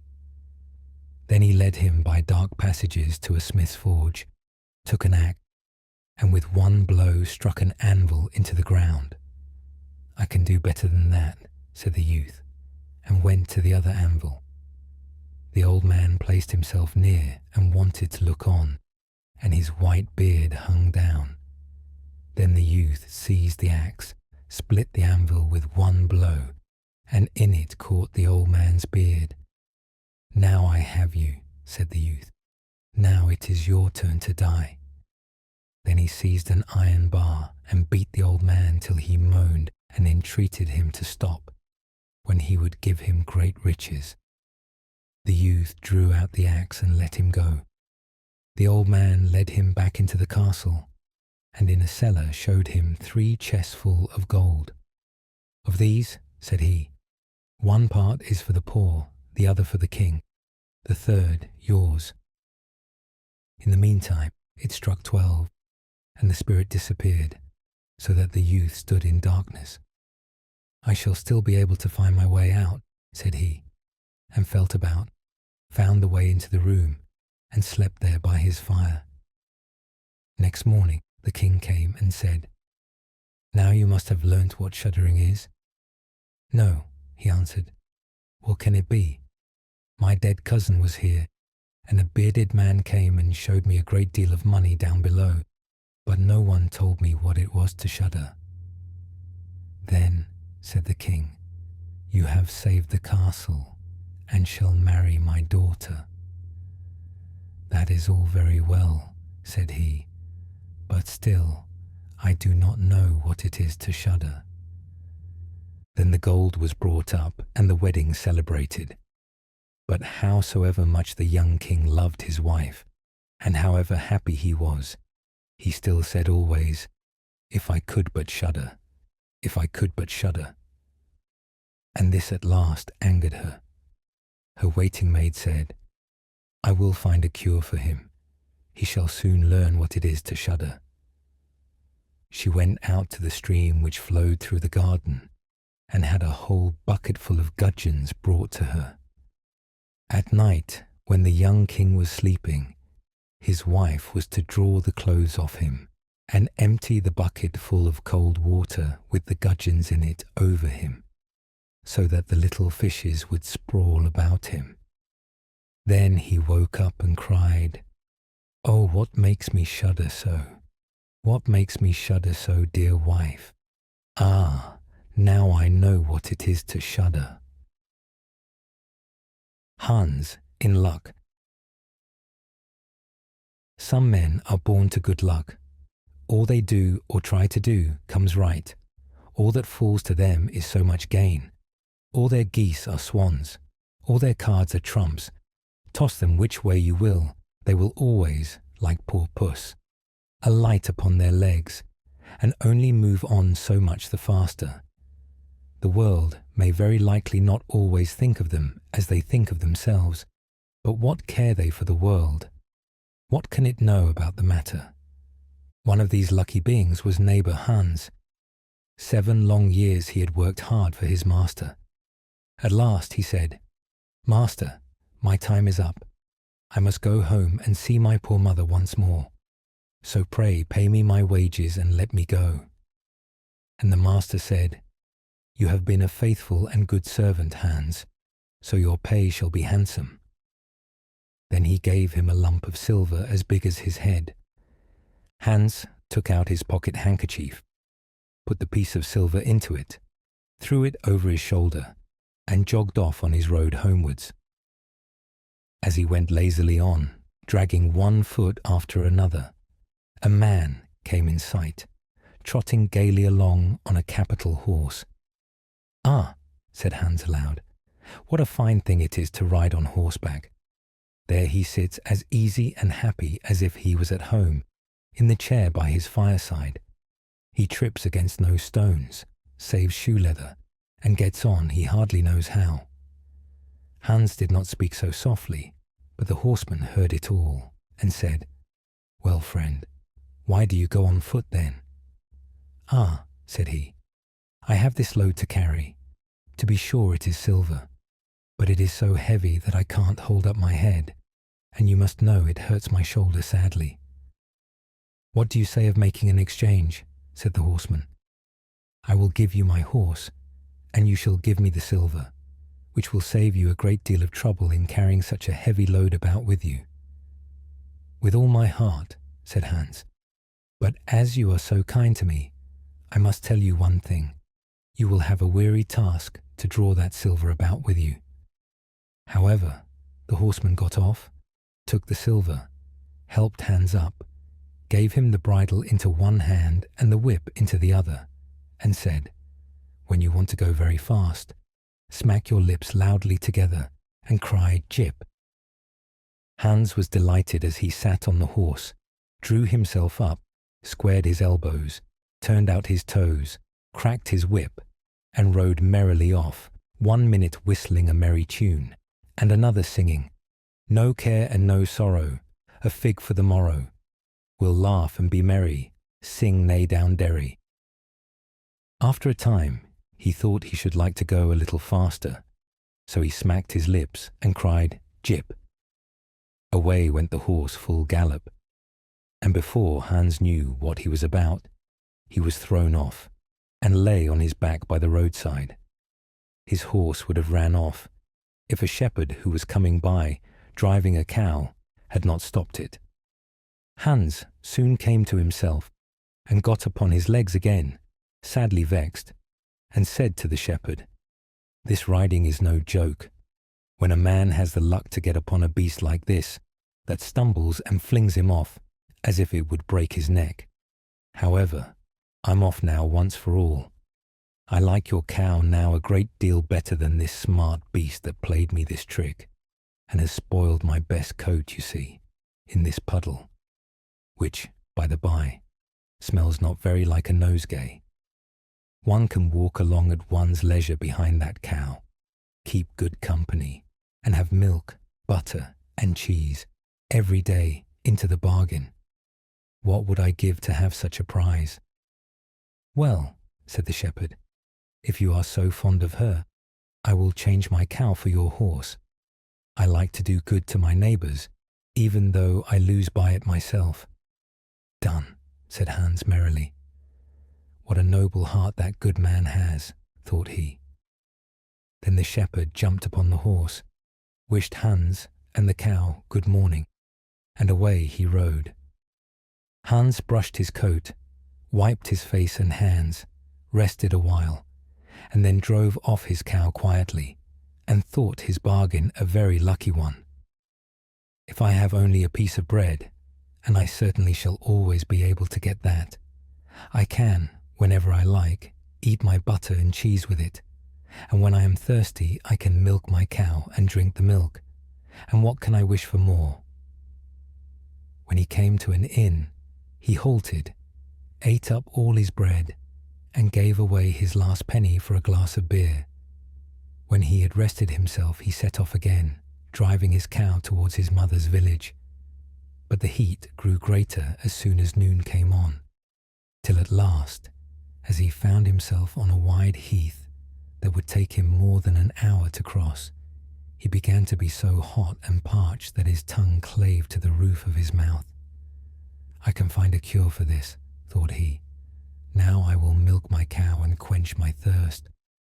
So he tied her to the stump of a tree and held his leathern cap to milk into, but not a drop was to be had. Who would have thought that this cow, which was to bring him milk and butter and cheese, was all that time utterly dry? Hans had not thought of looking to that. While he was trying his luck in milking and managing the matter very clumsily, the uneasy beast began to think him very troublesome, and at last gave him such a kick on the head as knocked him down, and there he lay a long while senseless. Luckily, a butcher soon came by, driving a pig in a wheelbarrow. "What is the matter with you, my man?" said the butcher, as he helped him up. Hans told him what had happened, how he was dry, and wanted to milk his cow, but found the cow was dry too. Then the butcher gave him a flask of ale, saying, "There, drink and refresh yourself. Your cow will give you no milk. Don't you see she is an old beast, good for nothing but the slaughterhouse?" "Alas, alas," said Hans, "who would have thought it? What a shame to take my horse and give me only a dry cow. If I kill her, what will she be good for? I hate cow beef. It is not tender enough for me. If it were a pig now, like that fat gentleman you are driving along at his ease, one could do something with it. It would at any rate make sausages." "Well," said the butcher, "I don't like to say no when one is asked to do a kind, neighbourly thing. To please you I will change, and give you my fine fat pig for the cow." "Heaven reward you for your kindness and self-denial," said Hans, as he gave the butcher the cow, and taking the pig off the wheelbarrow, drove it away, holding it by the string that was tied to its leg. So on he jogged, and all seemed now to go right with him. He had met with some misfortunes, to be sure, but he was now well repaid for all. How could it be otherwise with such a travelling companion as he had at last got? The next man he met was a countryman carrying a fine white goose. The countryman stopped to ask what was o'clock.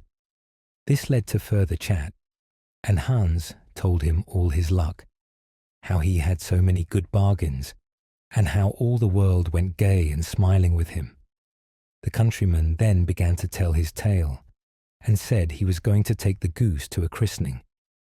"Feel," said he, "how heavy it is, and yet it is only 8 weeks old. Whoever roasts and eats it will find plenty of fat upon it. It has lived so well." "You're right," said Hans, as he weighed it in his hand.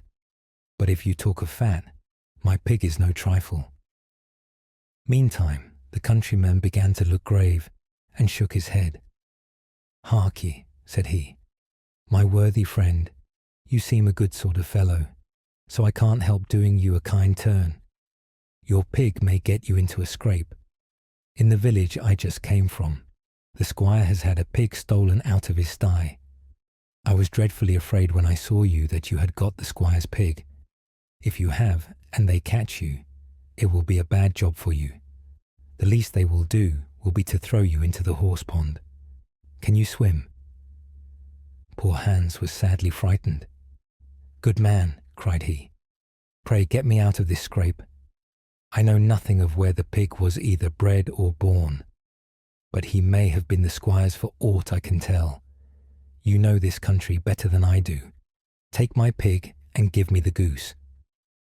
"I ought to have something into the bargain," said the countryman. "Give a fat goose for a pig, indeed. 'Tis not everyone would do so much for you as that. However, I will not be hard upon you, as you are in trouble." Then he took the string in his hand, and drove off the pig by a side path, while Hans went on the way homewards, free from care. After all, thought he, that chap is pretty well taken in. I don't care whose pig it is, but wherever it came from, it has been a very good friend to me. I have much the best of the bargain. First, there will be a capital roast. Then the fat will find me in goose grease for 6 months. And then there are all the beautiful white feathers. I will put them into my pillow, and then I am sure I shall sleep soundly without rocking. How happy my mother will be. Talk of a pig, indeed. Give me a fine fat goose. As he came to the next village, he saw a scissor grinder with his wheel, working and singing. O'er hill and o'er dale, so happy I roam, work light and live well. All the world is my home. Then who so blithe, so merry as I? Hans stood looking on for a while, and at last said, You must be well off, Master Grinder. The white snake. A long time ago there lived a king who was famed for his wisdom through all the land.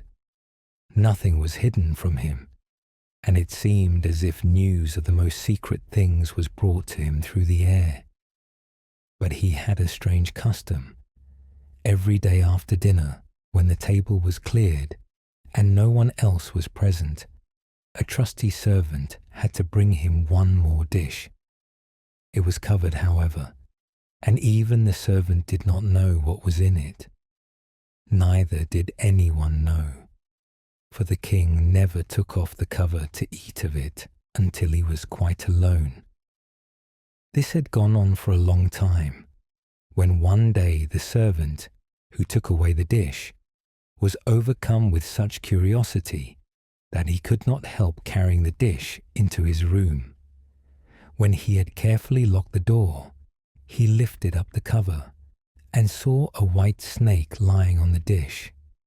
But when he saw it, he could not deny himself the pleasure of tasting it, so he cut off a little bit and put it into his mouth. No sooner had it touched his tongue than he heard a strange whispering of little voices outside his window. He went and listened, and then noticed that it was the sparrows who were chattering together and telling one another of all kinds of things which they had seen in the fields and woods. Eating the snake had given him power of understanding the language of animals. Now it so happened that on this very day the queen lost her most beautiful ring, and suspicion of having stolen it fell upon this trusty servant, who was allowed to go everywhere. The king ordered the man to be brought before him, and threatened with angry words that unless he could before the morrow point out the thief, he himself should be looked upon as guilty and executed. In vain he declared his innocence. He was dismissed with no better answer. In his trouble and fear, he went down into the courtyard and took thought how to help himself out of his trouble. Now some ducks were sitting together quietly by a brook and taking their rest, and, whilst they were making their feathers smooth with their bills, they were having a confidential conversation together. The servant stood by and listened. They were telling one another of all the places where they had been waddling about all the morning, and what good food they had found.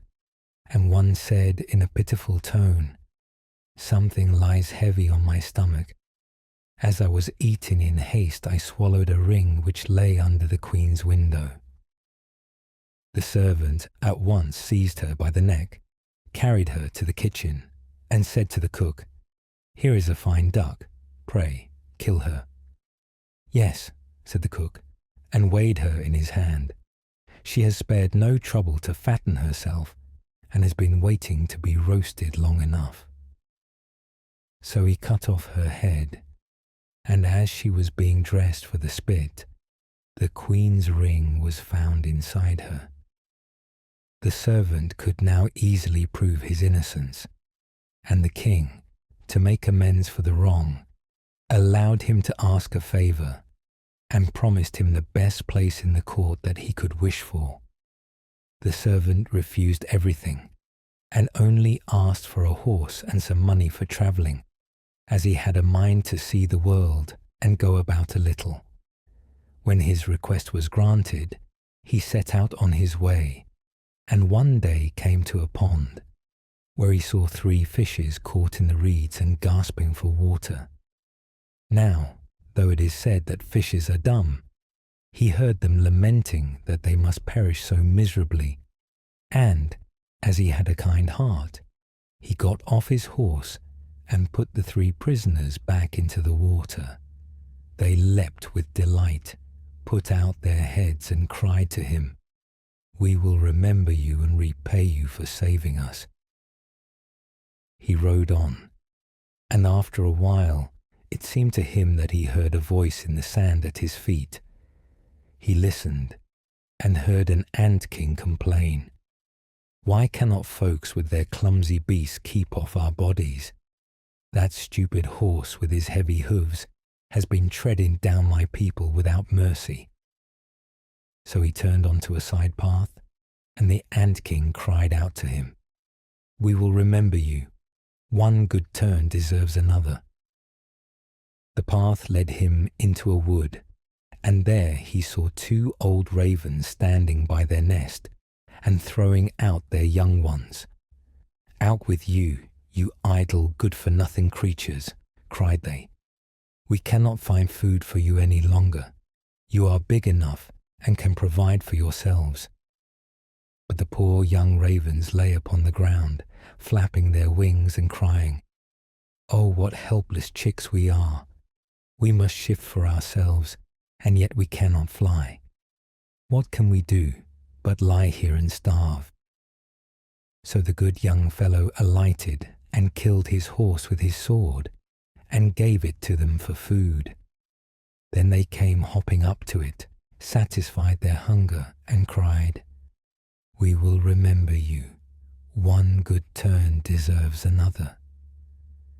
And now he had to use his own legs, and when he had walked a long way, he came to a large city. There was a great noise and crowd in the streets, and a man rode up on horseback, crying aloud, "The king's daughter wants a husband, but whoever seeks her hand must perform a hard task, and if he does not succeed, he will forfeit his life."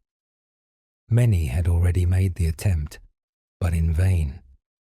Nevertheless, when the youth saw the king's daughter, he was so overcome by her great beauty that he forgot all danger, went before the king, and declared himself a suitor. So he was led out to the sea, and a gold ring was thrown into it before his eyes. Then the king ordered him to fetch this ring up from the bottom of the sea, and added, "If you come up again without it, you will be thrown in again and again until you perish amid the waves." All the people grieved for the handsome youth. Then they went away, leaving him alone by the sea. He stood on the shore and considered what he should do, when suddenly he saw 3 fishes come swimming towards him, and they were the very fishes whose lives he had saved. The one in the middle held a mussel in its mouth, which it laid on the shore at the youth's feet, and when he had taken it up and opened it, there lay the gold ring in the shell. Full of joy, he took it to the king, and expected that he would grant him the promised reward. But when the proud princess perceived that he was not her equal in birth, she scorned him, and required him first to perform another task. She went down into the garden and strewed with her own hands 10 sacks full of millet seed on the grass. Then she said, "Tomorrow morning before sunrise these must be picked up, and not a single grain be wanting." The youth sat down in the garden and considered how it might be possible to perform this task, but he could think of nothing, and there he sat sorrowfully awaiting the break of day, when he should be led to death. But as soon as the first rays of the sun shone into the garden, he saw all the 10 sacks standing side by side, quite full, and not a single grain was missing. The Ant King had come in the night with thousands and thousands of ants, and the grateful creatures had by great industry picked up all the millet seed and gathered them into the sacks. Presently, the king's daughter herself came down into the garden and was amazed to see that the young man had done the task she had given him. But she could not yet conquer her proud heart and said, "Although he has performed both the tasks, he shall not be my husband until he had brought me an apple from the tree of life." The youth did not know where the tree of life stood, but he set out and would have gone on forever, as long as his legs would carry him, though he had no hope of finding it. After he had wandered through 3 kingdoms, he came one evening to a wood and lay down under a tree to sleep.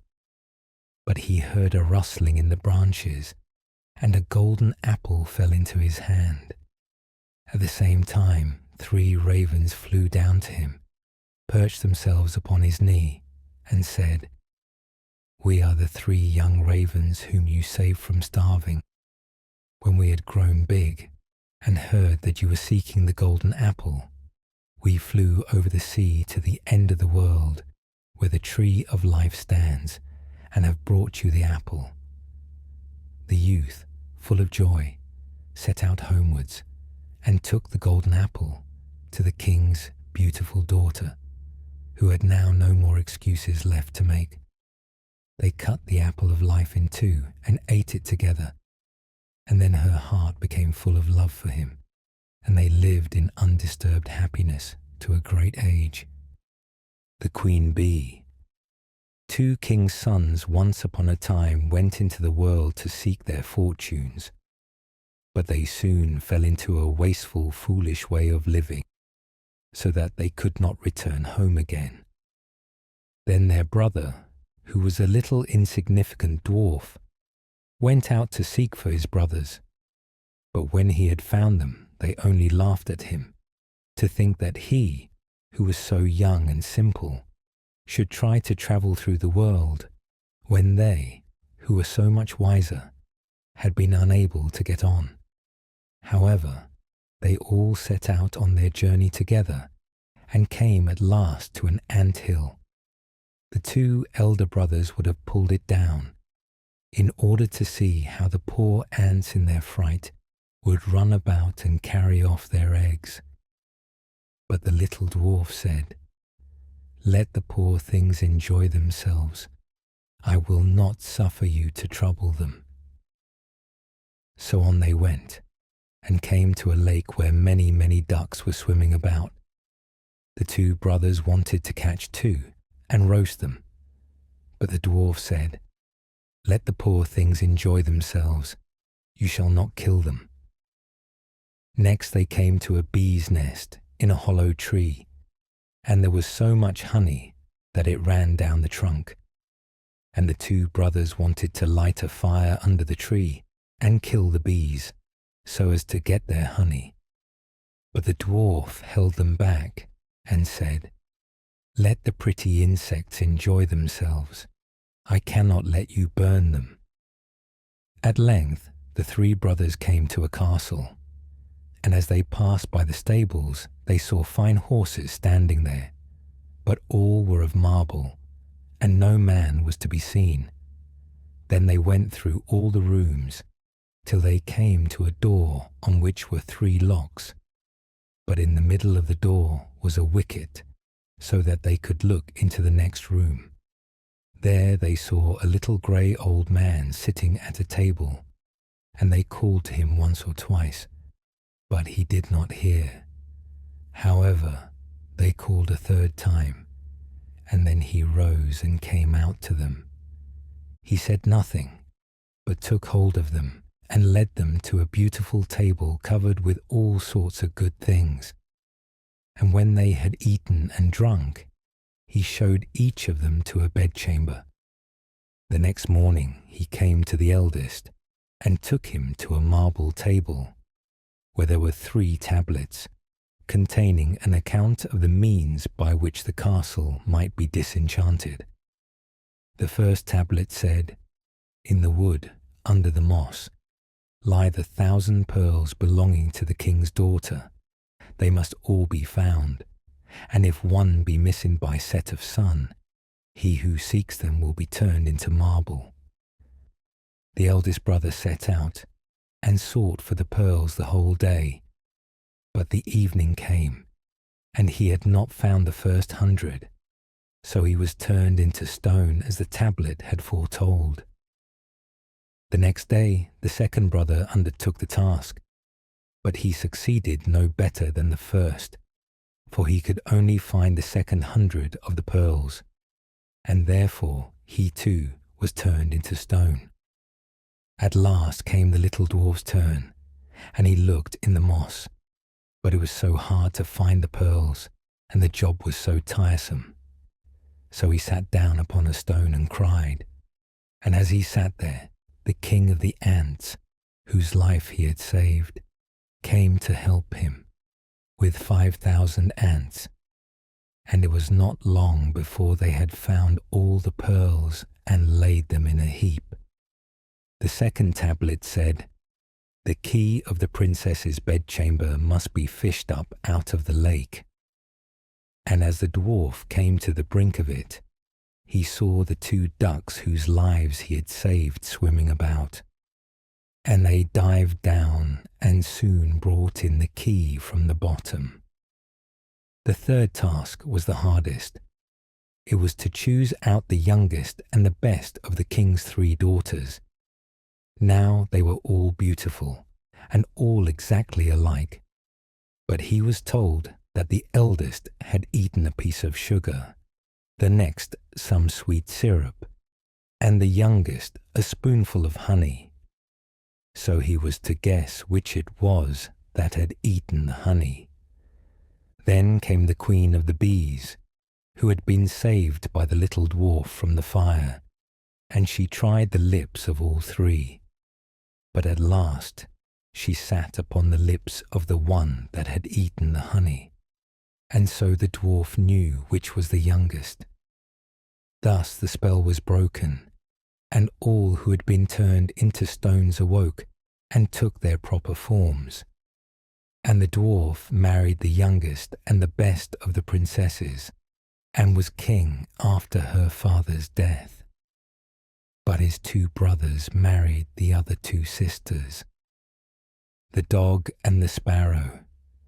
A shepherd's dog had a master who took no care of him, but often let him suffer the greatest hunger. At last he could bear it no longer, so he took to his heels, and off he ran in a very sad and sorrowful mood. On the road he met a sparrow that said to him, "Why are you so sad, my friend?" "Because," said the dog, "I am very, very hungry and have nothing to eat." "If that be all," answered the sparrow, "come with me into the next town, and I will soon find you plenty of food." So on they went together into the town, and as they passed by a butcher's shop, the sparrow said to the dog, "Stand there a little while till I peck you down a piece of meat." So the sparrow perched upon the shelf, and having first looked carefully about her to see if anyone was watching her, she pecked and scratched at a steak that lay upon the edge of the shelf, till at last down it fell. Then the dog snapped it up and scrambled away with it into a corner, where he soon ate it all up. "Well," said the sparrow, "you shall have some more if you will, so come with me to the next shop, and I will peck you down another steak." When the dog had eaten this too, the sparrow said to him, "Well, my good friend, Have you had enough now?" "I have had plenty of meat," answered he, "but I should like to have a piece of bread to eat after it." "Come with me then," said the sparrow, "and you shall soon have that too." So she took him to a baker's shop and pecked at 2 rolls that lay in the window till they fell down. And as the dog still wished for more, she took him to another shop and pecked down some more for him. When that was eaten, the sparrow asked him whether he had had enough now. "Yes," said he, "and now let us take a walk a little way out of the town." So they both went out upon the high road. But as the weather was warm, they had not gone far before the dog said, "I am very much tired. I should like to take a nap." "Very well," answered the sparrow, "do so, and in the meantime I will perch upon that bush." So the dog stretched himself out on the road and fell fast asleep. Whilst he slept, there came by a carter with a cart drawn by 3 horses and loaded with 2 casks of wine. The sparrow, seeing that the carter did not turn out of the way, but would go on in the track in which the dog lay so as to drive over him, called out, "Stop, stop, Mr. Carter, or it shall be the worse for you." But the carter, grumbling to himself, "You make it the worse for me indeed. What can you do?" cracked his whip, and drove his cart over the poor dog so that the wheels crushed him to death. "There," cried the sparrow, "thou cruel villain, thou hast killed my friend the dog. Now mind what I say. This deed of thine shall cost thee all thou art worth." "Do your worst and welcome," said the brute. "What harm can you do me?" and passed on. But the sparrow crept under the tilt of the cart and pecked at the bung of one of the casks till she loosened it, and then all the wine ran out without the carter seeing it. At last he looked round and saw that the cart was dripping and the cask quite empty. "What an unlucky wretch I am," cried he. "Not wretch enough yet," said the sparrow, as she alighted upon the head of one of the horses and pecked at him till he reared up and kicked. When the carter saw this, he drew out his hatchet and aimed a blow at the sparrow, meaning to kill her. But she flew away, and the blow fell upon the poor horse's head with such force that he fell down dead. "Unlucky wretch that I am," cried he. "Not wretch enough yet," said the sparrow.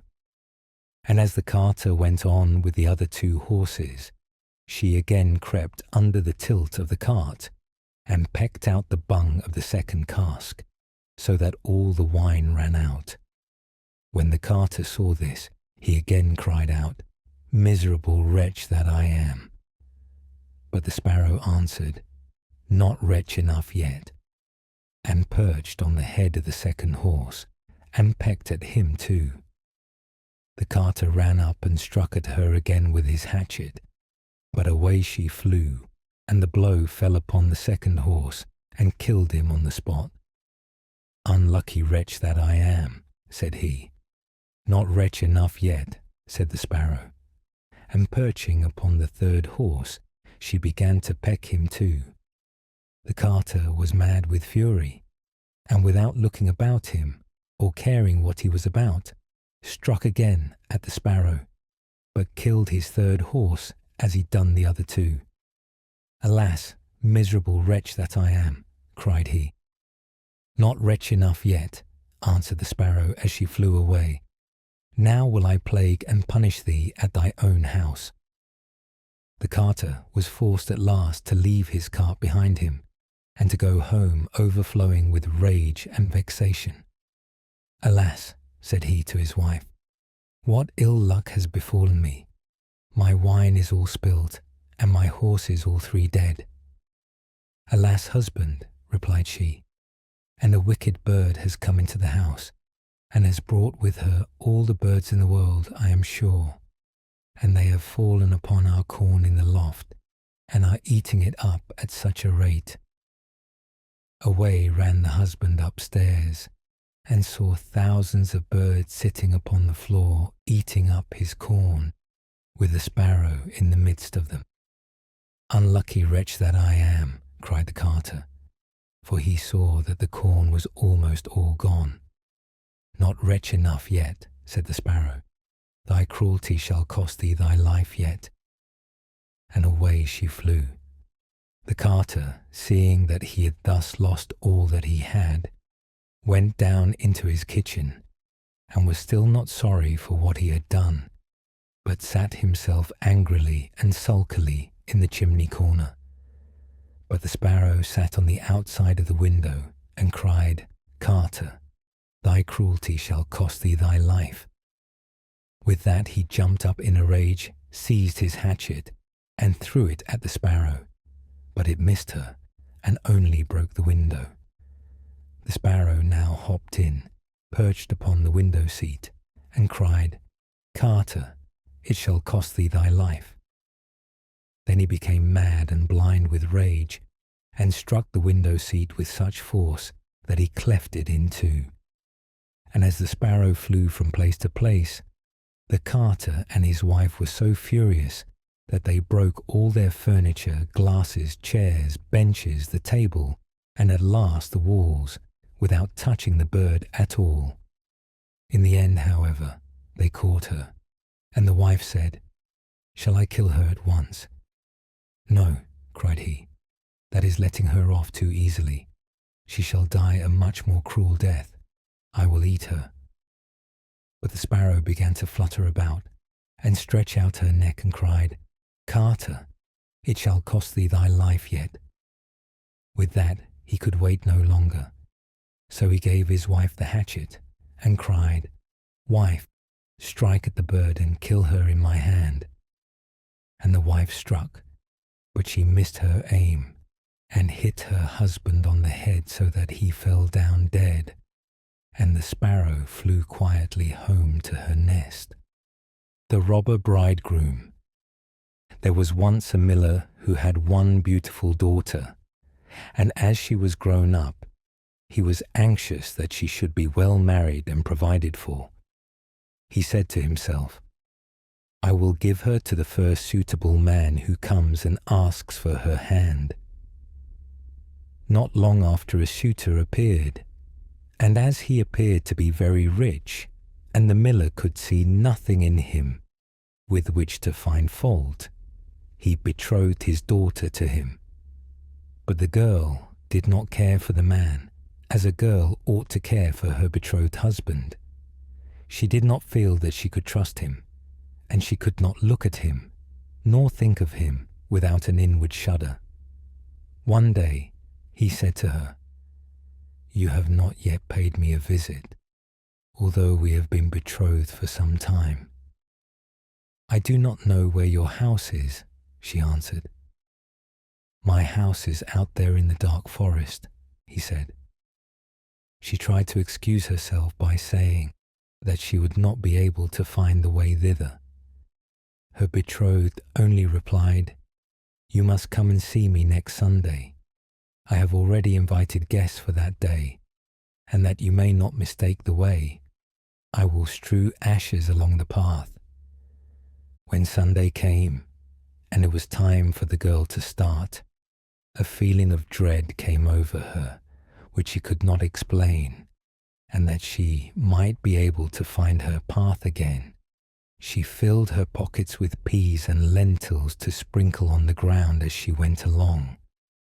On reaching the entrance to the forest, she found the path strewed with ashes, and these she followed, throwing down some peas on either side of her at every step she took.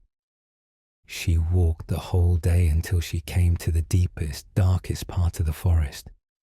There she saw a lonely house, looking so grim and mysterious that it did not please her at all. She stepped inside, but not a soul was to be seen, and a great silence reigned throughout. Suddenly a voice cried, "Turn back, turn back, young maiden fair, linger not in this murderer's lair." The girl looked up and saw that the voice came from a bird hanging in a cage on the wall. Again it cried, turn back, young maiden fair, linger not in this murderer's lair." The girl passed on, going from room to room of the house, but they were all empty, and still she saw no one. At last she came to the cellar, and there sat a very, very old woman who could not keep her head from shaking. "Can you tell me," asked the girl, "if my betrothed husband lives here?" "Ah, you poor child," answered the old woman, "what a place for you to come to.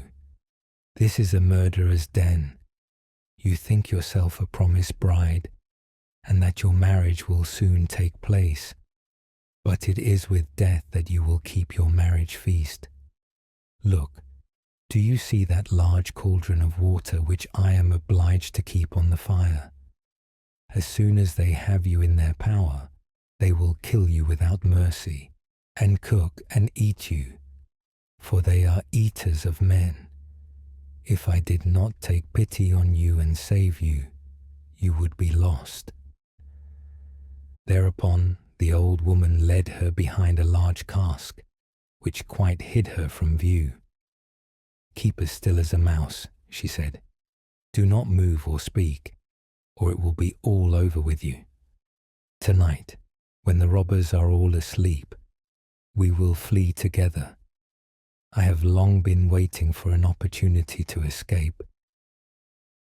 The words were hardly out of her mouth when the godless crew returned, dragging another young girl along with them. They were all drunk and paid no heed to her cries and lamentations.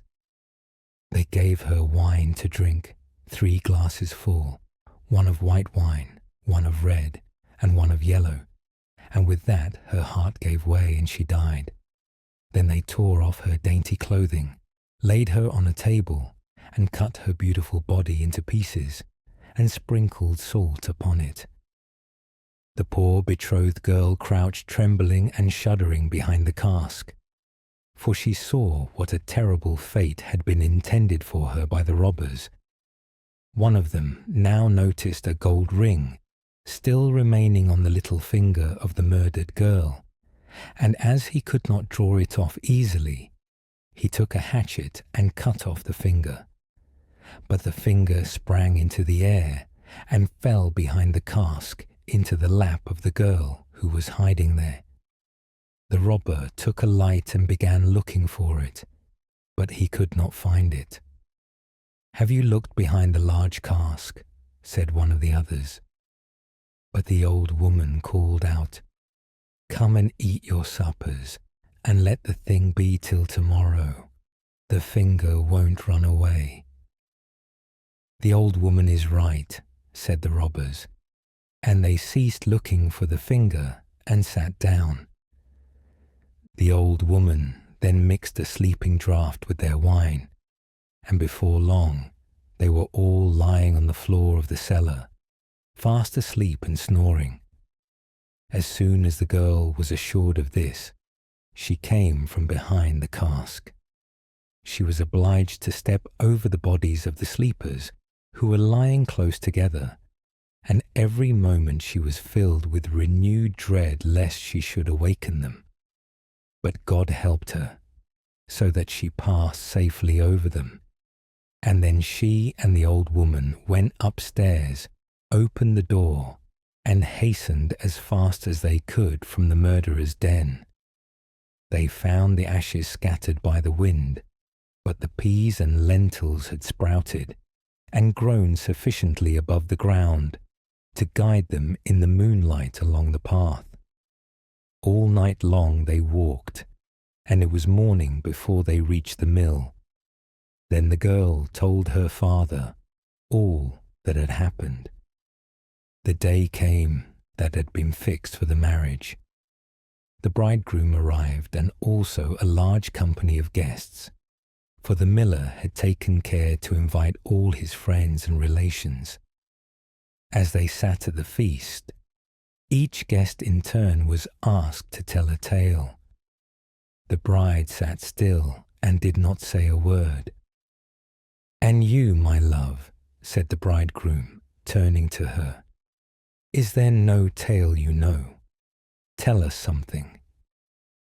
"I will tell you a dream then," said the bride. "I went alone through a forest and came at last to a house. Not a soul could I find within, but a bird that was hanging in a cage on the wall cried, 'Turn back, young maiden fair, linger not in this murderer's lair.' And again, a second time, it said these words, 'My darling, this is only a dream.' I went on through the house from room to room, but they were all empty, and everything was so grim and mysterious. At last I went down to the cellar, and there sat a very, very old woman who could not keep her head still. I asked her if my betrothed lived here, and she answered, 'Ah, you poor child, you are come to a murderer's den. Your betrothed does indeed live here, but he will kill you without mercy, and afterwards cook and eat you. My darling, this is only a dream.' The old woman hid me behind a large cask, and scarcely had she done this when the robbers returned home, dragging a young girl along with them. They gave her 3 kinds of wine to drink, white, red, and yellow, and with that she died. My darling, this is only a dream." Then they tore off her dainty clothing and cut her beautiful body into pieces and sprinkled salt upon it. My darling, this is only a dream. And one of the robbers saw that there was a gold ring still left on her finger, and as it was difficult to draw off, he took a hatchet and cut off her finger. But the finger sprang into the air and fell behind the great cask into my lap. And here is the finger with the ring. And with these words, the bride drew forth the finger and showed it to the assembled guests. The bridegroom, who during this recital had grown deadly pale, up and tried to escape, but the guests seized him and held him fast. They delivered him up to justice, and he and all his murderous band were condemned to death for their wicked deeds. The straw, the coal, and the bean. In a village dwelt a poor old woman, who had gathered together a dish of beans and wanted to cook them. So she made a fire on her hearth, and that it might burn the quicker, she lighted it with a handful of straw. When she was emptying the beans into the pan, one dropped without her observing it, and lay on the ground beside a straw, and soon afterwards a burning coal from the fire leapt down to the 2. Then the straw began and said, "Dear friends, from whence do you come here?" The coal replied, "I fortunately sprang out of the fire, and if I had not escaped by sheer force, my death would have been certain. I should have been burnt to ashes." The beans said, "I too have escaped with a whole skin, but if the old woman had got me into the pan, I should have been made into broth without any mercy, like my comrades." "And would a better fate have fallen to my lot?" said the straw. "The old woman has destroyed all my brethren in fire and smoke. She seized 60 of them at once and took their lives. I luckily slipped through her fingers." "But what are we to do now?" said the coal. "I think," answered the bean, "that as we have so fortunately escaped death, we should keep together like good companions, and lest a new mischance should overtake us here, we should go away together and repair to a foreign country." The proposition pleased the 2 others, and they set out on their way together. Soon, however, they came to a little brook, and as there was no bridge or footplank, They did not know how they were to get over it. The straw hit on a good idea and said, "I will lay myself straight across, and then you can walk over on me as on a bridge." The straw therefore stretched itself from one bank to the other, and the coal, who was of an impetuous disposition, tripped quite boldly onto the newly built bridge. But when she had reached the middle, and heard the water rushing beneath her, she was after all afraid, and stood still, and ventured no farther. The straw, however, began to burn, broke in 2 pieces, and fell into the stream. The coal slipped after her, hissed when she got into the water, and breathed her last. The bean, who had prudently stayed behind on the shore, could not but laugh at the event, was unable to stop, and laughed so heartily that she burst. It would have been all over with her, likewise, if, by good fortune, a tailor who was travelling in search of work had not sat down to rest by the brook. As he had a compassionate heart, he pulled out his needle and thread, and sewed her together. The bean thanked him most prettily, but as the tailor used black thread, all beans since then have a black seam, and so our quest through these timeless tales comes to an end. With the story's final words, you have completed this sleepy quest. May your dreams be filled with magic until the next adventure begins. Rest well, traveller.